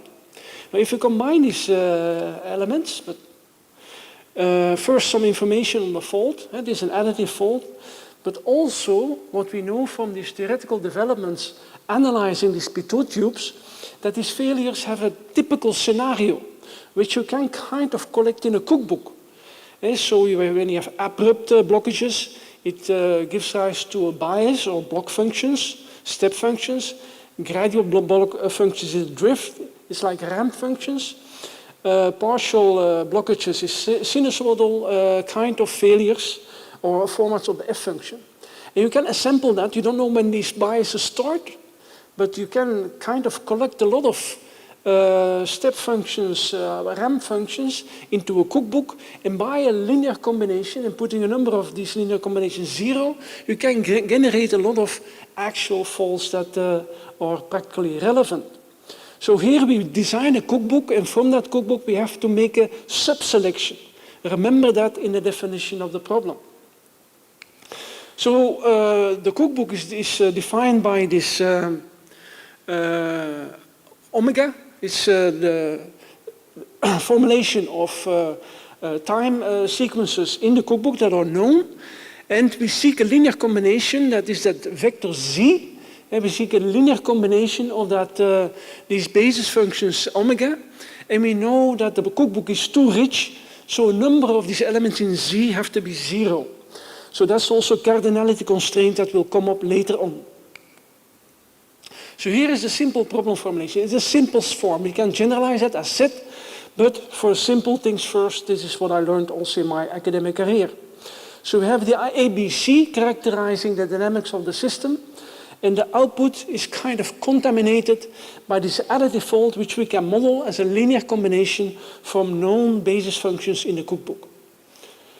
So what we want is from input data U and faulty output data, possibly faulty output data, we try to find something that characterizes the dynamics of the system. That doesn't need to be the A, B, and C explicitly, but the dynamics need to be characterized by that.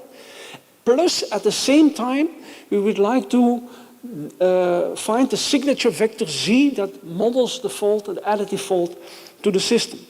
And you see, if you approach this problem from a direct formulation, you end up with a highly nonlinear problem. But we know from subspace identification, and I've written lots of papers about that, also books. If interested, please contact me. We know that it's a highly nonlinear problem. As said, the product between A and X already shows if you don't know X, you don't know the dimension, it's a highly nonlinear problem. But there is a simple subspace trick. that when you know for this linear system there exists an observer, that observer has as input the measured input and the measured output of the system.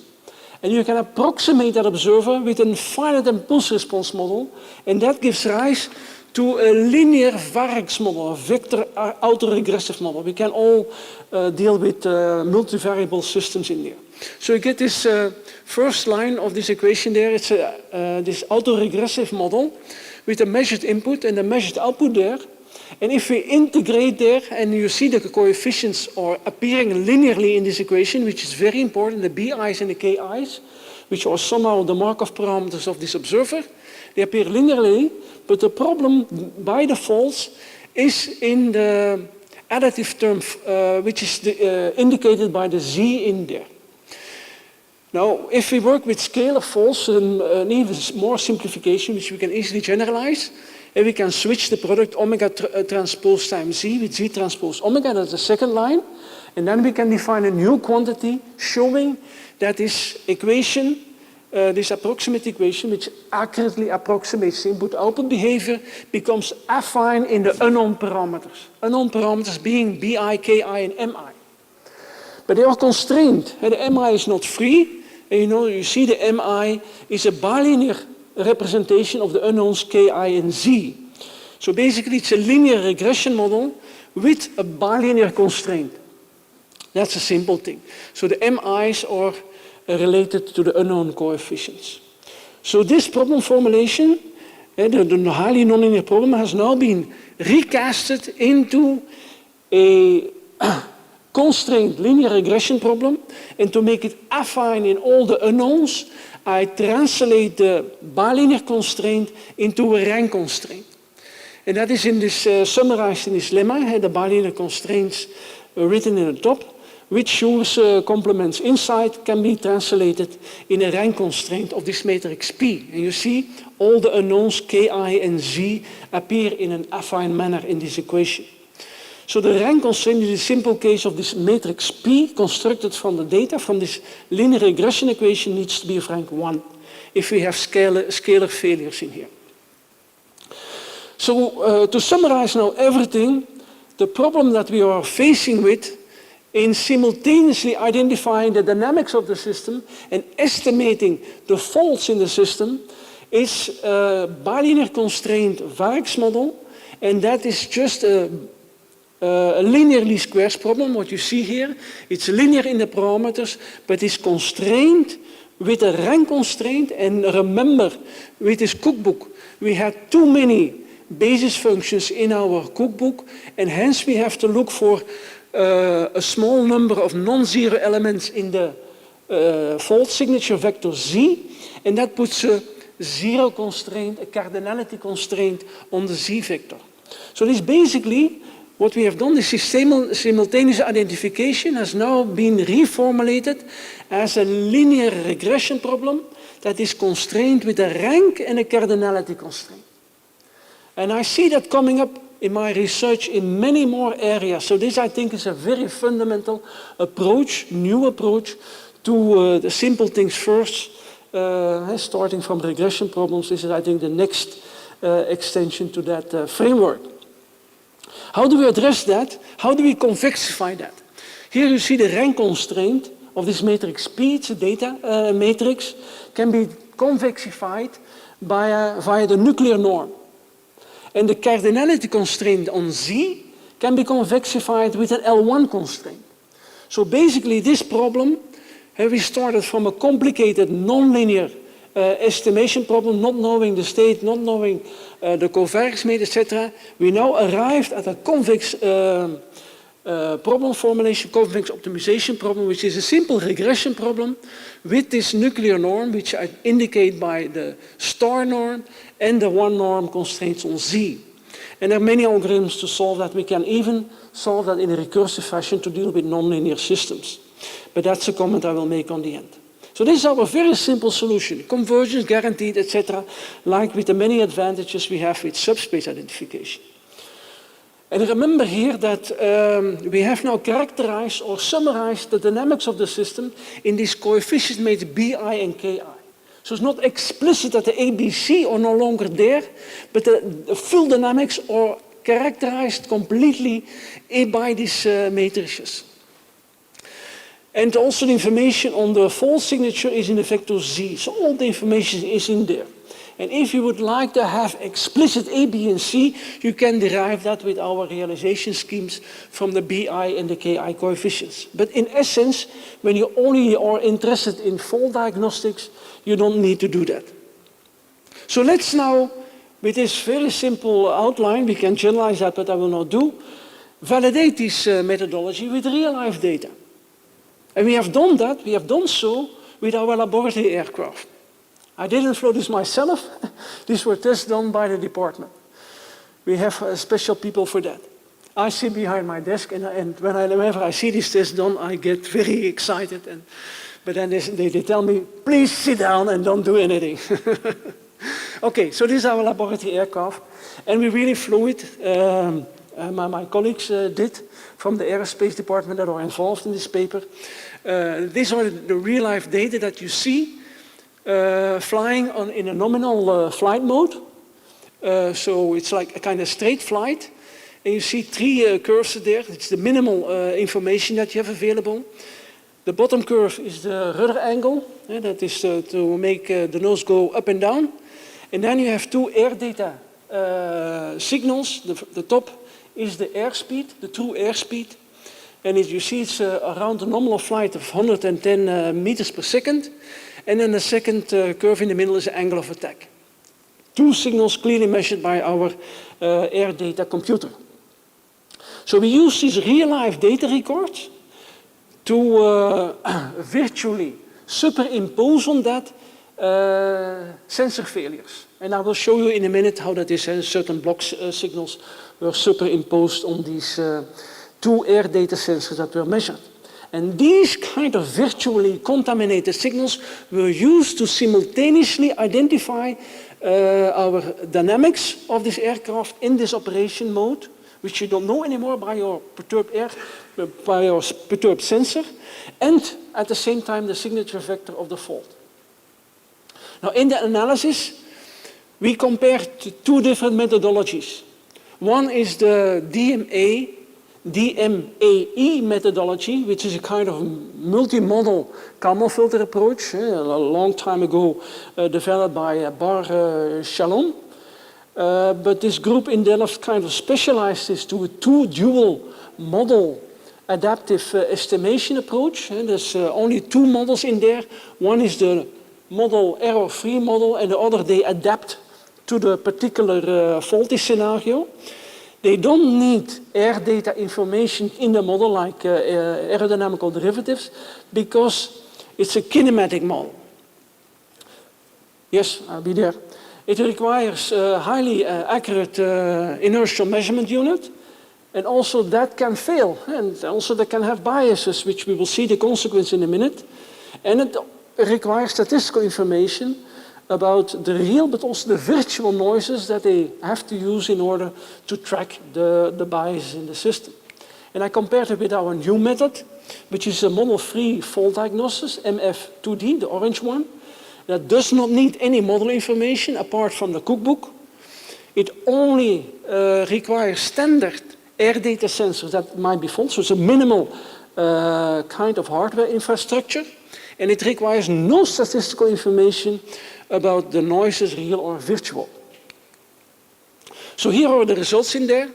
First you see the fault on the air data sensor. You see it's a block step that we have indicated, while the basis functions were step functions and ramp functions, sinusoidals.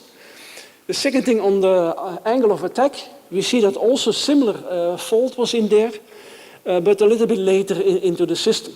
There was a small delay of the fault scenario, which also corresponds to reality. So here, the new method is the orange one or the yellow one there. You see that it tracks in both cases the fault very accurately, while simultaneously identifying the dynamics of the system. There is a small bias on that, which is natural, because L1 constraints tend to constrain the estimate in some way. That's something we can easily get rid of. While on the other hand, This multi-model Kalman filter approach could identify the fault on the airspeed, but had great difficulty because of the biases on the inertial data to deal with the sensor fault on the angle of attack. Let me summarize with some concluding remarks with the take-home message. In general, what we have shown that you really can identify the dynamics of the system simultaneously with the faults. But let me be more precise here what we have done. We have shown that in a convex manner, we can identify linear dynamics simultaneously with faults when a cookbook is known. We are working on extensions, and that's really exciting, towards nonlinear dynamics, for example, based on our recursive implementation of this new method. And if you would like to know more details about that, a journal paper in Automatica will soon appear next month, and you're all free to download and read and enjoy it. This is what I've said. Thank you for listening. Really, thank you.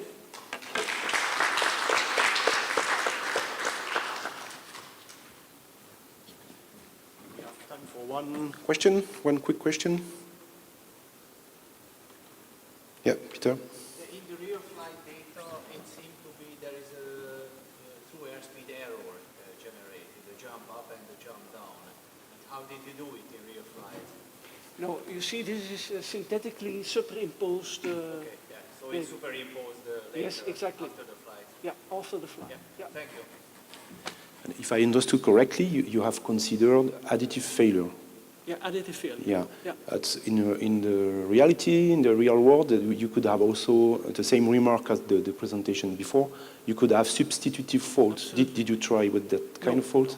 No. It's not necessarily for the pitot chips, but for the angle of attack sensor, yeah. if it is broken. Absolutely, or, absolutely. Yeah. And if you consider this kind of fault, what is the consequences on with your solution? Do you think it will?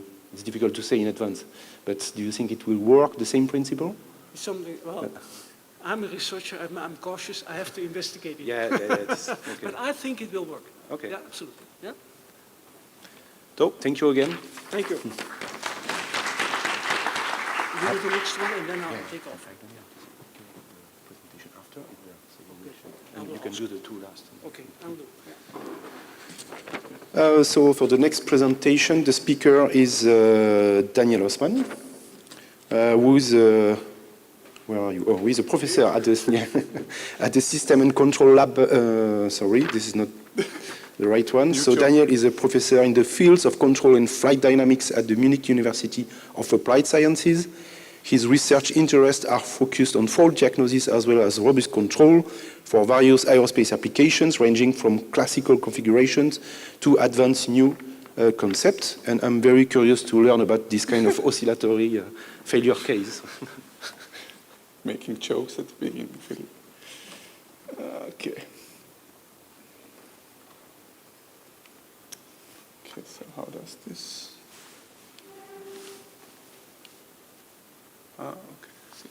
Okay, thanks, Philippe, for the nice introduction. So before you leave the room, because it's another talk about OFC detection, because we are probably dealing with that problem since like over a decade, and ending up last year at the IFAC World Congress with this challenge on the OFC detection. Back then in Japan, we actually thought maybe it's time to do something different. And during the challenge, we had 5 or 6 interesting papers, and after that, a couple of contributors sat together and said, okay, why shouldn't we sit together and approach the whole problem differently, not searching for another method to shoot at the problem, but more like take our experience from the last decade, try to mix it in and see where we can find some nuggets to still improve the detection of this fault. So this was the idea. So this is the paper I'm presenting, and you might wonder why I'm presenting it. I do too. No, it was a cooperation between myself from Munich, from Jérôme Sislak from Bordeaux, and our colleagues from the from the Xidian University in China. So to be honest, Professor Chang here did most of the work, and we actually spent our expertise And they did all the implementation, so all the credits go to her. And then a couple of weeks ago, she called me and said, I have the presentation ready, please hold it. Because, and I'm allowed to share this information by her, she's expecting a small control scientist in the next few weeks, so she decided not to travel. This is why you have to deal with me today. Okay, so that said, let's go ahead. I'm staying with Michel's structure, only 3 topics today. A short introduction for those who are not aware of the oscillatory failure case. Then I'm going to talk about, let's say a model-based detection scheme where we said, okay, let's take the stuff which actually works, and if you're flying an Airbus, there's stuff in there which actually is able to detect this fault already. And then let's see what can we improve, where are some fields we can make things a little bit better. Okay, so what's the main issue, so the high-level problem of the OFC? So it's a small unwanted oscillation injected on your actuators coming, what I'm going to talk about in a second, for example, from the actuator itself or from the flight control computer. Why is this problematic? Well, the passenger might feel uncomfortable when the whole aircraft starts to oscillate. The structure might be in danger. So the point is, if you cannot detect that reliably, you have to enforce the structure of the wing, makes your aircraft heavier, you have to pay more money for fuel, nobody wants that. So this is the high-level idea. So on the other hand, if we can ensure that small OFCs are detected and don't actually influence the passenger comfort, then we can make our aircraft lighter and fulfill the greener imperative we have in our thinking today. So save basically fuel and money. Okay, so where is this OFC actually appearing? If you take a look at, no, this is not the look I wanted to talk about. If you take a look at the classical flight control loop in the aircraft, so is that actually working? Let's see, is there no laser pointer on it? Okay. Okay, you have the aircraft in the center, right? The aircraft is subjected to turbulence. You have the flight controller. Here it's written as a load factor control command, but obviously you could have other control system or other command signals. But the important stuff is this actuator here, or these actuators, more to say, in the middle of the loop. These actuators, especially if they are hydraulic, they could have this oscillatory failure case injected. You can talk about more where it's coming from with Philippe. But maybe they can come from the electrical components, from an oscillation in the hydraulic valve, or even injected by an error in flight or in the servo actuator control system. Point is, you want to monitor it, right? So you have a dedicated monitoring scheme which overviews and tries to tell you when your actuator has an issue with this specific case. What we should note is that compared to what Michel talked about, we can monitor this servo actuator on a system level, right? We know for an airline aircraft what goes in the actuator, because what the flight controller is doing, and what the actuator delivers, because we have dedicated sensors on it. So we don't need to actually look at the whole aircraft level where you could have sensor faults and stuff. So fault isolation is actually pretty nicely given for that problem. So what are the requirements, talking about the OFC, and then I'm actually done with the introduction. We can have liquid and solid types. That is what Philippe mentioned. The difference, is the OFC an add-on to your signal, or is it replacing it completely? We need to detect both. Usually OFCs are in the frequency range between 1 and 10 hertz. Obviously not known, but we know the range. And to comply with certification, you should detect them within 3 periods, right? So that means if you think about a 10 hertz OFC, you basically have 0.3 seconds for the whole detection, so which actually needs to be pretty fast. Okay, challenges are, as said, this fast detection, but also as I said in the introduction, you want to detect the faults with as small amplitudes as possible because you can save more weight. Again, pointing to Philippe, what he's keen about is always this last line, no false alarm allowed, right? Because it could distract the pilot if you tell him something is broken, but it's actually not broken. So that's actually making things worse. So false alarms are a no-go. Okay, so let's talk about the model PEST OFC detection scheme. It's similar to what we have worked out in the last years. What you basically do is you have some kind of mathematical model of the server running in parallel, and then you subtract it from your measured position of your actuator. You can think of more sophisticated things in here, right? You can think of a Kalman filter, an Alspers-based approach, whatever you like to generate this residual here. And then you go into the residual evaluation. You compute the norm of your residual, the energy, or you do bandpass filtering and stuff, and then you compare it against the threshold. So we actually stick to this, I would say, classical structure. We did some additional signal processing to get to a baseline point where we then start off to improve things. Okay, let's talk about a minute of this model. This is how you would model such an actuator. It's basically a servo control loop. So you have the control gain here. P is your speed of the actuator. So the output is your actual rod position you have on the actuator. And you have some parameters influencing your dynamics, basically. You have reference pressure. You have the pressure delivered by your flight by the whole system.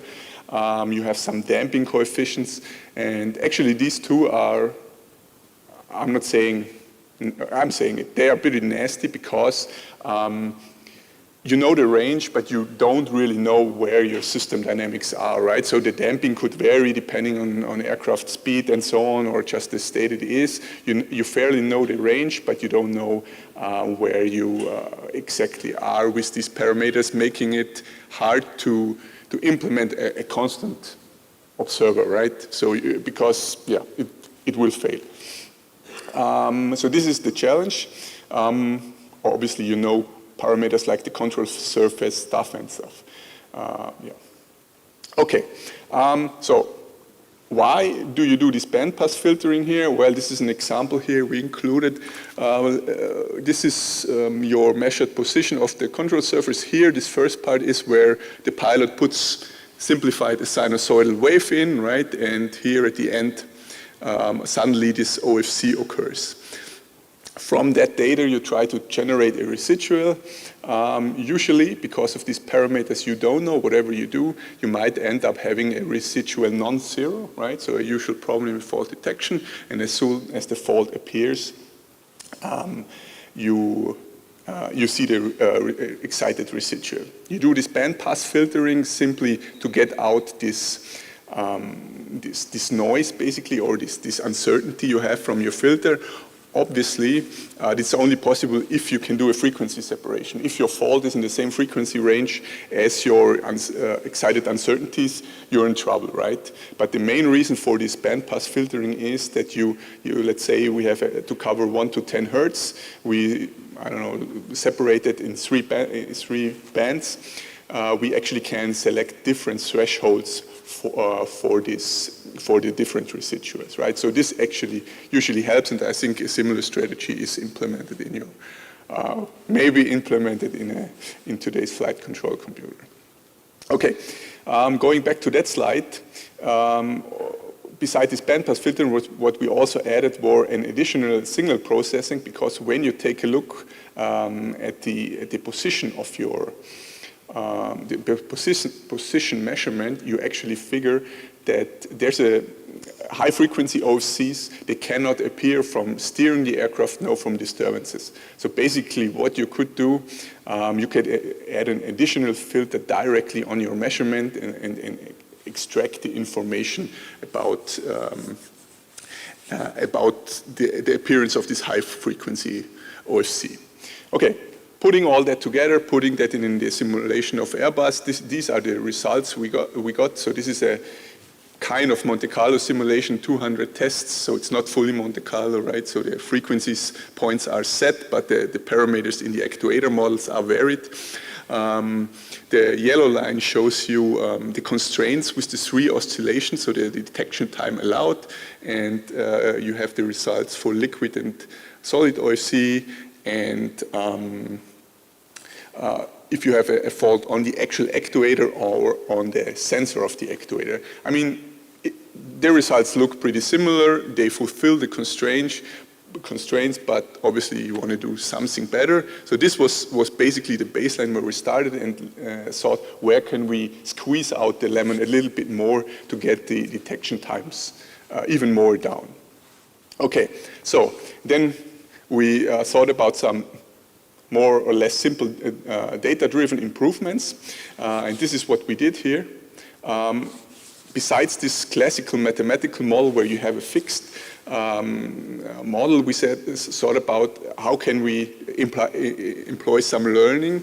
The idea came basically up in Japan, where I implemented a multi-model approach to cover this uncertainty. Said, okay, basically what you also could do, you can just identify one model, which makes Philippe happy, because if you have a multi-model approach, you need to implement all those models on a flight control computer, putting a high burden on it. So that's, we said, okay, why we try to identify the parameters online if we see that it deviates, right? Basically solving, more or less a least square problem, which goes fast, which is not that hard.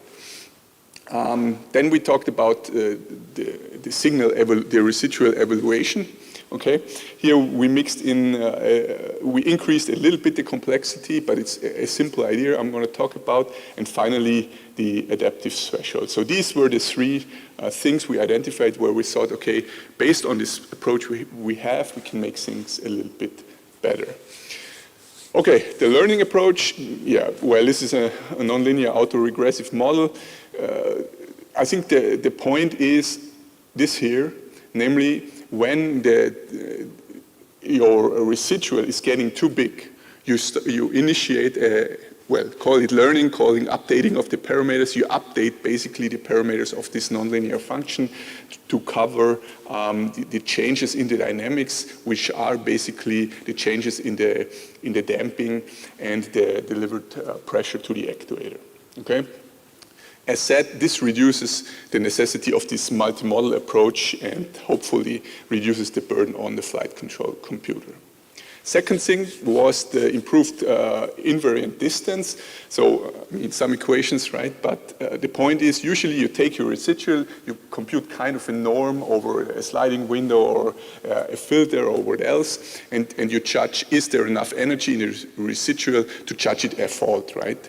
And we figured, in case of an OFC, it's not only the residual itself, but if you take a look at the position, you have, I mean, it's oscillating, right? So you have a lot of movement in your position and in the residual. So basically, what this all says is mixing in this signal evaluation, not only the residual itself, but also its speed and the acceleration, right? And this helps. 5 minutes, okay. This helps to increase the detection, especially, we will see it in the next slide, the separation between faulty and non-faulty. As said, here's an example of that, right? So you have a command on the actuator, and here suddenly this 1 Hertz OFC appears. The classical, if you just take the energy of the residual over a certain window, it gives you some excitement because of the measurement noise here. And then obviously if the fault appears, you're computing over the energy over a sliding window, it jumps up. However, notably here is a value of 3. And now if you're mixing in the speed and the acceleration of the signal, it's not so nicely constant anymore. However, the separation, if you look at the values here, is bigger, right? So you have a higher separation between faulty and non-faulty, which we will see on the next slides that actually helps the detection.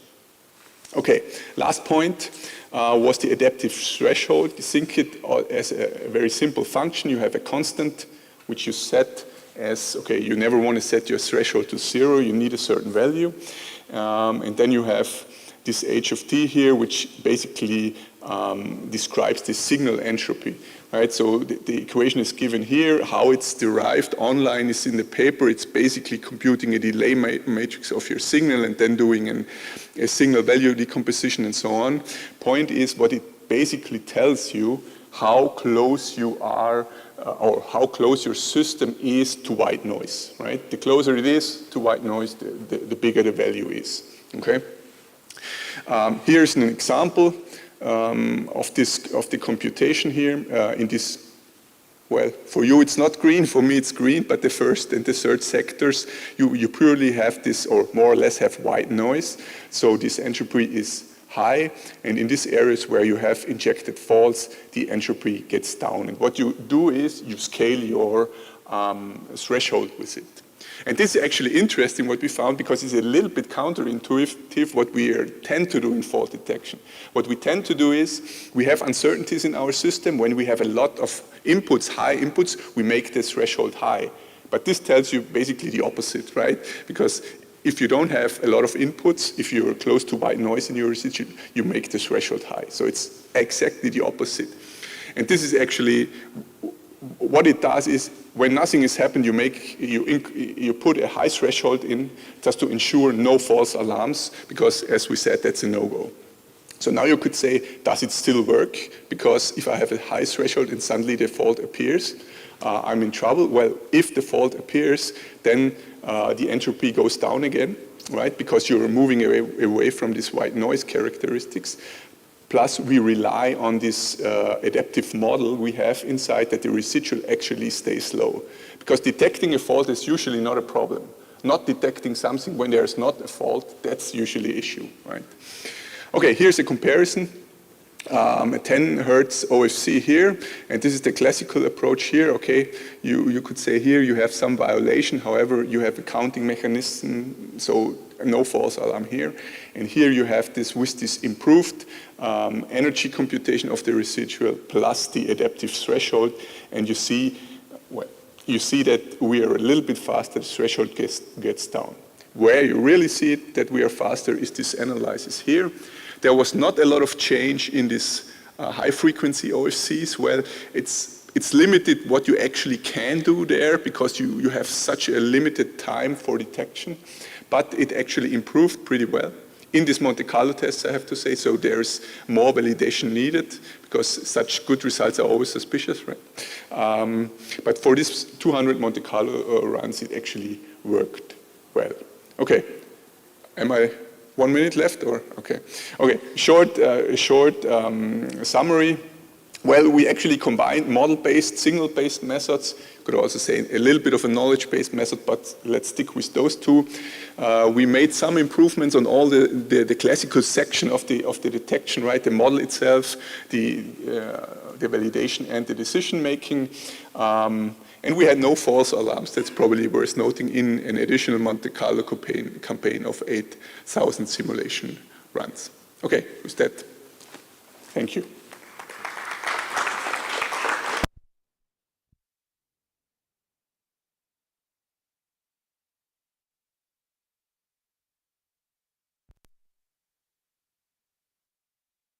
Just one for the CID. Yes. The idea is interesting. The problem for me that if you compute a residual just by comparing the real position and the estimated position, it's easy to put the threshold on the residual. Because, for example, our requirement is to detect all failure beyond, I don't know, 3-4 degrees.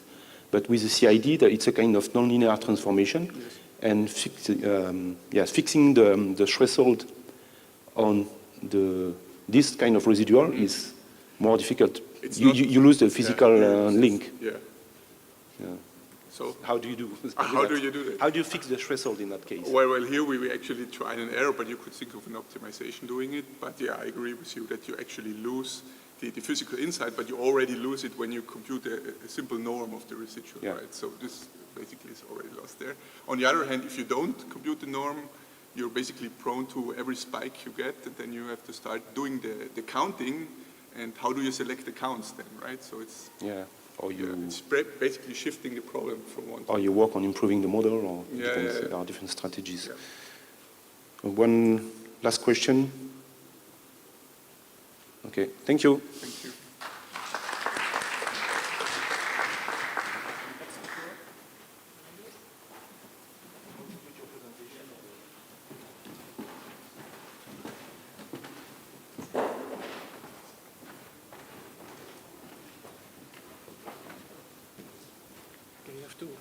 You have to put your presentation on the laptop, what we did before the session. Okay. If you want to introduce the speaker, it's what he sent to me. Yeah, okay. Can I? And I will keep my laptop after, just for you to read it. Oh, yeah. And the speaker is Peter. Okay. So you have the text. Excellent. I will give it back to you. Okay, while the presentation is being installed by, please go ahead here.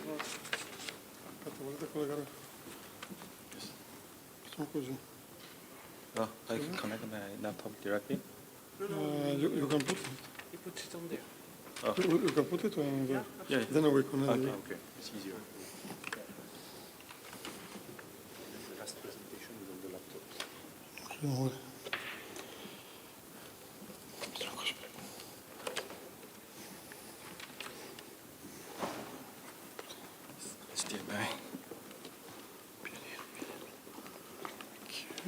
Così ci blocca le slide però.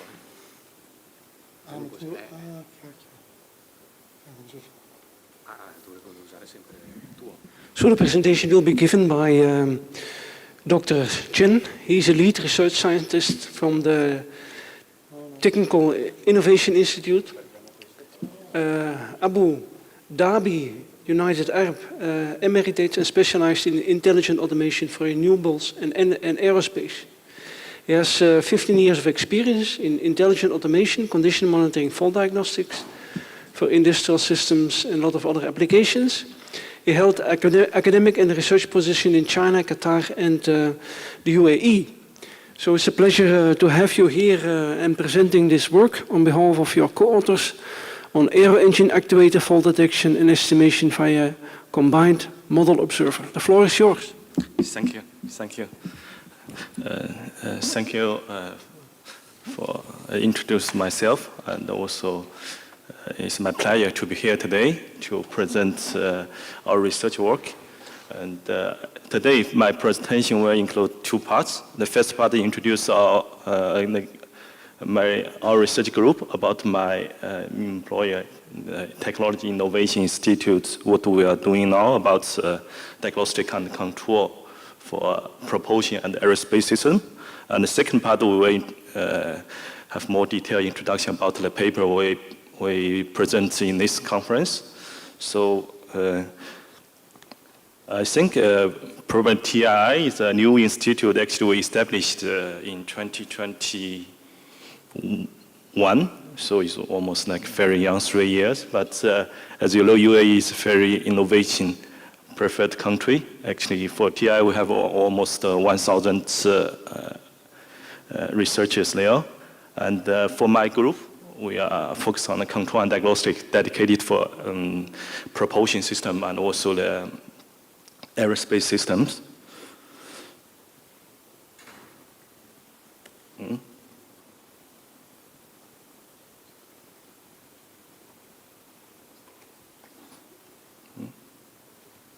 Oh, it's not.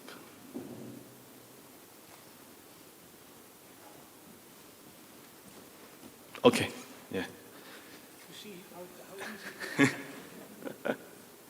So basically, if we talk about the control and diagnostics for propulsion and aerospace system, I think this is several subject or topics we should cover. And as you know, aero engine, I think, is the most important for aerospace systems, and also it's a very complicated system. So for aircraft and even spacecraft and UAV, and also the electrical propulsion like the eVTOL are very hot topics now.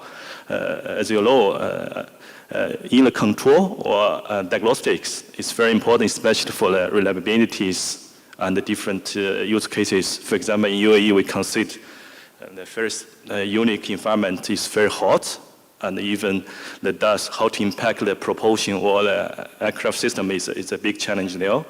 So basically, for our research, we cover such topics. For example, we need to build a model and get the data and even we develop diagnosis and control. So for diagnosis and control, I will not go for details. I think here most of you are an expert, but I just want to highlight for the error engine, also we apply the same research roadmap here.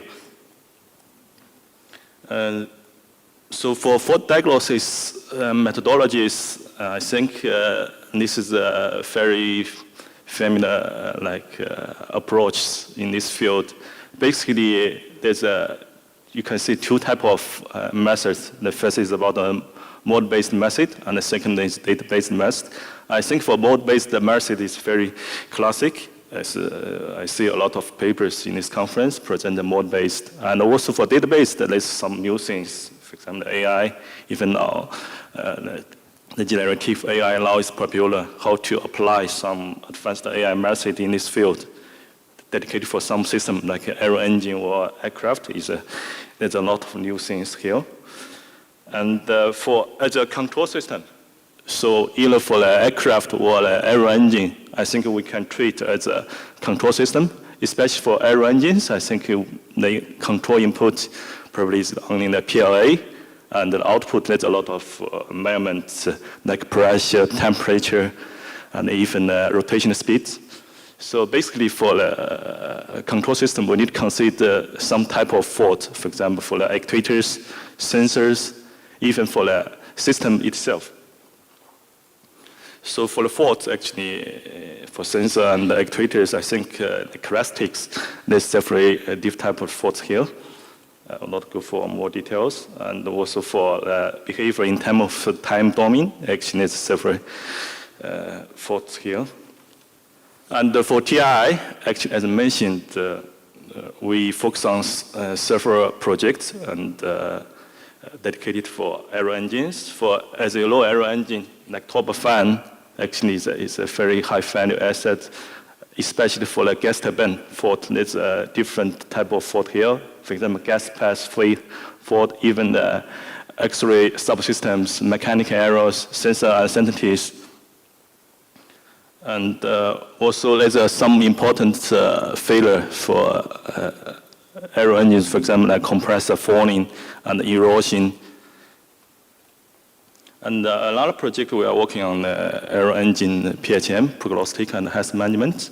So basically we apply some AI methods like to remain user life predictions, even the condition-based maintenance. And for the aero engine control, we focus on some control unit for a small engine, even you can see turbojet, and apply some digital method here.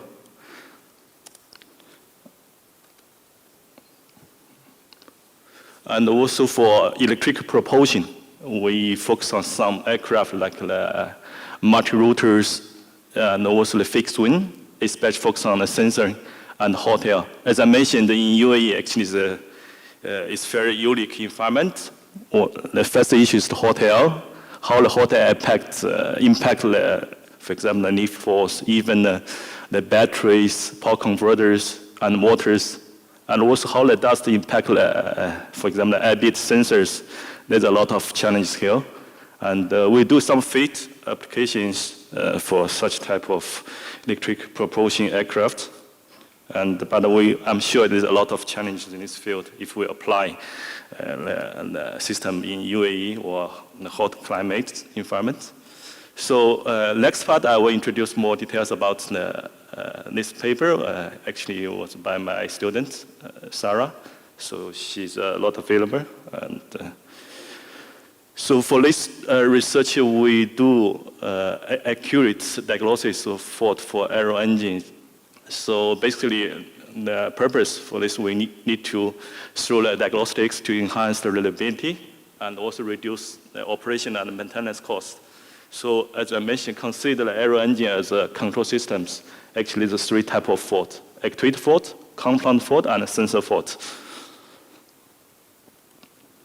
And for the aero engine, for the diagnosis, I think there's a mode-based approach by some research papers as you should.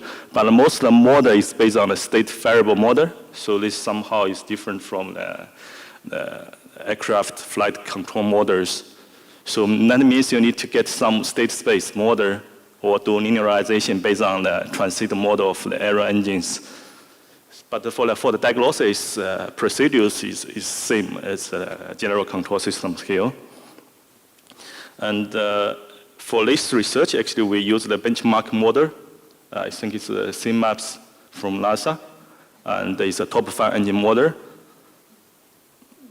And we consider the actuator fault here, and even sensor fault.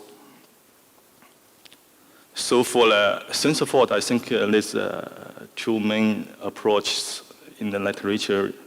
The first one is the common filters. The second one is about the model observers here. And for the actuator fault, there's mainly two mainstream research methodologies there. One is about the AI data-based. The second is also the mode-based. And for fault detection, so the fault, as I mentioned in previous slides, for diagnosis, fault detection is the first step to check the fault happens and when. So basically, for mode-based, normally we need to design a Lundberger observer and the second for diagnosis step, we will estimate the fault, the severity, for example, how much actuator faults lose. And to build this top 5 system, we model in this model in some, like we call it the transient model. I think it's very high fidelity and non-linear model. We consider input and also the output. The states, I think there's several states here. For example, we have the fan speed and the compressor speed, and also the pressure and temperature in different stations, and even the temperatures. Another. And I will not go for very detail about the linear models, but I think we do have a lot of research based on not only for these linear models, even for the LPV model, how to create, you can see, high accuracy model to match the transit model of the aero engines. And for the model-based, observer-based fault detection and simulation, we build the observers, and based on as the state variable model, so it's type of linear model. Probably we can just consider some simple cases in some operation port. So for the observer, for the first one, I think it's about the detection observer. So we just get the gain, so we can get the residue to check the fault happens or not. And the second observer is we use some type of adaptive tau observer to get the estimation of the fault magnitude. And we just try some parameters from, as I mentioned, the top of our model from CMAPS, and the converter is the linear model. And we design again for detection observer, and even the gains for the estimate observer. So this is some result we did. And I think the first one is about we inject different type of fault, for example, the signal wave type of fault, to see how the installation to track these fault variations. And even we design a detection observer to check when the fault happens. And also another key point for the detection observer, I think, as I showing, for the measurement of the aero engines, there's about 30 variables. For some of them is measurable, for some of unmeasurable. So for the observer, a lot of purpose, we can, based on the control input and measurement output, we can estimate the unmeasurable states through this observer. And for the estimation, we use the adaptive tau observer to get the exact estimation for the fault. So these two types of, you can see fault estimation. One is the square waveform. The second one is signal waveform. Actually, it's in very high accurate. Even we inject noise in the model. So by conclusion, we develop, you can see a combined observer. The first one is detection observer. The second one is a adaptive tau observer for estimation to get the fault detection result and the fault estimation result. And also in next, we will focus on models of higher complexity. For this model, because it's only for like linear models, but for the time being, we have other work is focused on the non-linear model with more operation point. That means the model can cover the error engine in different mode, idiom mode, ground mode, even the cruise mode. Yeah. And also we will validate this detection and diagnostic in real-time simulation environment like Opera TD Space. That's all. Thank you.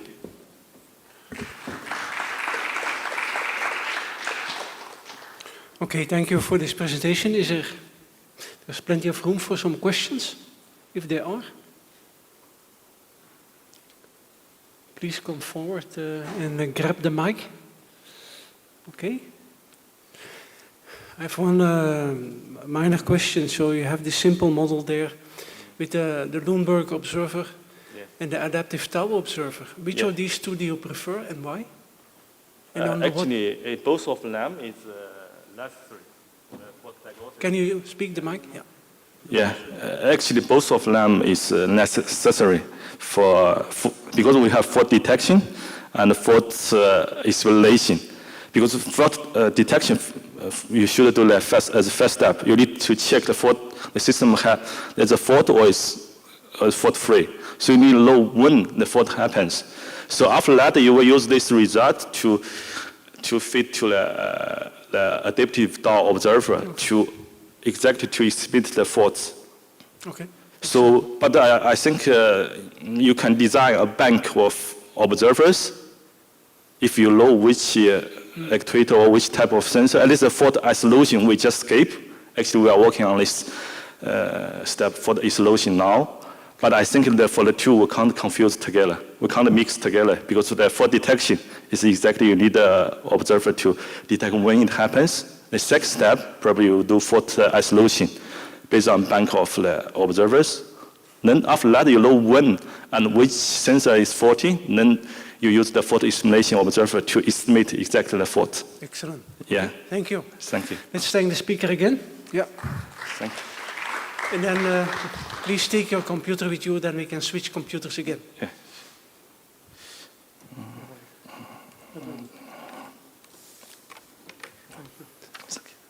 Okay, so that gives me room for introducing the final speaker for today, which is Peter Bauer, from the same institute as the first speaker, from Saki in Budapest.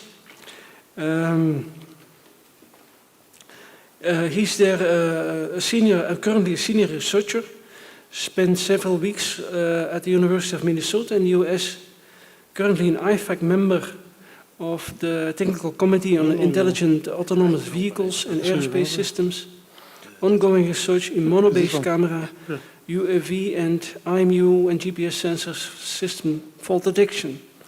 His other research fields cover state parameter estimation, tracking control design in aircraft autopilot development. He also designs and coordinates UAV flight test experience. So, Peter, the floor is yours, and you will talk about the monocamera-based GPS spoofing detection for aerial vehicles. Please. Yeah, thanks for the introduction. My co-author is Peter Petro, and the topic of my presentation was already introduced. So the outline is, I will start with a short introduction of the topic, then I will speak about the simulated test data utilized in this research. After that, I will speak about spoofing detection, GPS spoofing detection from camera images. Then I will speak about the tuning of the methods, of the detection method and the test results, and I will end my presentation with the conclusion and future work. So, inspiration for researching GPS spoofing detection was one paper presented in IFAC-ACA 2019. It was about escape time in GPS denied environment, motivated by GPS spoofing problems. And there was a webinar in 2022 organized by Septentrio dealing with protection, detection, and mitigation of GPS spoofing in autopilots. They did a pretty impressive demonstration for this topic. So they considered the drone hovering above the ground, and they executed spoofing of its position into the north direction. So they moved the measured GPS position to the north, and they expected then a south movement from the drone. And as you can see here in the video, the experience was successful. After the spoofing, the drone started to move to the south, and finally pilot intervention was required to save the drone. This means that spoofing is an imminent danger for the drones, for most of the currently used drones. That's why we started to deal with image-based detection of GPS spoofing. So first we generated some simulated test data. We applied the MATLAB Simulink simulation of our Cindy UAV and generated some trajectories. First we generated straight flight trajectories, applying different levels of turbulence causing pitch and roll motion of the aircraft, so not to have a completely steady trajectory in the simulation. And then we executed the long turn and the multiple turns flight. Here you can see the long turn, and here you can see the multiple turn trajectories. And based on these flight data, we generated synthetic image sequences with 50 frames per second in the so-called Unreal Carla virtual environment. Basically, we generated image sequences in an urban environment, but we also considered the rural environment in one of the straight flights to test also image feature detection and tracking in such scenarios. We downsampled the images to 10 frames per second finally, because state-of-the-art onboard image processing units can usually cope with this frequency of the processing of images. So after collecting the images, we started to work on the real part or the main part of the topic, which is the estimation of relative translation and rotation. So our basic concept is that the GPS measures the motion of the aircraft. So from the GPS, we will get the motion in the Earth coordinate system of the aerial vehicle. And we can also estimate the motion direction and the orientation from the images. So we can estimate this vector between the two camera image frames and the change of the orientation. The only problem is that we can only estimate the direction of this vector. The considered coordinate systems, as I already mentioned, most of them, sorry, this is the next slide, yeah. So the considered coordinate systems are the Earth coordinate system, the body coordinate system, and the camera coordinate system. Nice.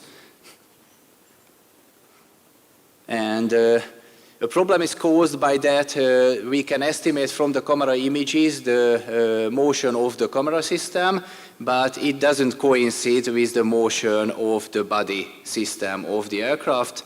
Considering the equations, if I step back again. Yeah, so considering the equations, the known quantities are the green ones, which are the transformation between the camera and the body system. And we assume that the orientation of the body system is known. So we have an orientation estimator on board the UAV based on GPS, IMU, and other measurements before the GPS spoofing, of course. And we also know the position of the camera in the body coordinate system, so relative to the GPS sensor. And which we can measure and estimate are the delta RE displacement measured by the GPS, the relative rotation between the two image frames, that's the TC1, C2 matrix, and the TC2 translation vector. But we can only estimate the direction of the translation vector. That's why it is normalized in the upper equation. So here in the upmost equation, you can see the estimation of the motion direction from the image. So of course it should be transformed into the Earth coordinate system through the transformation matrices.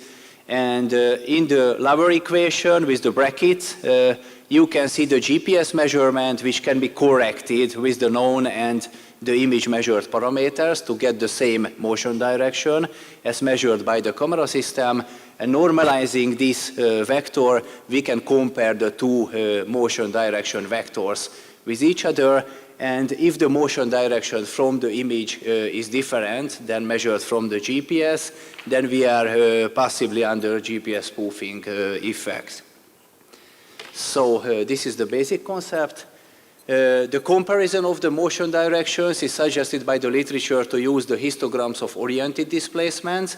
So we can generate histograms from the measured motion directions if we have more of them, of course. So generating some bins for the motion directions, we can register the measured directions. And here you can see the time history of the long turn maneuver at 1 second, 5 seconds, and 10 seconds. Here you can see the maneuver, and you can see that it starts at about 315 degrees course angle, and then turning to the left, we decrease the course angle even around the value of 135 degrees, which you can see appearing in the last histogram of the turning directions.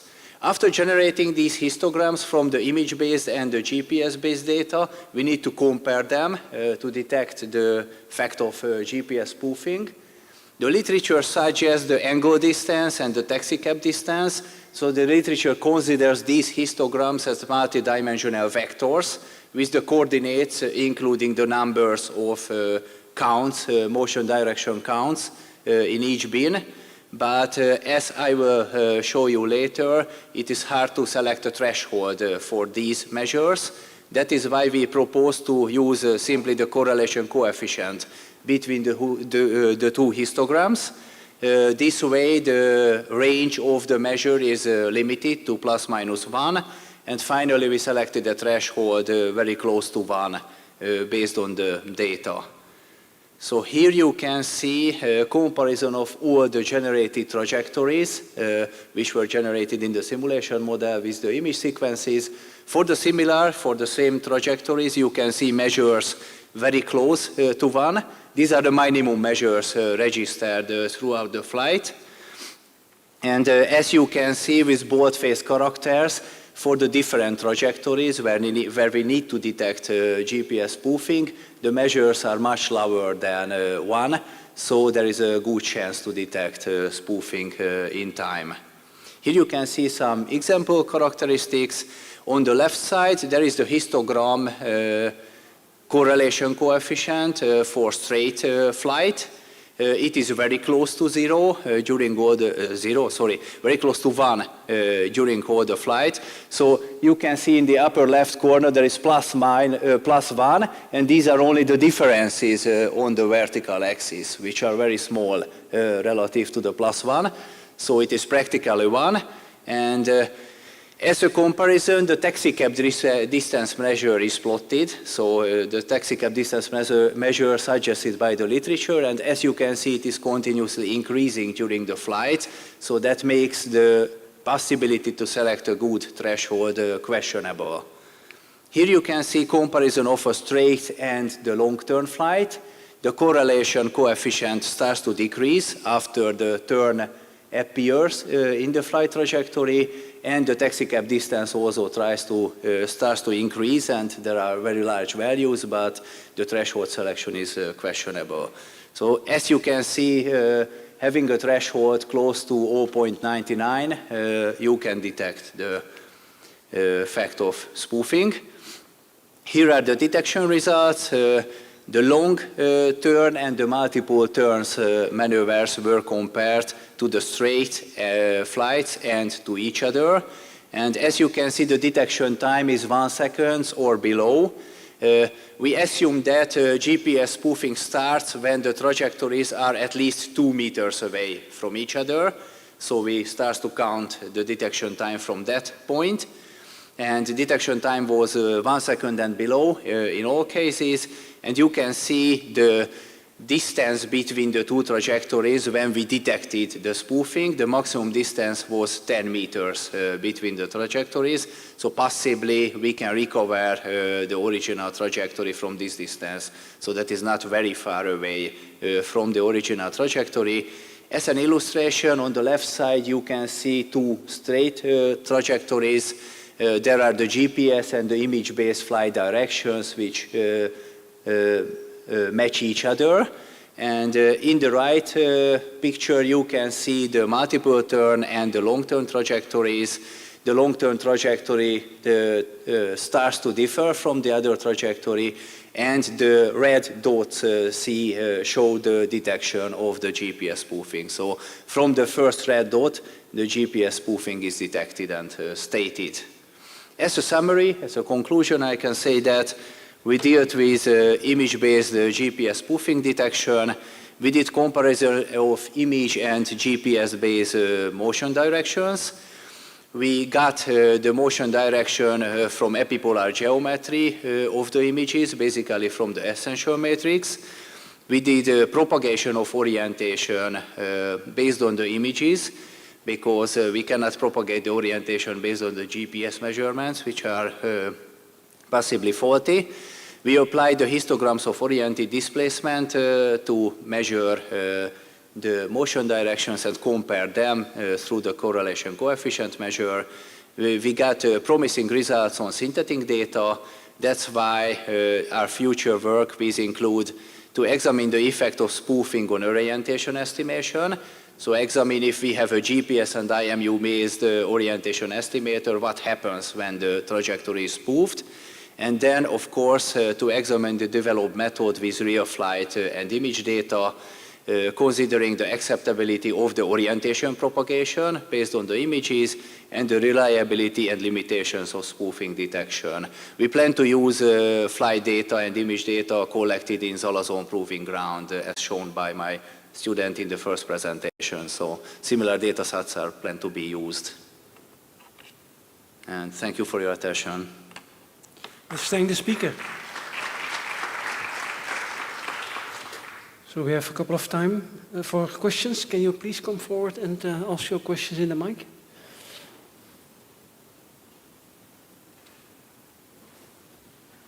Oh no, there's a speaker there. Yeah. You need to switch it on, I think. There's a button there. Does it work? Yeah. Peter, I have a question. So from my understanding, you're backing your GPS now with the vision-based sensor, right? So this is what it's doing. Excuse me, so? So GPS and image? Yeah, you have the image-based sensor and you're thereby able to detect if it's spoofed or not. So is there a reason, or can you give us some insight why a vision-based sensor and not, I don't know? Yeah, so we have UAVs in mind. And most of the UAVs apply camera systems, basically for mapping or object detection or other tasks. But if we have another sensor at hand on board of the UAV, then came the idea to apply this sensor also for fall detection of IMU, GPS, and other things. That is why you don't need to install additional redundant sensors on the UAV. But you can have a higher level of safety so if you apply this. Basically take what's there and not install anything. Yeah. Thank you. Okay, thank you. Well, I have another question. You see with these image-based sensors, when they are mounted on this air device, do they not suffer from vibrations and blurring of the image, that the performance degrades? Yeah, that can happen. So image blurring can degrade the performance, but with gimbal stabilization, or we also have a fixed camera experiences with a multi-rotor, and there is a flag, there is a paper piece moving in the camera image, and it is filtered out during the processing. So we applied the same processing as presented by Gabor, which is based on forward-backward optical flow calculation, and these outliers are very well filtered. Of course, if the whole image is blurred, then there is not much to do. So. Okay. Okay. Thank you.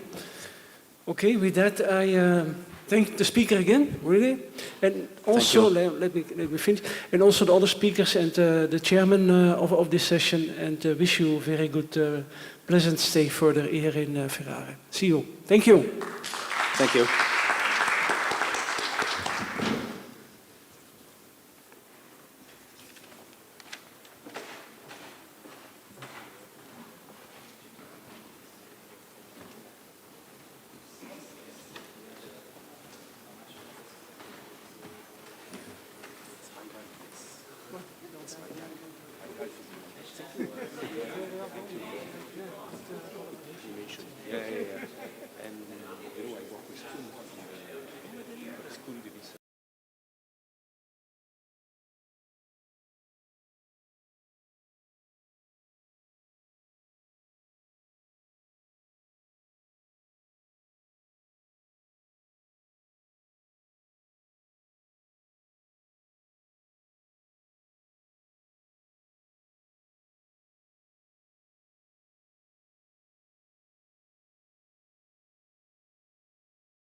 Safety of Technical Processes 2. My name is Erik Frisk. I'm co-chair, and we have a chair here, Liu Chuan. So we have, if anyone who's presenting haven't uploaded their slides yet, please come in between presenters. So with that, I leave the word to the first presenter, please. Thank you. Hello, my name is Raphaël Dion. I'm from the GIFSA lab in Grenoble in France, and I will present you my work, how I work with my supervisor Mazen Alamir in the GIFSA lab and Thibault Lemagresse in Amiral Technologies in Grenoble in France. So we won't present an algorithm for fault detection, but we will interest ourselves around the subject of ranking and of evaluation of the qualities of algorithm for fault detection. And especially, we will work around time series anomaly detection or time series fault detection. So rapidly, quickly, we will introduce the notion of TSAD, and we will work around, around metric specification and propose a metric that is more accordingly a specific list that we will coin. So time series anomaly detection, we know an anomaly in spatial points. For example, here there are some green circles and red cross, and the red cross are fault or anomalies because they have values that are not normal. But we can extend this for time series, and for example, the time series can be with anomalous patterns. For example, there is a healthy or normal green curve, and there is an anomalous red pattern that is a sequence of values that is not normal. So, this said, we want some qualities for our TSAD algorithm. We want them to be, especially in industrial use cases, with, let's say, 4 qualities. We want an ideal TSAD algorithm to detect all anomalies. It's quite the tautology, but it has to be said. We want them to detect the anomalies early, and even better, if we can do it with anticipation. There is a difference between earliness and anticipation, and we will go back on that in 1 minute. We want an ideal TSAD algorithm to avoid false alarms. We do not want to have an expert to go check the machine each time we have an alert, and because that costs money, that costs time, and we do not want. And fourth point, we want our ideal TSAD algorithm to correctly predict the number of events. We do not want, for let's say a big anomalous event of 1 hour, we do not want to get 60 alarms of 1 minute with a return to normality between each one. We want only one. And on the other hand, if we have 60 disjoint anomalous events, we do not want to get only one big anomalous event. We want the same number because the labeling is the ground truth. So here we have a blue curve that represents an output score of a TSAD algorithm, synthetic one. When the score is high, the probability to have an outlier is high, and if it's low, it's low. We have 2 colors on the top of the graph. There is a plain green that represents inliers, so LC point, and the hatch red that represents outlier. And we have 2 areas. We have one area that just before the start of the outlier labeling, that is what we call the anticipation area. It's, we can see the score that starts to be excited a bit before the labeling. Because labeling is done by an expert, is done usually in industrial use cases by a human, and human decide that at this point the anomalous event starts, but it can be faulty. It's because an expert can not see small details that would let an algorithm guess that the anomalous event started in fact a bit before the labeling. And we want to valorize an algorithm that is better than an expert, and we do not want to penalize that. So that's a notion of anticipation. And we have the notion of earliness just to the right, That is, at the start of the labeling, we want an ideal algorithm to be able to be at least as good as the expert. So if an expert decided that at the start of the anomaly, we do not want the algorithm to detect it later. So, in order to illustrate a bit that and to do some references with the current most used metrics in TSAD, we did a graph, more graphic, illustrating graph than an exact one.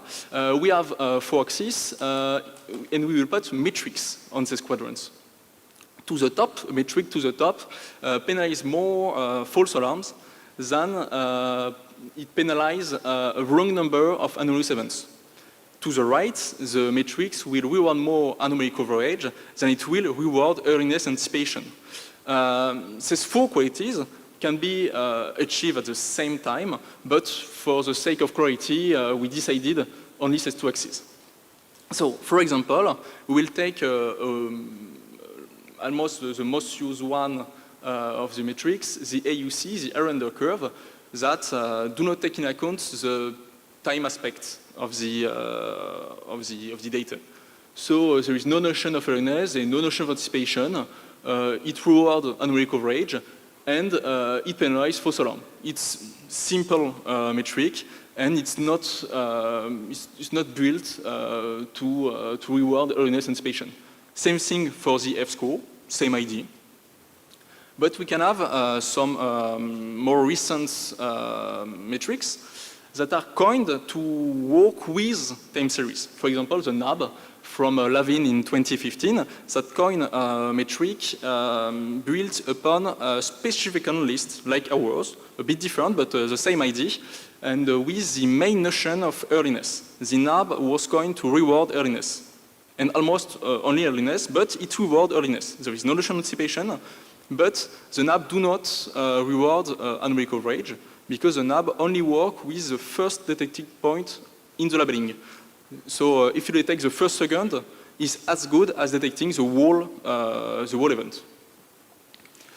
And we can have some other metrics. I put some there. I did not want to put every metrics in existence, but there are a lot of metrics. And the one in bold, we will come back to them a bit later, because we will do a bench against these metrics. So at the crossing of the qualities, there is a metric, the MTI. This is our work, the merged time series indicators, that was built upon says 4 qualities, says this specific list. The MTI is the aggregation of 4 subcomponent metrics, one which represent each qualities. So we have sub-metrics for the false alarm, sub-metrics for earliness, anticipation, etc. And these 4 metrics can be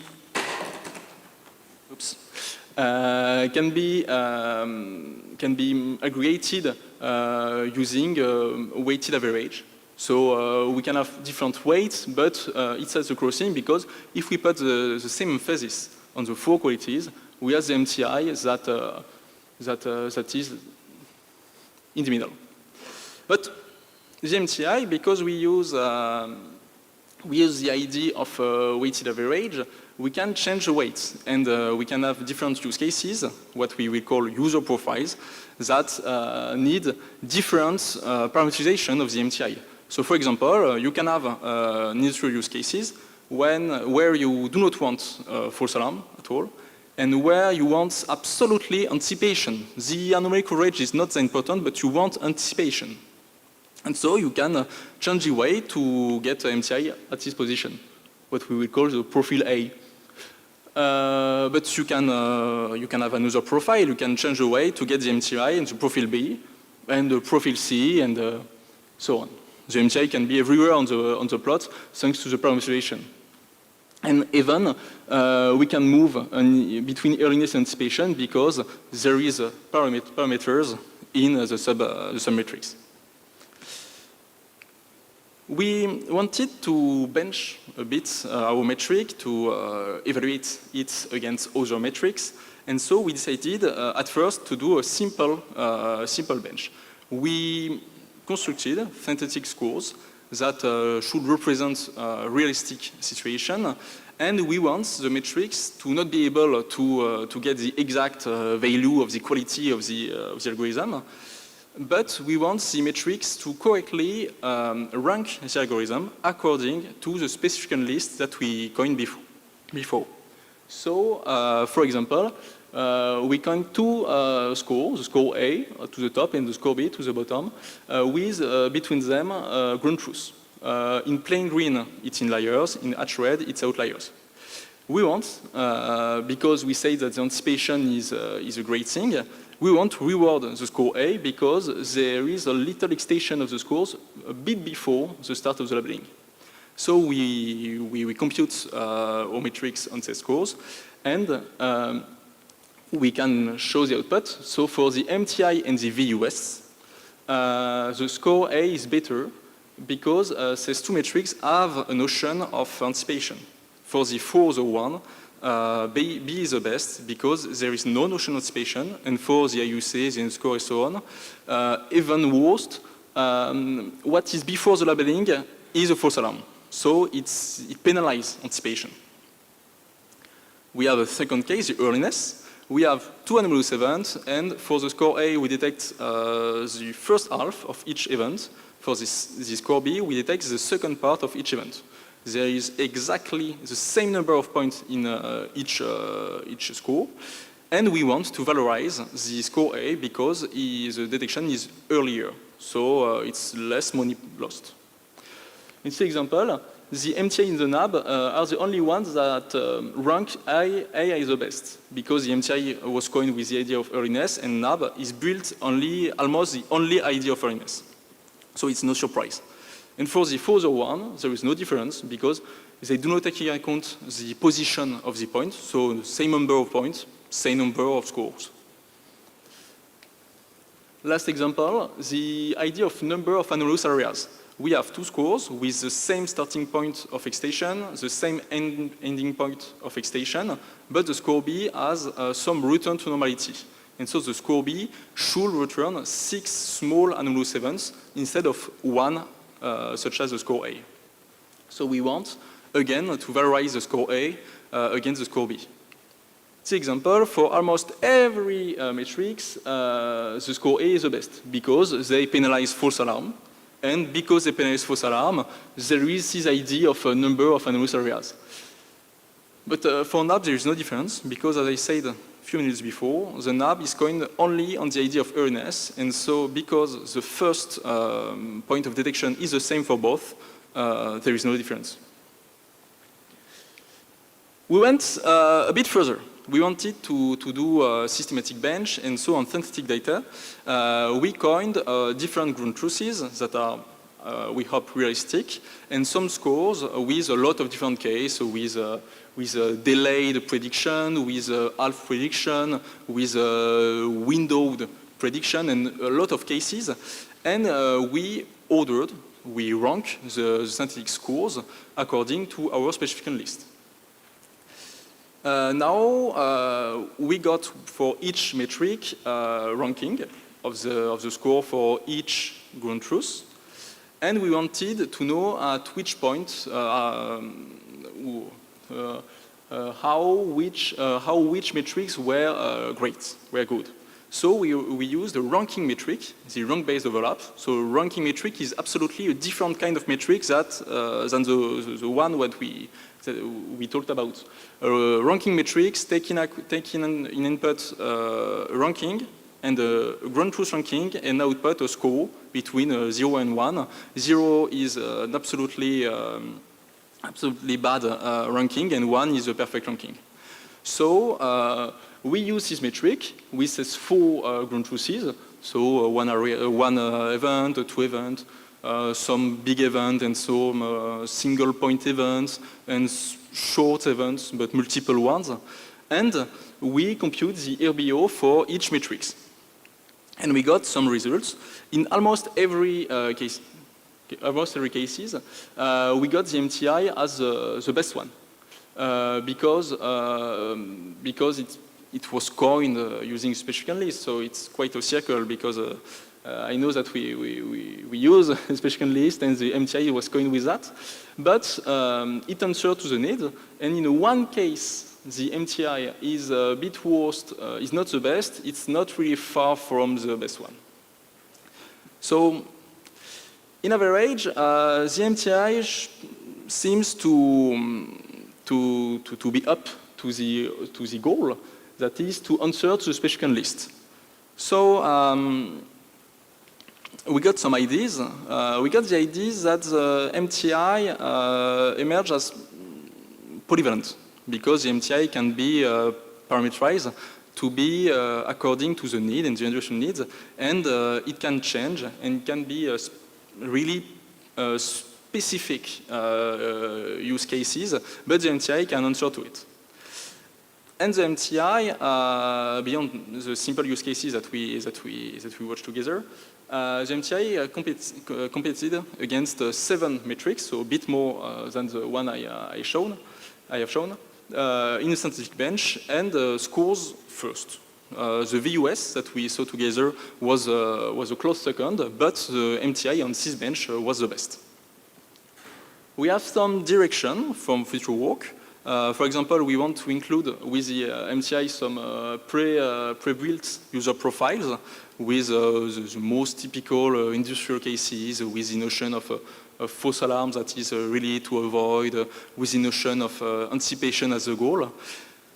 And we want to automate the construction of user profiles.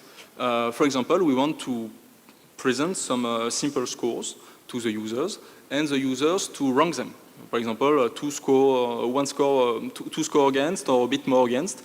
And we want to user to rank them, and accordingly to the different ranking, we will, the MTI would find the best parameterization to be the most accordingly to the user needs. Thank you for your attention.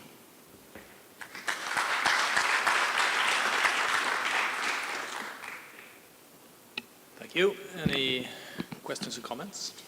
I think there's a working mic there, so please step up if you want to ask a question.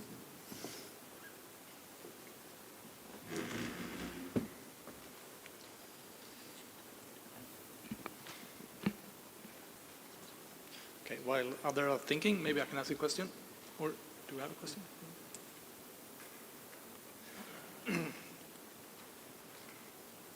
Can you bring up the slide? One moment. Okay.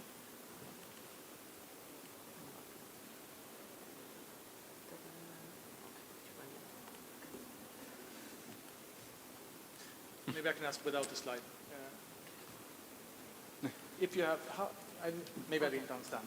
So when you put up this two-dimensional space of metrics in the beginning, can you just explain, for example, AUC? That's the area under the rock curve. Yeah.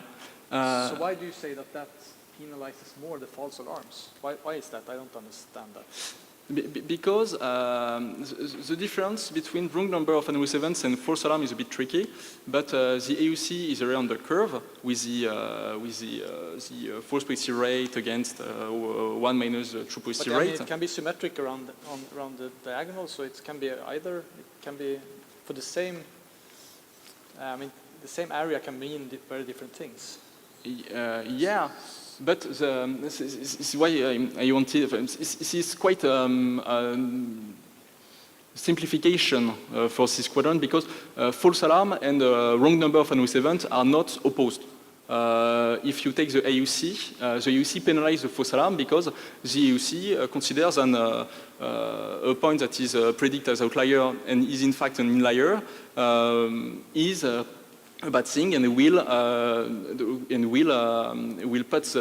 bring the AUC to decrease. Mm-hmm. But the number of the notion of a wrong number of anomalous events is quite a bit different, because you can, for example, you can. I want if we have two events, and we have 2 events, and between the 2 events there is like 100 points. If these 100 points are incorrectly predicted as outliers, the EUC will consider that they are all false alarms. Okay, but if these points are a bit weirdly predicted, for example, there is like four points that are predicted as an outlier, 10 points as inliers, 40 points as outliers, that's finally 3 anomalous events that are predicted. And I want to count the range, the predicted range, because when you have a range of anomalous events, you send one alarm. But when you divide this range by a lot, because instead of 50 continuous points, you have 1 point, one outlier, one inlier, one outlier, one inlier. I want to make a difference. I don't want only to count points, but I want to bring the notion of events and of time range. Okay, thank you. Thank you.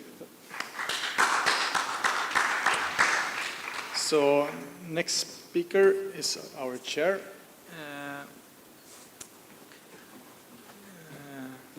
So please.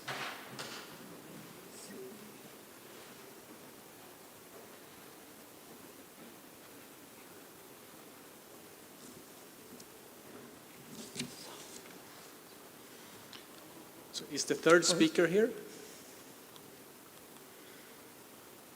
Yep, okay, good.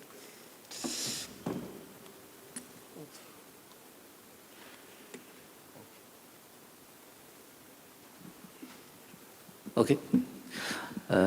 Okay, I'm Qiang Liu from Northeastern University of China. I'm pleased to have this opportunity to present our work. And the first author is Peng Yan, and is my graduate student. And this talk is relevant to the dynamic reconstruction feature-based graph attention networks for semi-supervised process fault diagnosis. For this talk, I'd like to present the following issues, like background on the proposed dynamic reconstruction feature-based graph attention networks, DRF-CAT-based process fault diagnosis method, case study, and conclusions. So, modern process industries, including steel-making processes and chemical processes, have made progress towards high integration, coping, and large scale, with increased process complexity and process challenge to the safety. According to the statistics, the safety losses can amount to billions of dollars annually.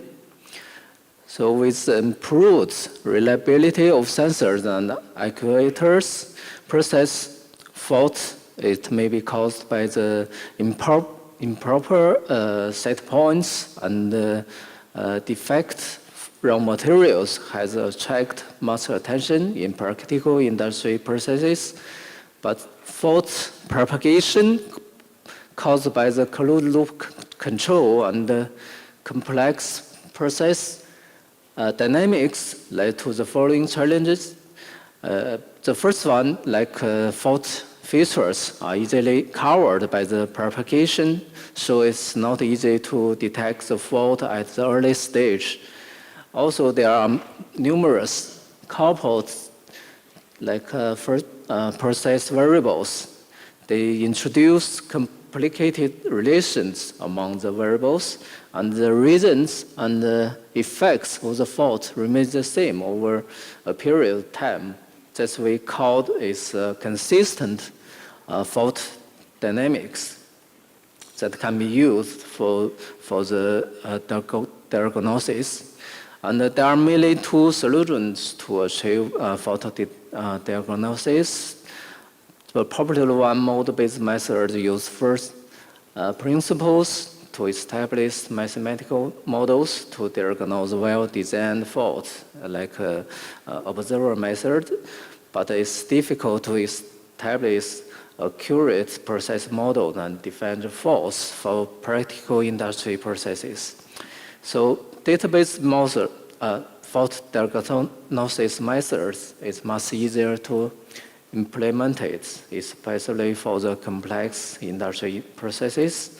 They use historical data and the normal operation to establish latent variable models or deep learning models for the fault diagnosis. Latent variable models like PCA and SVM have been popularly used, but expose a noticeable limitation on complex data modeling. Deep learning models like CNN have achieved wonderful results from complex structure, but sufficient labels are required to obtain a robust model. So in practice, labels are high cost for the real complex industry processes. This fact eliminates the application of deep learning for process fault diagnosis. So how to build a reliable model using insufficient fault labels? The unsupervised learning is popularly used like autoencoder, perform complex nonlinear dynamics data modeling, but the discriminative features are not used for diagnosis. And the semi-supervised learning can assist modeling using label samples like stacked autoencoder, use the entire data to pre-train an unsupervised encoder-decoder network and then tune the encoder by the limited labels. But the features are extracted in an unsupervised manner. So graph-based SSL model is a popular SS model, corresponds to smooth absorption and is good at capture similarity between samples. The graph structure is crucial, but it's overly complicated using the original process data. So due to the consistent nature of fault dynamics, there is a similarity structure between samples. So the original process data with the redundancy poses a challenge in constructing a sample similarity graph. So in this world, to take advantage of the merits of unsupervised learning and the graph semi-supervised learning, a new dynamic reconstruction feature-based graph attention networks we called DRF-CAT is proposed for diagnosis with scarce labels. The dynamic consistency of process data are used in the graph semi-supervised learning. By reconstructing the original samples, the data features of the samples are extracted in a supervised manner for much easy graph construction. So let's move the proposed DRF and GAT. There are three concerns to be addressed. So how to achieve semi-supervised fault diagnosis in the framework of graph SSL? What's the dynamic reconstruction feature and how is the DRF is extracted, and how does graph attention network implies the semi-supervised fault classification? This is a framework. The first part is an encoder for extract dynamic latent features. So the feature is called it's a reduced dimensional feature like we call dynamic reconstructor feature. And the second one, the second part, the DRF, extracted DRF and KNN are used to construct sample similarity graph. And each node represents a sample, and the DRF of its samples as embeddings of the node. After that, the graph attention network generates new embeddings by take the graph structure and embedding as the inputs and make the further decision.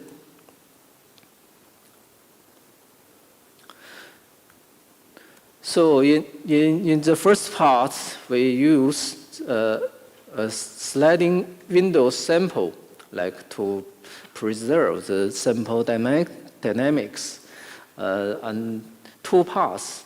The inputs are composed by two parts. One is XL tutor, represents the labels, labeled samples, and the XU tutor represents the unlabeled ones. So the structure is established in GRU AE. The encoder receives a time series as the input and output the hidden layer of the last unit as the feature. And the decoder only takes C, like the future, to reconstruct the input. And the C is used as a dynamic reconstructor filter and uses architecture. The encoder can embed the key information of time series into DRF and use as a dimensional reduction expression.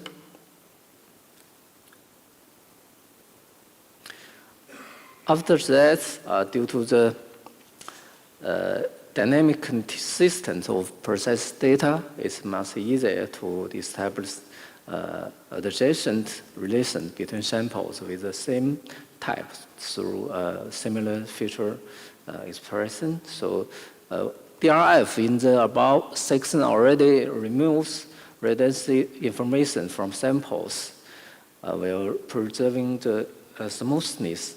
So the reconstruction of the sample graph relies on the smoothness, and the DRF enhances the accuracy of the graph structure.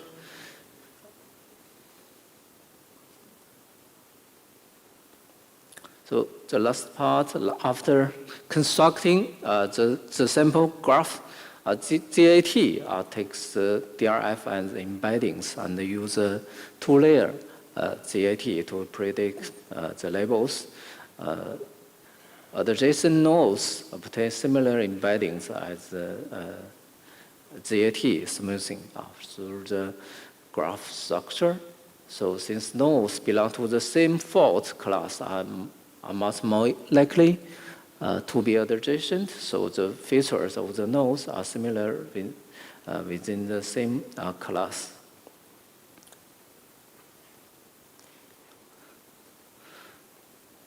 So using the established DRF and GAT model, we produce the corresponding fault diagnosis method, and the data with labels and no labels are used to train the model, and the real-time data are used to test, like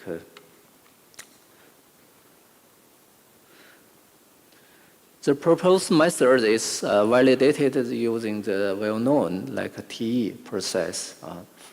So we have like a validate step, fault, random variation, staking, and also 33 variables are used for involved in the test, and the length of the sliding window is set to 40 using the prior knowledge about the dynamics. And each fault contains a total of samples like 20% are labeled and 80% are not labeled in the training data set. And the remaining data are used for testing.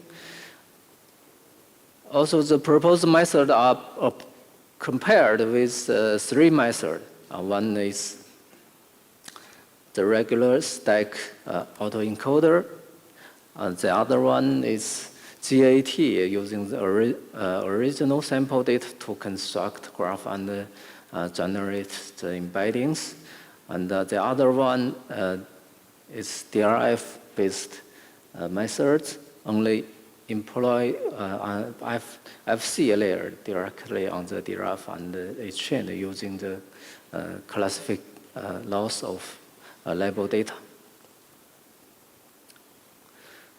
So from the results, we can see that the last column, the performance of the proposed outperform the other three methods, and the performance of the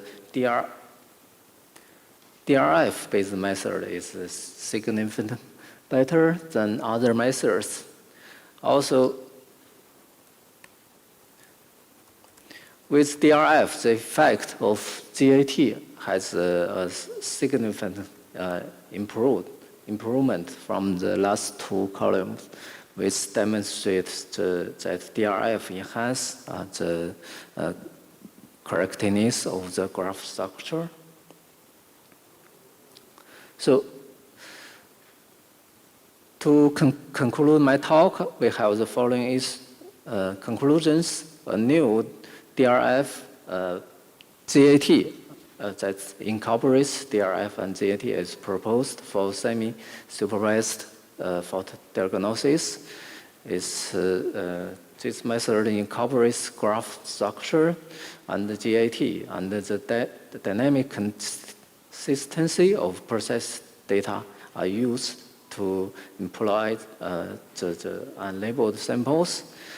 So using the GREAE for dynamic reconstruction to extract sample features, it effectively removes redundant information. And the future work will focus on utilizing label information to enhance discriminative information in DRF. Also, we may expect the extension of the proposed method to identify incipient faults in the DRF and GAT framework.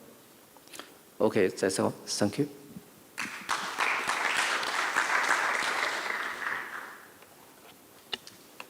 We have time for questions. Anyone?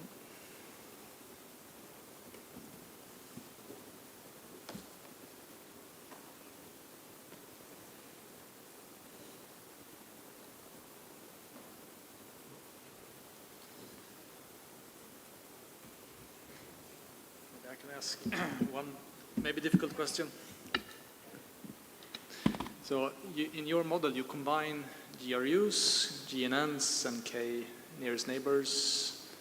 So at least these three techniques. So what was the reasoning behind your choice of architecture? Is there a reason why you did the way you did, or did you try many different things? You mean try other ways to? Yeah, so how did you come up with this particular architecture?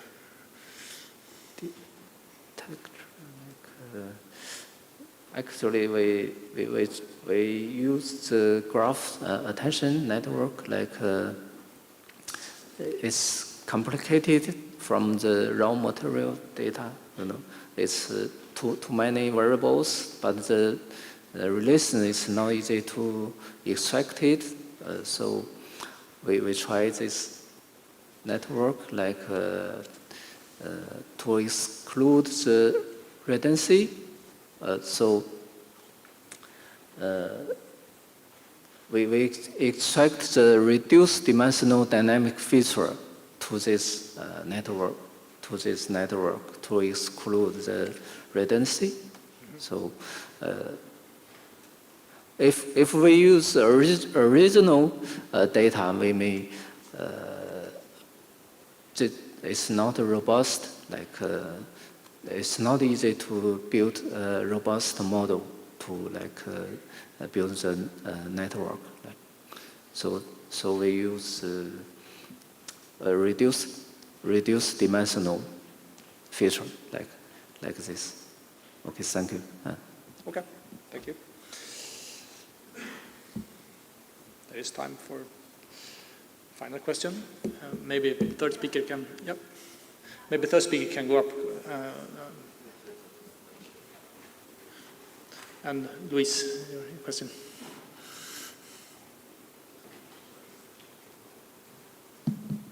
Good.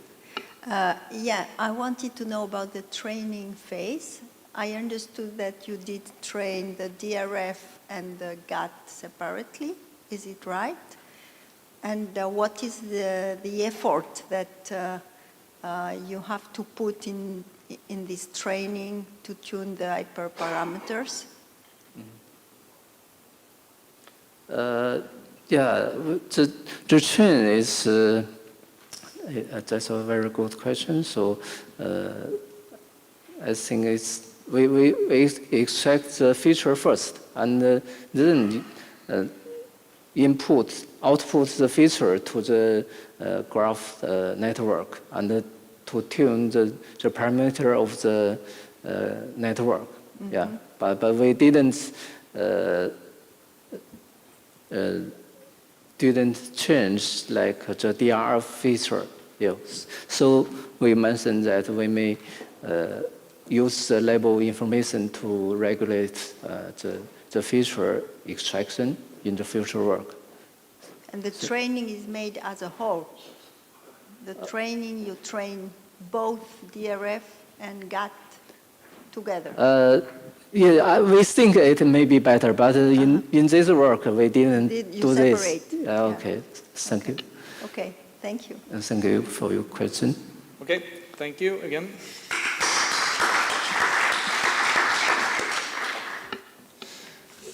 Then we invite the speaker for the third paper, self-supervised graph structure learning for cyber-physical systems. And you can introduce yourself.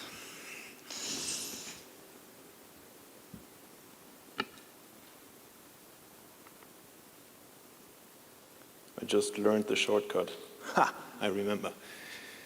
So I don't need to learn Italian just to use the PDF viewer. Okay. Yeah, thank you. So you already heard the title, Graphs Again, Self-Supervised Graph Structure Learning for CPS. My name is Jan-Lukas Augustin, and well, on behalf of myself and Professor Oliver Niggemann, who's also here, I'm presenting this work. I would have liked to show you this action thriller of a video of a search and rescue cruiser, but I was too afraid there would be technical hiccups, so I did opt for the PDF version. I'm working in this project called SmartShip together with the German Search and Rescue Association, which have these search and rescue cruisers, which sometimes you really don't want to be on. We do things around the engines that are built in there. So two of these diesel engines are built in all of these ships, at least in the latest generation. And at this point, I'm sorry, I already have to disappoint you maybe once more, because my talk isn't so much about the real use case and the real world data. It's more of a deep dive, and it's again related to GNNs. So bear with me here. If, so I said, or I didn't say, these engines may need monitoring. We don't want them to break. The search and rescue guys need to be able to go out at all times. We're all fully aware that fault detection is necessary. Otherwise, the session wouldn't be called fault detection. And if I was to ask somebody on the street, not you guys, of course, but some people may believe that AGI is already there. So we'll just apply the latest advances in AI and it'll come to the rescue again, like the search and rescue guys. You will all tell me probably that that won't work, and I would say you're right, because we have all these nice models now, language models that are few-shot learners, and they generalize so nicely from the text they are trained on to new problems. There are also these amazing vision models, zero-shot learners that generalize so well, and I applied it here to the engine room image. Doesn't help me much for fault detection, but it looks nice. So why are there no such models for multivariate time series?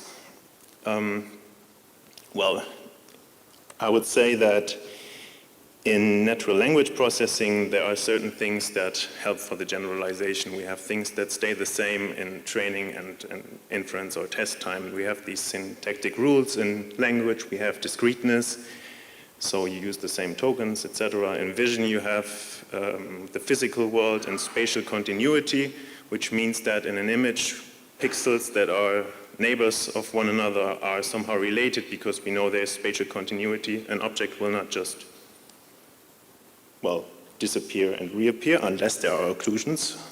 I'm oversimplifying here. Why are CPS different? We'd argue that structure is very important for CPS, and that structure is very individual. So there are reasons why people build explicit models, and the structure is built in there in different ways. And I guess you would agree that that diesel engine is very different from the Tennessee Eastman process, and you have to pay attention to which components are related. So all I want to say here is that structure is very individual, and it is important. Now, I'm coming from the corner of the machine learning guys. I did say AGI isn't there yet. We cannot just use an LLM to solve this, but still I like to do deep learning, as many talks did. The first 4 talks I think that we heard in the first part of the session this morning also did that. But if we look at conventional architectures, these assume either nothing about the structure or they assume a fixed structure, at least a spatial one. If you have an MLP, everything is supposedly independent. If you have an RNN, there is some temporal relation. In a CNN, you can do the same. And we've seen RNNs applied, TCN applied this morning already. Spatial relations sometimes are also realized using CNNs, but it's kind of a misuse maybe in some cases of the concept. And also it's fixed. Now, already in the talk before, we saw that maybe using graph neural networks may be a good option in some cases. And we'd argue that that is indeed the case, and it makes sense because in GNNs you can use a graph that is a much more flexible, adaptable structure that you can kind of make, custom fit your CPS. So it makes sense to incorporate spatial structure in that way. And this is not new. I mean, I wish I would have written the paper I put here. If we look at anomaly detection and good performance on the SWOT data set, one example for that would be the graph deviation network, AAAI 2021. So I don't need to prove that GNNs can be a good option. And there are many ways to use it. We've seen anomaly detection, prediction, or forecasting based on this morning already. Graph deviation network does the same, and they focus on the downstream performance of this, on this anomaly detection task. And they perform well. So what do we do instead? Structure, structure, structure. I kept repeating that. We have it there in the form of a graph, and the question we're asking is, what's the role of this structure? And, well, before I ask the actual question, what do I even mean by structure here? I already said structure, graph, etc. If we look at it from an engineering point of view, you could think of a flow diagram again, so as in the Tennessee Eastman process, just as an example. I'm not using it as a use case here. If you're coming from the machine learning and GNN community, you think about graphs and adjacency matrices as alternative ways to implement that, and you will see adjacencies similar to the one here on the right in this presentation. We consider a case in which the structure is actually not known. I mean, if you know it, maybe you want to do FDI or MBD, you can still use a GNN, of course. You can also just throw it away and use an RNN, whatever. But we're interested in the structure, and we don't know it. Maybe because the system is too complex. But to answer the question, can we learn the structure? Can we infer the underlying structure of our system just from observational data? The example we construct has to be a little simpler, or much simpler.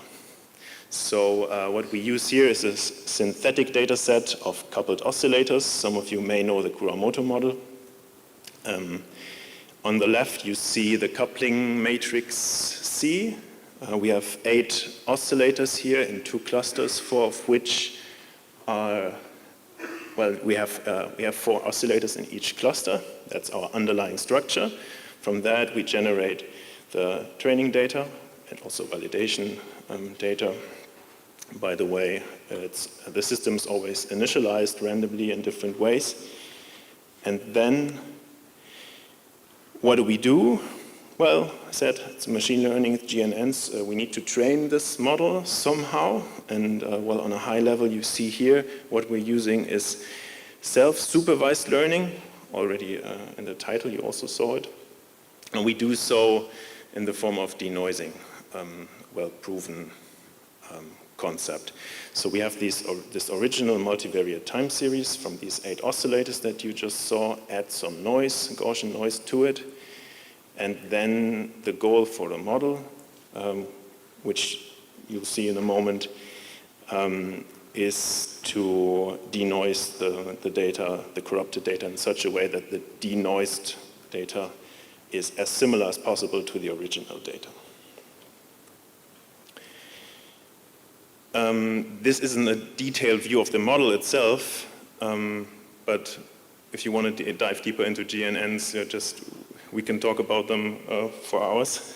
In this model, this goes back to the question Luis just asked, how is the model trained in 2 phases or 1? Actually here, it's done in 1 go. So the model that does the denoising is implemented as a GNN, as a graph convolutional neural network, to be a little more precise. But the adjacency matrix here, we don't know it. It's part of the model, and it's learnable through our graph generator function G static. Here we generate an adjacency, or there is an adjacency, and that is optimized jointly with the parameters in the GNN. And hopefully it works as it did in this case, where throughout the epochs, our adjacency matrix converges to something that looks like this, which also means that it looks similar to our underlying original coupling matrix. In this case, that adjacency that we learned is a little closer to the original underlying structure C, mainly because of the randomness in the initial conditions, most likely. But that's nice, I think, at least, because this shows that in such an example, at least, we can make the GNN converge to some structure that really is the underlying structure. So we can infer it, and we can do it from data alone. Just have to build the architecture in a way that works. Now, I do want to get a little closer to anomaly detection, but different kind, and ask the question, can we use the adjacency itself within our model to detect changes? Because now we have a model that tells us or we have the adjacency that tells us something about our model, our system, sorry. If the system changes, that should also change. So why not look at the adjacency itself to detect anomalies, changes, faults? Well, if we want to do that, we need something more. In this example, our structure does change, of course, and it changes in the form of a changed coupling matrix. The one on the left you saw already before, and in this example, 2 oscillators basically switch from one cluster to another, and we want to be able to detect that. That doesn't work if we do it in the way as we did before with our static graph generator function, because that only generated one adjacency that describes the system as a whole based on normal data. So we need something dynamic, and for that we introduced the dynamic graph generator, which uses a TCN and a similarity measure to come up with a graph. That's basically an alternative to doing the KNN that we heard before. And that way, because this dynamic version of the graph generator now is conditioned or includes the inputs, we can also take those into account and get an adjacency in a dynamic way. During training, again, same normal data. Now during test time, we see that if we change the underlying system, it'll also change the adjacency that is generated dynamically. Which is nice because then in such cases, indeed, we can just look at the adjacency for normal data and after changes compare those and have an additional way of seeing changes and potential faults. So my takeaway messages are simple. It's not that I'm saying I'm the best on SWOT data set for anomaly detection, nothing like that, sadly. But I'd say structure is key. The presentation before me already showed it by also using graph neural networks for their purpose. So maybe sometimes instead of trying a RNN or CNN, also try graph neural networks and include some structure, especially if you know it. And otherwise, try graph structure learning as well, because it may give you some additional insights. And it may not, because it depends on so many things, of course. This will work. And if you didn't like my presentation, you prefer mathematical notation, I would refer you to the paper. If you prefer code, it's also publicly available on GitHub. Thank you.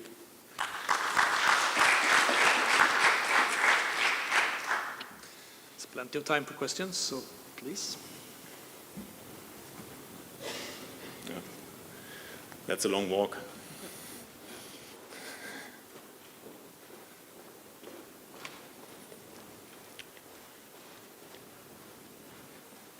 Thank you for your nice presentation.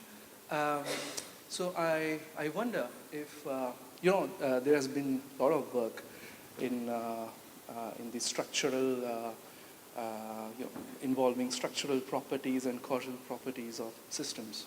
When you know the structure of systems, you can actually establish some residuals or some relationships based on the structural knowledge of the system. And I wonder if such knowledge can be integrated within your approach, and have you thought about that? Or if that has been done, maybe in the state of the art, would it be perhaps, would it would lead to some insights? What's your take on that? Yeah, I have thought about it. Sadly, I've had to simplify even the case I was showing so much that I cannot even just say, okay, now this is great on SWOT, just to prove the point that it could even converge to some original structure. But there are many ways how you could combine this. You can use different graphs and then have different versions or different neural networks, or maybe sometimes not even neural networks within the layers of a GNN. You can fix some edges only, like where's the pointer here? You can just make some parts of this learnable. You can also say, I want to forbid certain options, and also this case it's not a directed graph even. You could say it should be directed.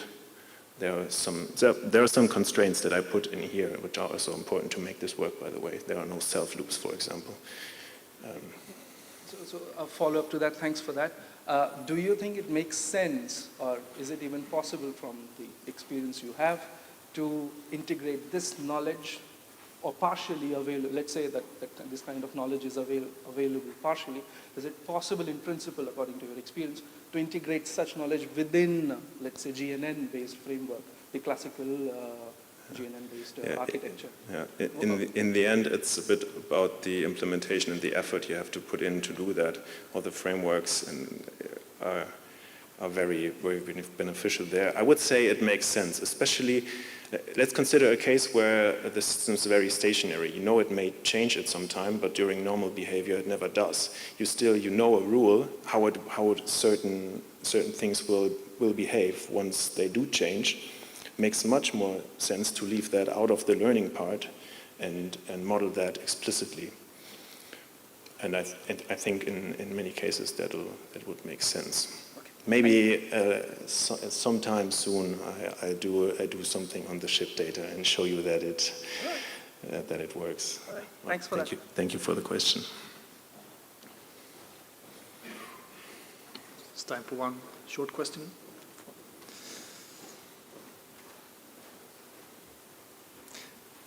I can ask, so you're aiming for time series data for physical systems, so maybe dynamics is quite kind of important. So have you considered or tested introducing ODEs, sort of like neural ODEs in your anomaly detectors? I know these topics are often linked.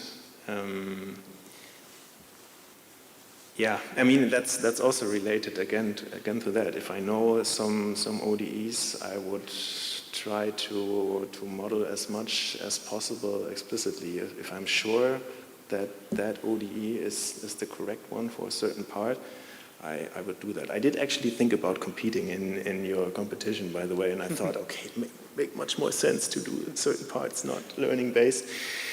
I only thought about it. I haven't done it, but I think it makes a lot of sense. Okay, thank you. So, thanks again.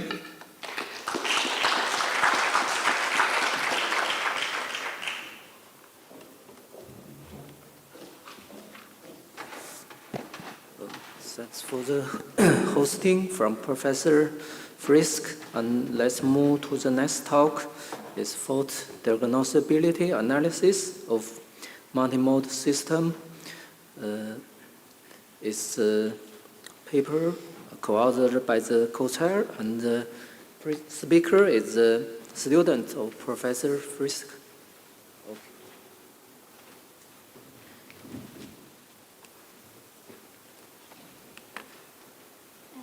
Yes, hello everyone, welcome to my presentation. My name is Fatema Hashemnia. I'm a PhD student at Linköping University in Sweden, and I'm going to present our work with the title of Fault Diagnosability Analysis of Multimode System.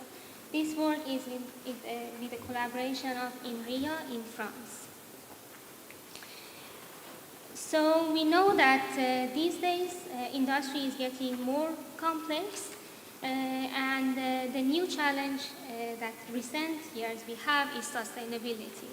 And of course, automation industry have the same challenge, and we know that lithium-ion batteries are keys for sustainable electrification of vehicles. But if we would like to use batteries, thank you.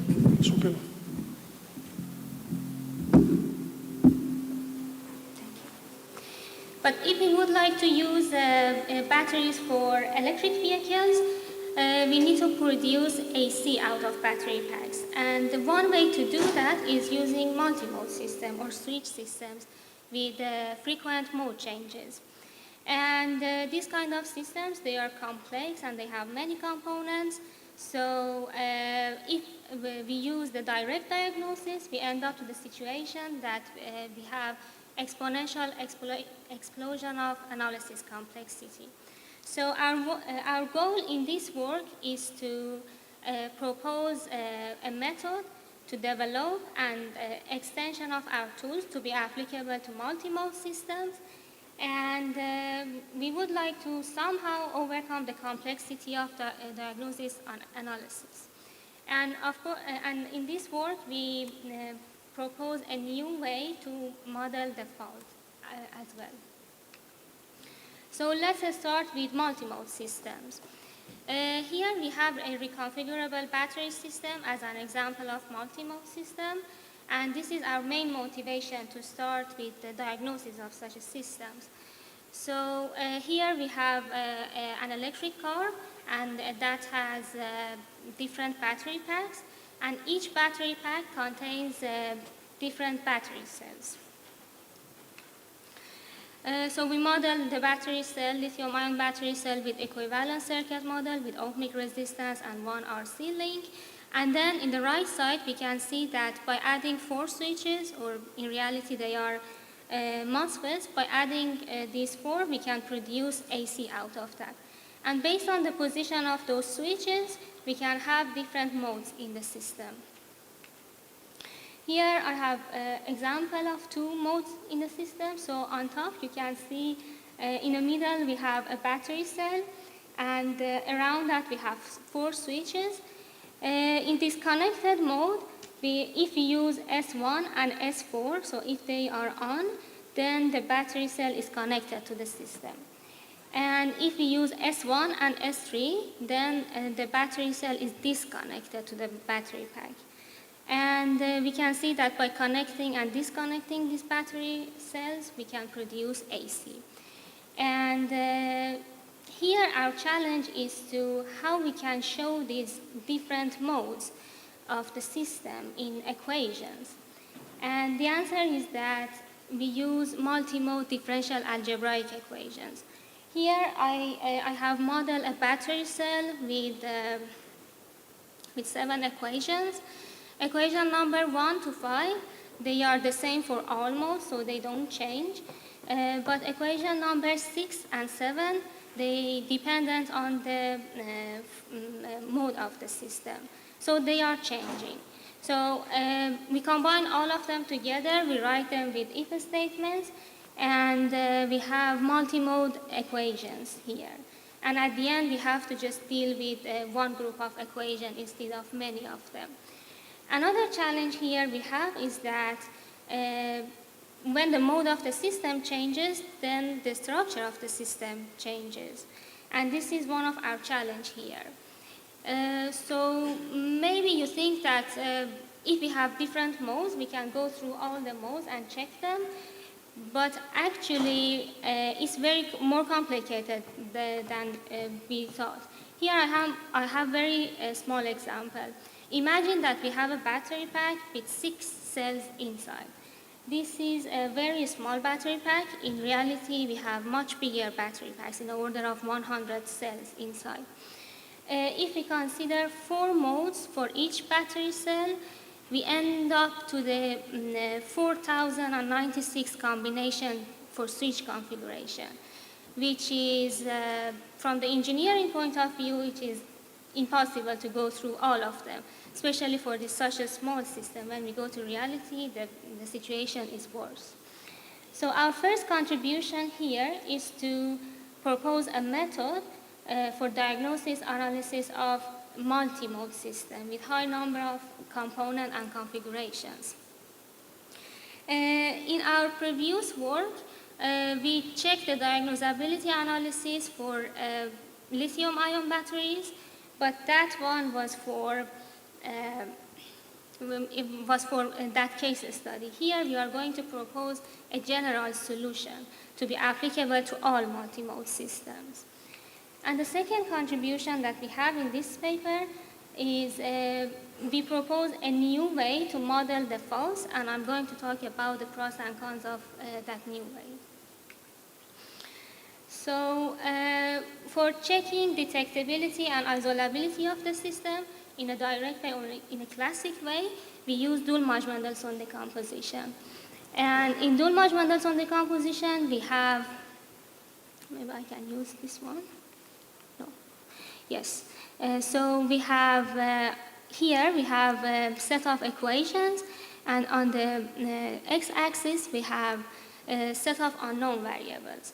And there are 3 main parts: underdetermined part, just determined part, and overdetermined part. So remember these 3 main parts. We are more specifically interested in overdetermined part because it means that we have the number of equations is more than number of variables. Which means that we have redundancy, and then we can use that redundancy to produce residual generators and do the detectability and isolability. Here is one example. and this one is extended version of Dulmage-Mendelssohn decomposition, which is, this one is publicly available on the toolbox that you can use it. And the extended version, it has fault as well. For detectability, we say that if the fault is inside the overdetermined part, then it's detectable. If it's not detectable at all. And for isolability, we have other parts here. We call them equivalent classes. If two faults belong to two different equivalent classes, then they are isolable from each other. Otherwise, they are not. For example, here, these two faults, because they belong to the same equivalent class, they are not isolable from each other. But if we want to use that classic way, we need to again go to 4,000 modes, check 4,000 different combinations to check the detectability and isolability. Here in this work, we propose to use multi-mode version of Dulmage-Mendelssohn decomposition, or in short, we call it MMDM. And in this work, MMDM is a tool. We feed it with a multi-mode of the system, and then the output will be some Boolean expressions, as you can see here. For each equation, we will have three different parts: underdetermined part, determined part, and overdetermined part. As I told you that, remember on the Dulmage-Mendelssohn part. So, and in front of each equation, we have a Boolean variable. For example, here, if we look at equation number 4, we know that in mode 1, equation number 4 is in overdetermined part. So we have mode 1 here. And then we go to the second mode. And then here, equation number 4 is in just determined part. So we will have mode 2 in front of just determined part. And then we go to the third mode, and then we will have it there. And if we don't have it in any of them, like E4 will not be in any part of that underdetermined part, so it will be false. And then we use this data to check the detectability and isolability. If we wanted to use this way, we had to check different times, but in this multi-mode way, we have all the information at once. In this work, we also propose a new way to model the fault. The first one is a normal one as a fault as signal, as we can model it like this. The second one, which is a new one we propose, is that fault as a Boolean mode variable. So fault is true or false. It means that either fault is present in the system or not. And then this is the way that we introduce it in equations. And the difference with the last approach is that we will have faults as a mode in the system. This small change in the system can lead to change a lot of things in background, in computation time, for example. You can see here. We compare these two together. For example, in signal mode, it's increasing, the computation of time is increasing based on the number of cells, but it's kind of reasonable. But in Boolean variable, we know that from 3 to 4, we have a skyrocket increase in the computation time. And that is because of the number of mode variables that we are adding, because we are adding faults as a mode to the system.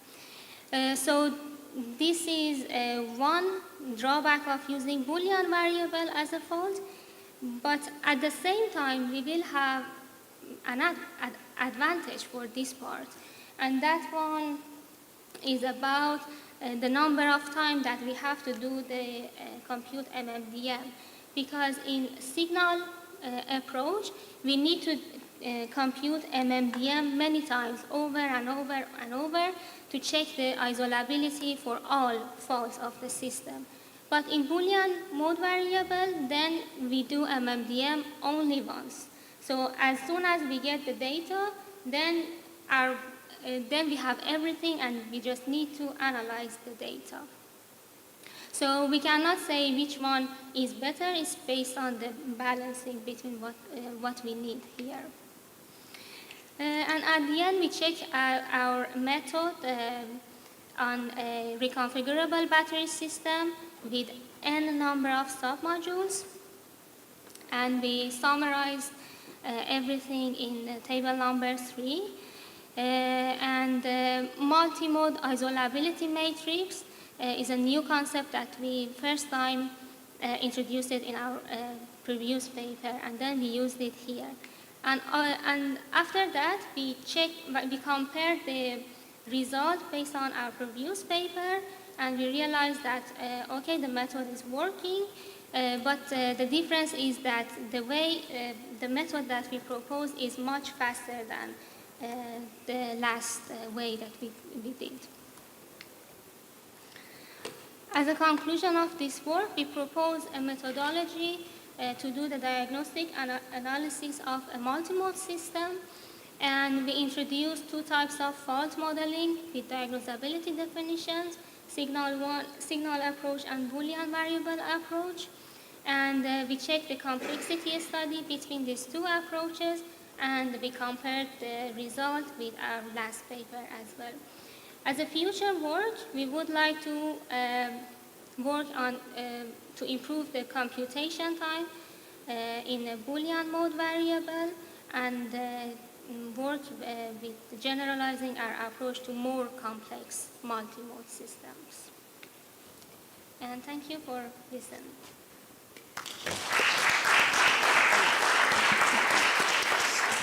So, any questions from the audience?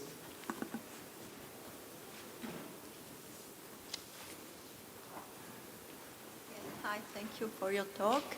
I see a strong closeness of your new way to model the faults and the way they are modeled in the DX community.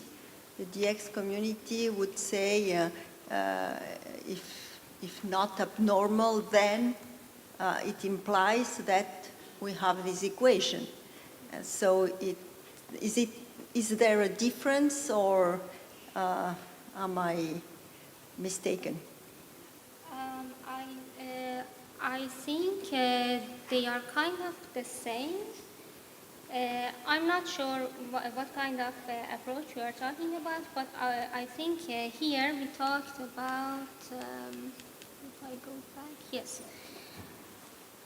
Here we are talking about the presence of the fault. So we say that if fault 1 is not present in the system, then we will have such equation in the system. Otherwise, we don't know at all. So that one is not exist. Yeah, that's what is done in this logical formalism.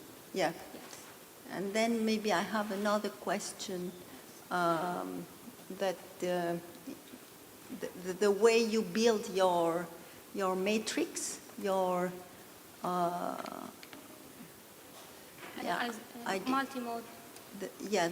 The multimode fault diagnosability matrix. I didn't quite get how you build it. So we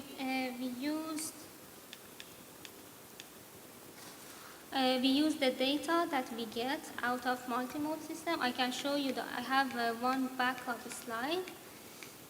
If I can show it, yes. So this is the output that we get from the multimode system, and this is one big Boolean expression. And then we use this data, check like the overdetermined part, to check the detectability and isolability, and the same thing that we do with a normal Dulmage-Mendelssohn decomposition. But here, at the same time, we are looking at all the combination, all the modes and configuration that they are valid on overdetermined parts. Yeah, the labels that you have on your equations, that's what you are looking for. Yes. Okay. Okay, thank you. Thanks for the question and answer. So thanks to the speaker. Now it's time to the next talk, end-of-life detection of the primary cell battery based on the closed-loop voltage and the ambient temperature. Thank you.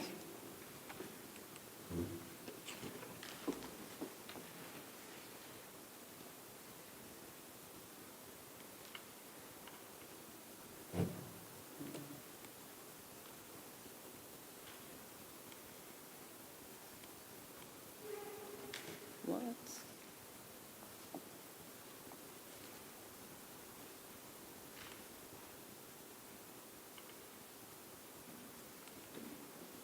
Okay.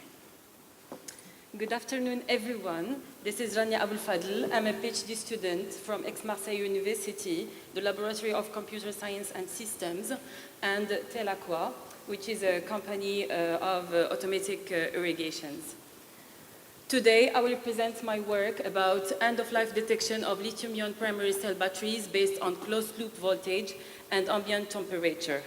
This work was conducted by Christophe Ramon, Guillaume Graton, Mustafa Ouladine, and myself.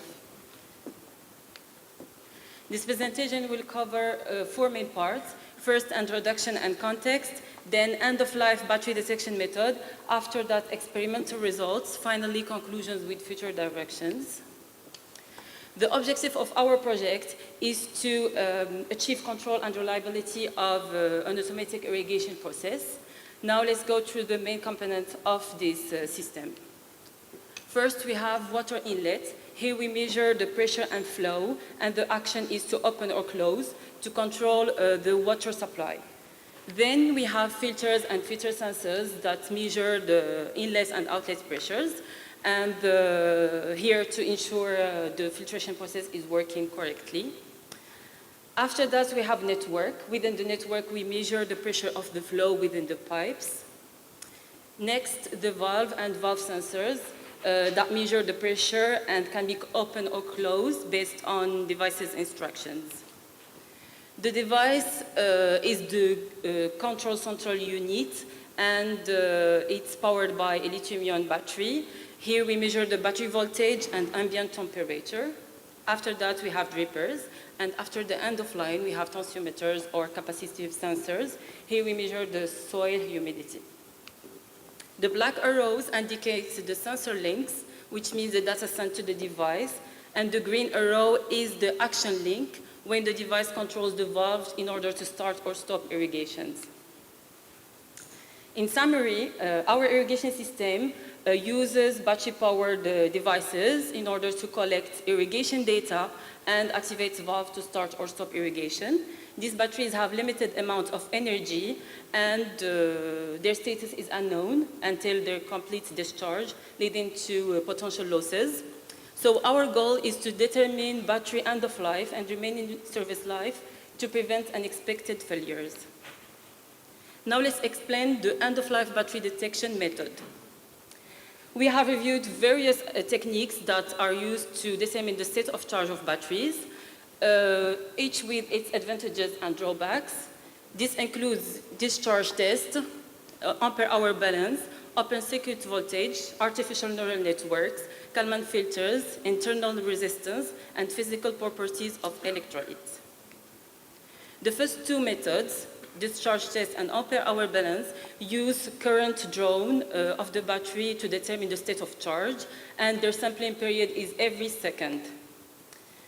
The third method is open circuit voltage, measures voltage across terminals when no current flows, and the sampling period is every few seconds, 2 minutes.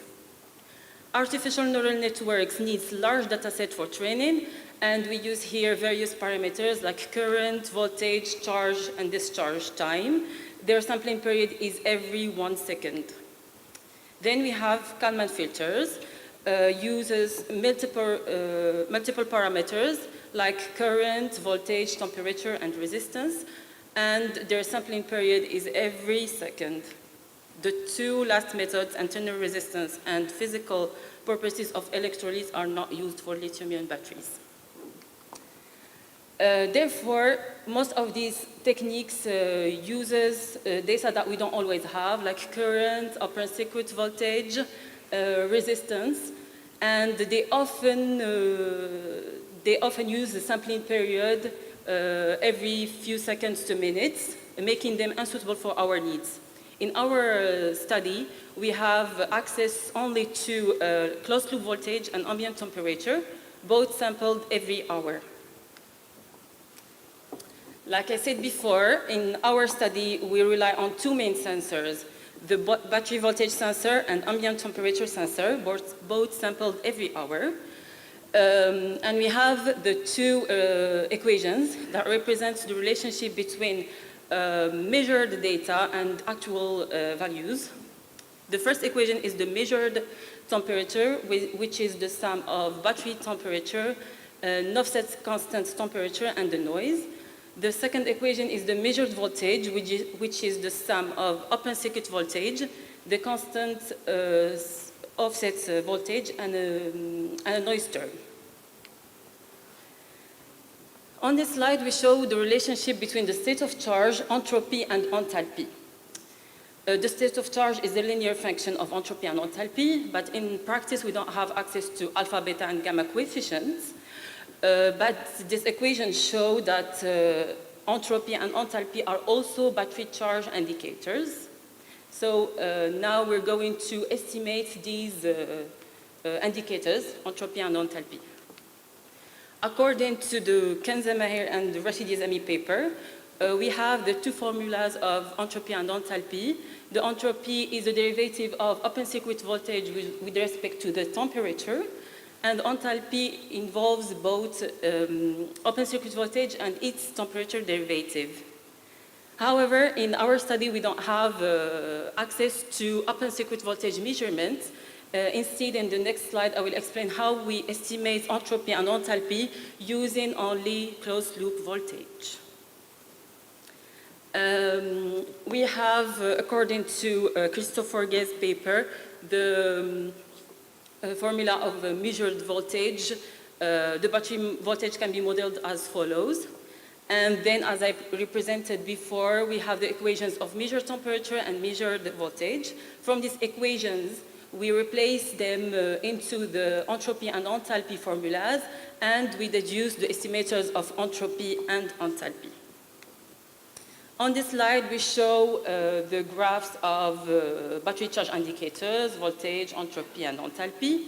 The first graph depicts the voltage in millivolts as function of time in hours. Then we have the estimated enthalpy as function of the same time period. And here we can see that the curve is smoother than the voltage one, and we don't have the bump related to winter periods. After that, we have the estimated entropy, and like enthalpy and voltage, we can see that we have a gradual increase with a significant rise in the end-of-life phase. In addition, we use also PCA coefficients. They are employed in relevant work to detect anomalies and changes in time series. Here we use two indicators, the t-square that represents the major variation in the data. It's the first graph. And the second graph is the Q statistic that quantifies variations that are not accounted by the main PCA models. Now let's have a look on the application of our end-of-life detection. On this slide, we present the overview of the methodology. The first side is the training phase. First, we collect data from normal mode. Then this data goes through data processing, and we estimate the entropy and enthalpy and PCA indicators. After that, each indicator is trained using semi-supervised learning. We use algorithms like one-class SVM, isolation forest, and antiquity range. The second side is the validation phase. Here we have labeled data. After that, they go also to data processing, and after that, we classify batteries whether they are in normal mode or in degradation mode. Finally, we evaluate our models in order to choose the best indicator and the best algorithm. Here is our data set. We collect this data set from real-world, real-time series. The training data, we have 125 devices from normal mode, and testing data are 34 devices. This graph shows how battery voltage drops over time. Now let's present the results of our end-of-life detection method. The table on the top indicates the classification outcomes, true positive, true negative, false positive, and false negative. And the graph shows the different areas. First, we have the green area.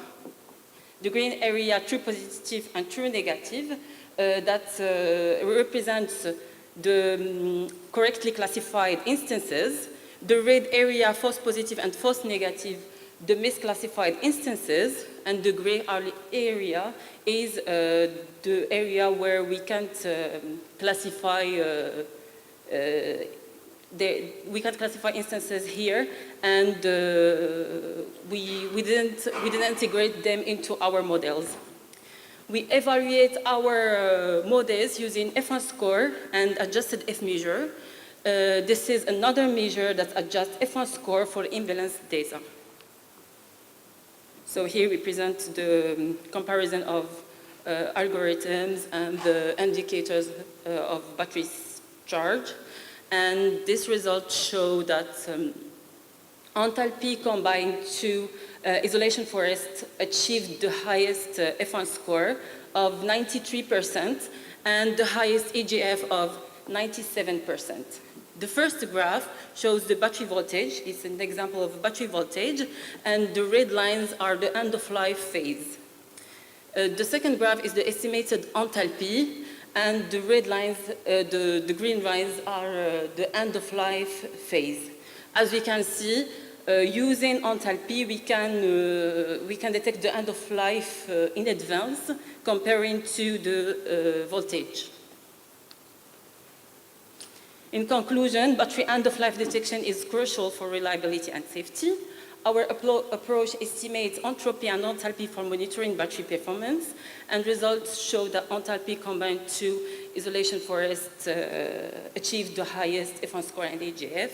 For future directions, we aim to estimate the remaining useful life once we detect the degradation mode. Thank you for your attention, and I'm happy now to take any question you may have. Any question?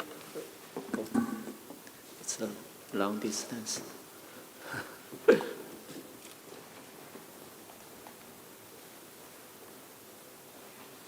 Thank you for the nice presentation. So perhaps I missed it, but so you presented the equations, the physics-based equations of the battery physics and degradation model, I believe. And in the results you show most the approaches you talk about, they are data-based, right? Like SVM. Yes. So I missed perhaps what is the value being brought by these physics-based equations in your approach? And yeah. Okay. So like I present here. Yes. Here I use data processing. It's a battery physics that you talked about, just to estimate the entropy and enthalpy, delta S and delta H, to estimate this and to integrate it into our features, to compare this entropy and enthalpy to voltage battery. Right. So if I may, so you use the data, the first block data normal mode is coming from the model, is it? Yes. Yes. It's coming from the model. It's It's coming from the, no, it's not coming from the model, it's coming from the batteries. measurements, okay. These are just measure the voltage and measure temperature. Okay, so these are the measurements. You use the physics-based laws to estimate a set of features which are over there, and then you use the methods. Right. If I may ask you, for estimation, what kind of technique you used to pass from the second stage to third stage? What kind of estimation approach was used? Or perhaps I missed it. I'm sorry. We have used the battery model, the voltage, and we have the measured equations. We replace the open circuit voltage and battery temperature into the entropy and enthalpy formulas that we found in the Rashid Yazami Okay, paper. so you linearized it, perhaps extended Kalman filter, something like that? No, we don't use Kalman filter. We just used a normal replacement, mathematical replacement. Okay, thank you. Welcome. Any other questions?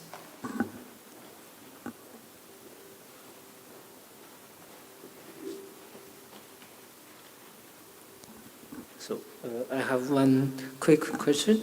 Like I saw the sample time is 1 hour in your experiment. So is it enough for maybe the degradation process is fast in the winter, or did you consider this? It's the same time period all over the lifespan of the battery. It's always 1 hour.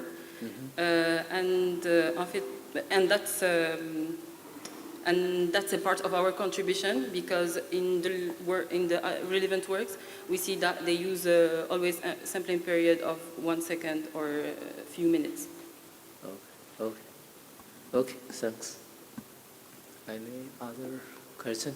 Okay, thanks again for the speaker. Thank you. So let's move to the last talk. It's a flexible data-driven prognostic model using system performance metrics. Please.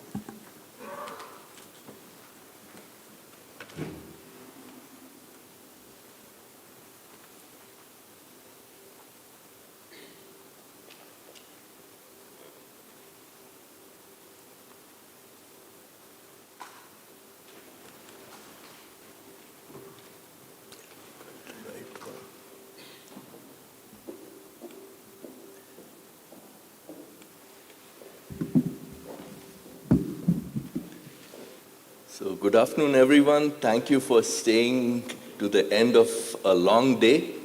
So I'm going to talk about our work on flexible data-driven prognostics models using system performance metrics. It's work of a graduate student in our lab, Abel, and another graduate student who's been involved in this work, Austin Corsi, and then Marcos Quinones Guerrero, who's here, and me. So just to get started, a couple of points I want to make for you all to pay attention to is we are doing system-level prognostics. I'll explain what that is. And then we are using motivation from model-based methods to derive architectures that we use for data-driven prognostics. So those are the two key ideas that I'm going to try and present and then show you some results. So it's well known why we need prognostics in the real world. All devices or systems degrade, and of course, if you allow them to degrade and fail, there can be pretty bad consequences. So therefore, we use prognostics. And what exactly is system-level prognostics? Because nowadays we work with complex systems. These systems have multiple components. When they operate, all of these components degrade at the same time. Our systems are complex and nonlinear, so what the effect of degradation of multiple components is often hard to predict, especially because of nonlinearities. So we talk about this notion of system remaining useful life by taking into account multiple components degrading. So how do you then do prognostics? we define this notion of performance of the system because the performance is typically dependent on all of the different components and parameters in the system. So that's an aggregated measure, and prognostics or remaining useful life is a function of when that performance goes below a certain level. So that's system level prognostics. There are various approaches to doing prognostics. I won't go into details. There's the model-based approaches that we worked on in the past. In contrast, they're completely data-driven approaches.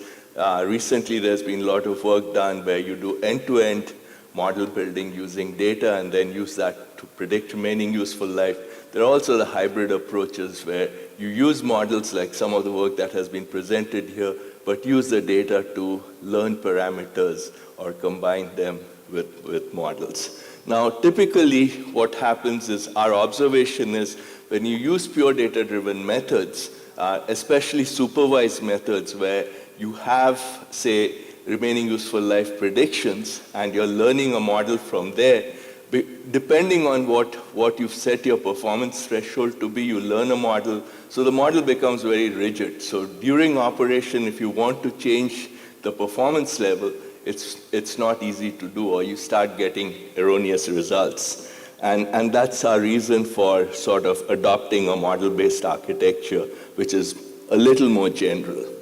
So basically, that's what we are going to do, right? So by using this performance metric, right, but allowing it to vary depending on how conservative you want to be about your system level prognostics, right?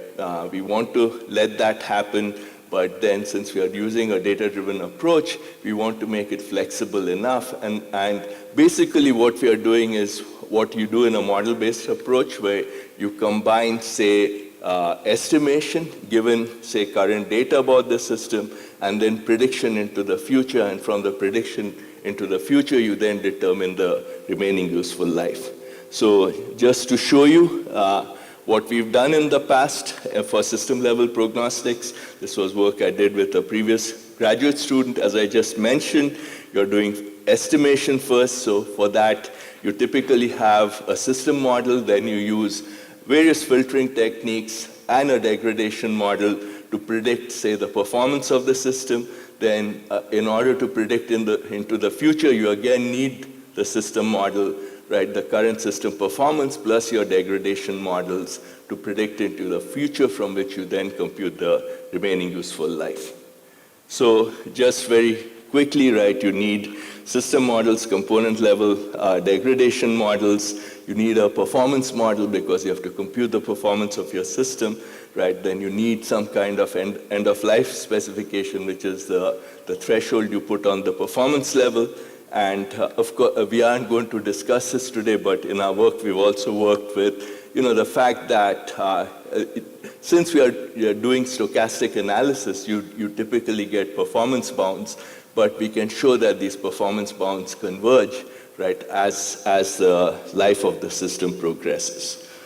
So just sort of to quickly explain without getting into too much notation, in order to now do a data-driven approach, you're obviously going to need all of the measurements and inputs to your system. The inputs are the typical control inputs, but also the environmental parameters that govern the behavior of the system.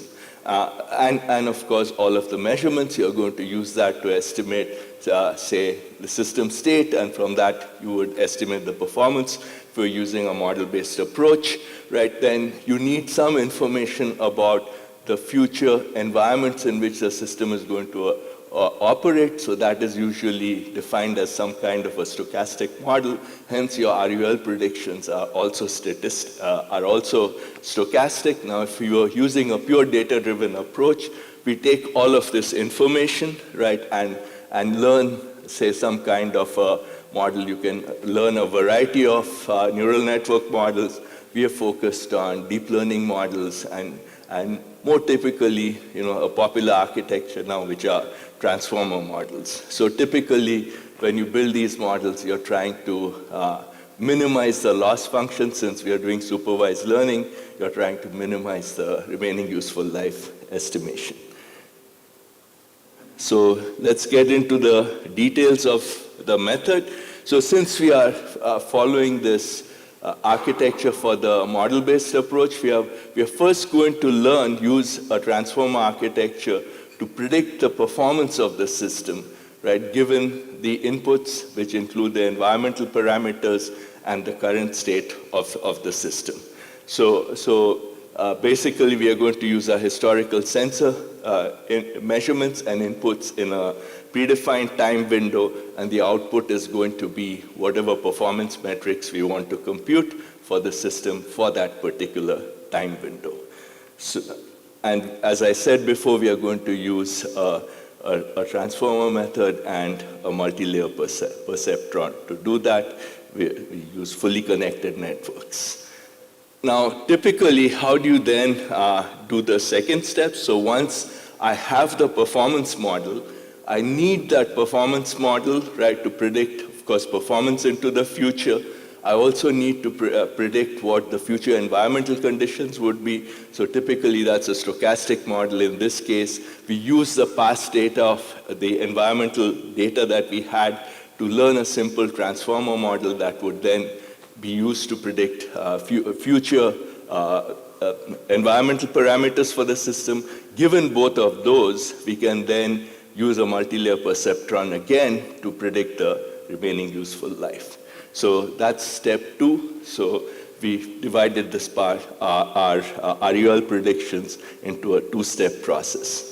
Now, of course, you can build this architecture, but you then have to evaluate it. One of the typical things you do, of course, you have training and test data, so you can test on the test data that you haven't trained on. But a second thing we wanted to test on was to make sure that this would work for different performance thresholds. So if I had learned for one performance threshold, suppose I switched my performance threshold, right, how well would this particular remaining useful life estimator work? So we did some of that too. I'll show you some of the results that we got. Now, one of the problems with changing the performance threshold, especially when you're working with a stochastic system, is that your new parameters, right, are out of distribution. So it's not the distribution you learned from, so you have to make a correction to compensate for that. The way we did it is by some kind of a simple interpolation problem. I won't get into those details right now because it's a short talk.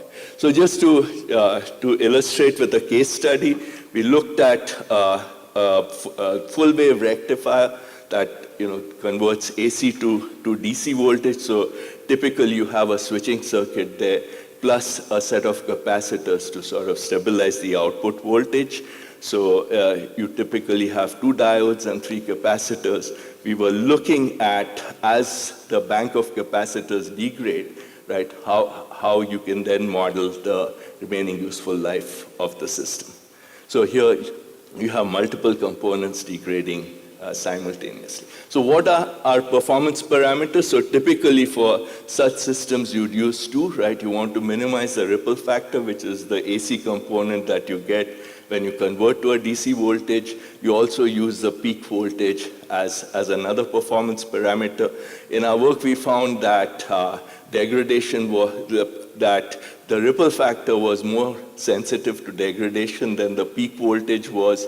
So in this, in the presentation of results, I'll just talk about the ripple factor. And as you can see, the ripple factor is a function of the equivalent capacitance of the system plus the resistance. And we defined the performance factor to be the ripple factor for the degraded system over what we consider to be the ripple factor for a nominal system.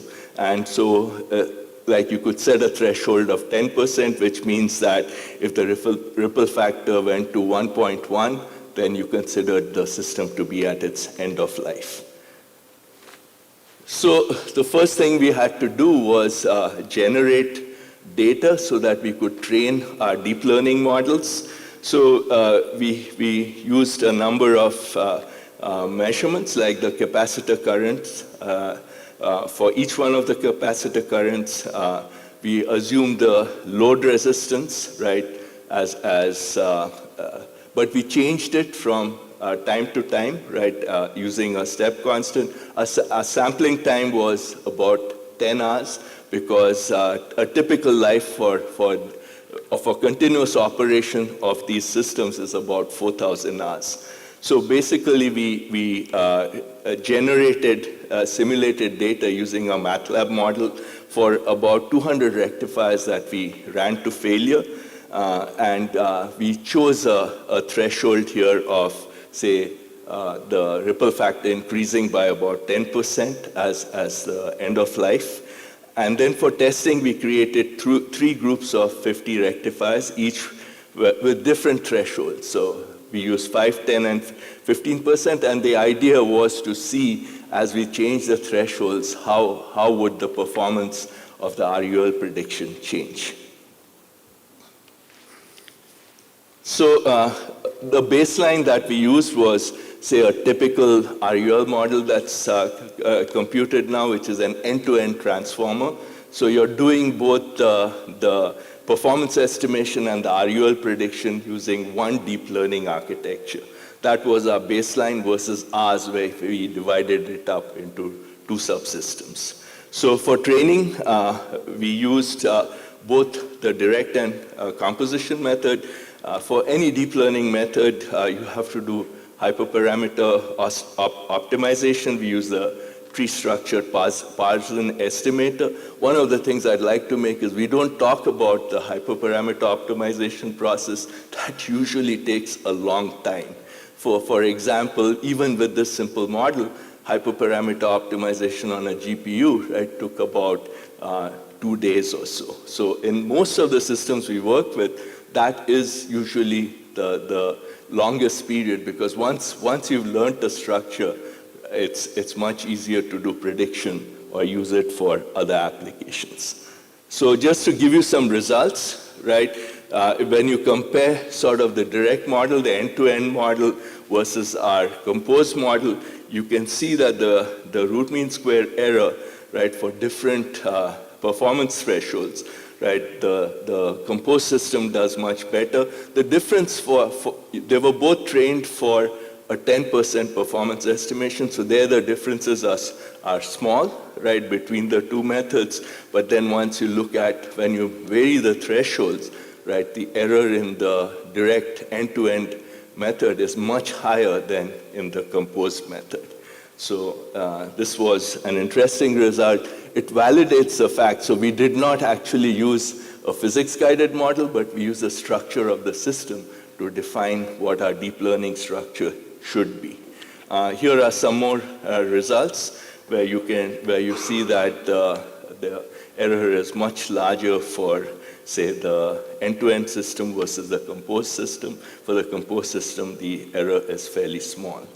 So just to sort of get to the conclusions and future work that we are doing. So I think what we've done is proposed a novel, flexible, data-driven architecture, right, which sort of replicates what you would do using a model-based approach, but we have used a data-driven approach to learn this model for predictions.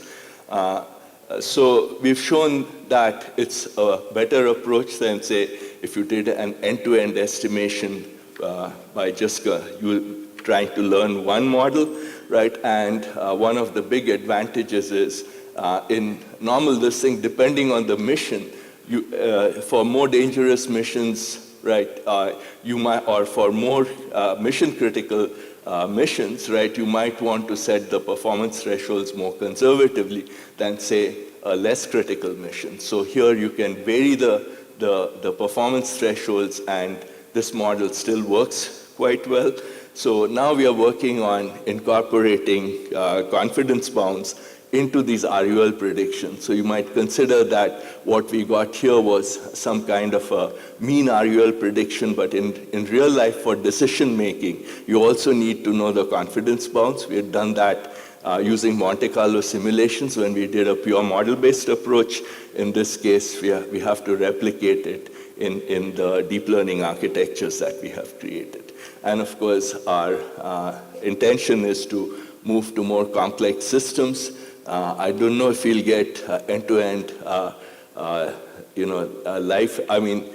complete end-of-life data from any real system, because nobody allows real systems to fail.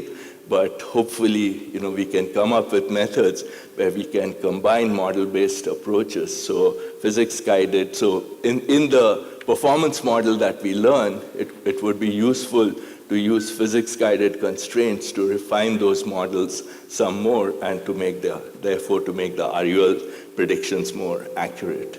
So let me end by just pointing to some of the references that we use for this paper.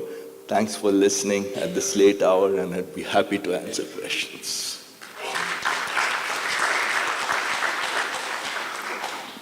Any questions?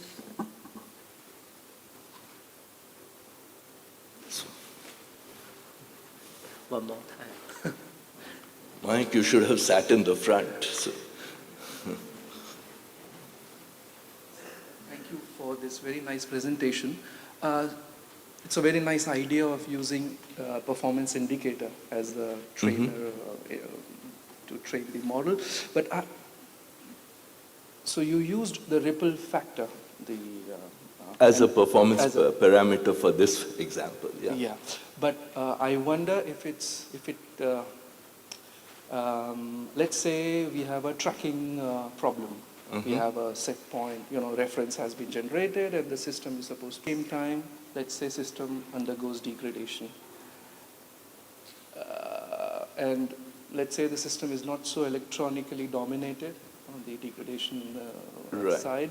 So what would you choose as your indicator here? Perhaps the distance between the reference point and the... So just to give you an example, we do a lot of work with unmanned aerial vehicles. So for example, two performance parameters you might define in those cases where you're using these vehicles over multiple missions, right, is one, of course, could be energy consumed. So as energy consumed goes above a certain threshold, then you do want to replace. Of course, you also want to check battery life, which is a very important component of these electrical systems. Another one that we could use is similar to what you're saying. So we can look, so typically these vehicles are supposed to follow a certain trajectory, because soon you're going to have supposedly have hundreds of UAVs flying overhead, so you don't want them to deviate much from the trajectories. So another thing you could do is the total deviation, right, from the trajectory for a particular mission, and you could use that as a performance metric. Just examples again. Very nice, thank you. Yeah. Any other questions? Yeah. So in the performance measure that you had when training, if I correctly, you had it as a regression problem. So you had the predicted remaining useful life minus the measured remaining useful life. Was that correct?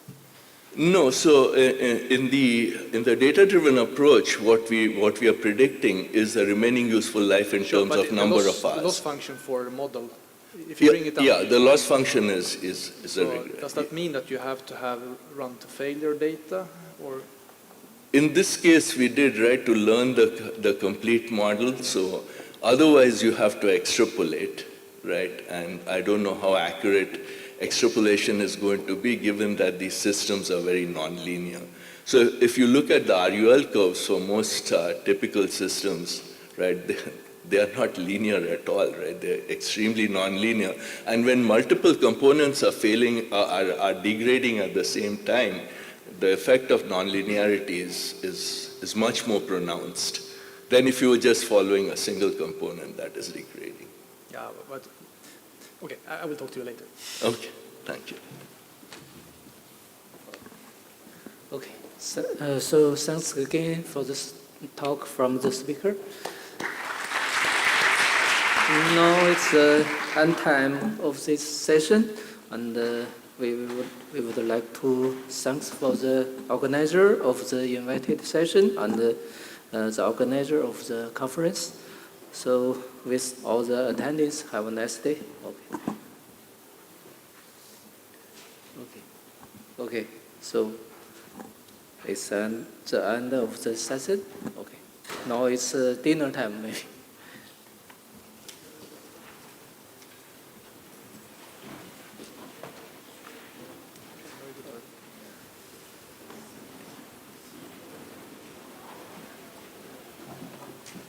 Yeah, I know what you are asking. In a sense, I mean, because we are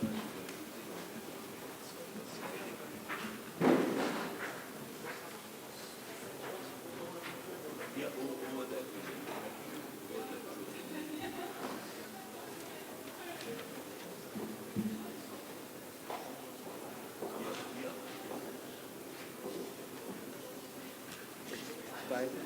It's white. Okay, that's okay. You can leave it here. I will take it. Thank you.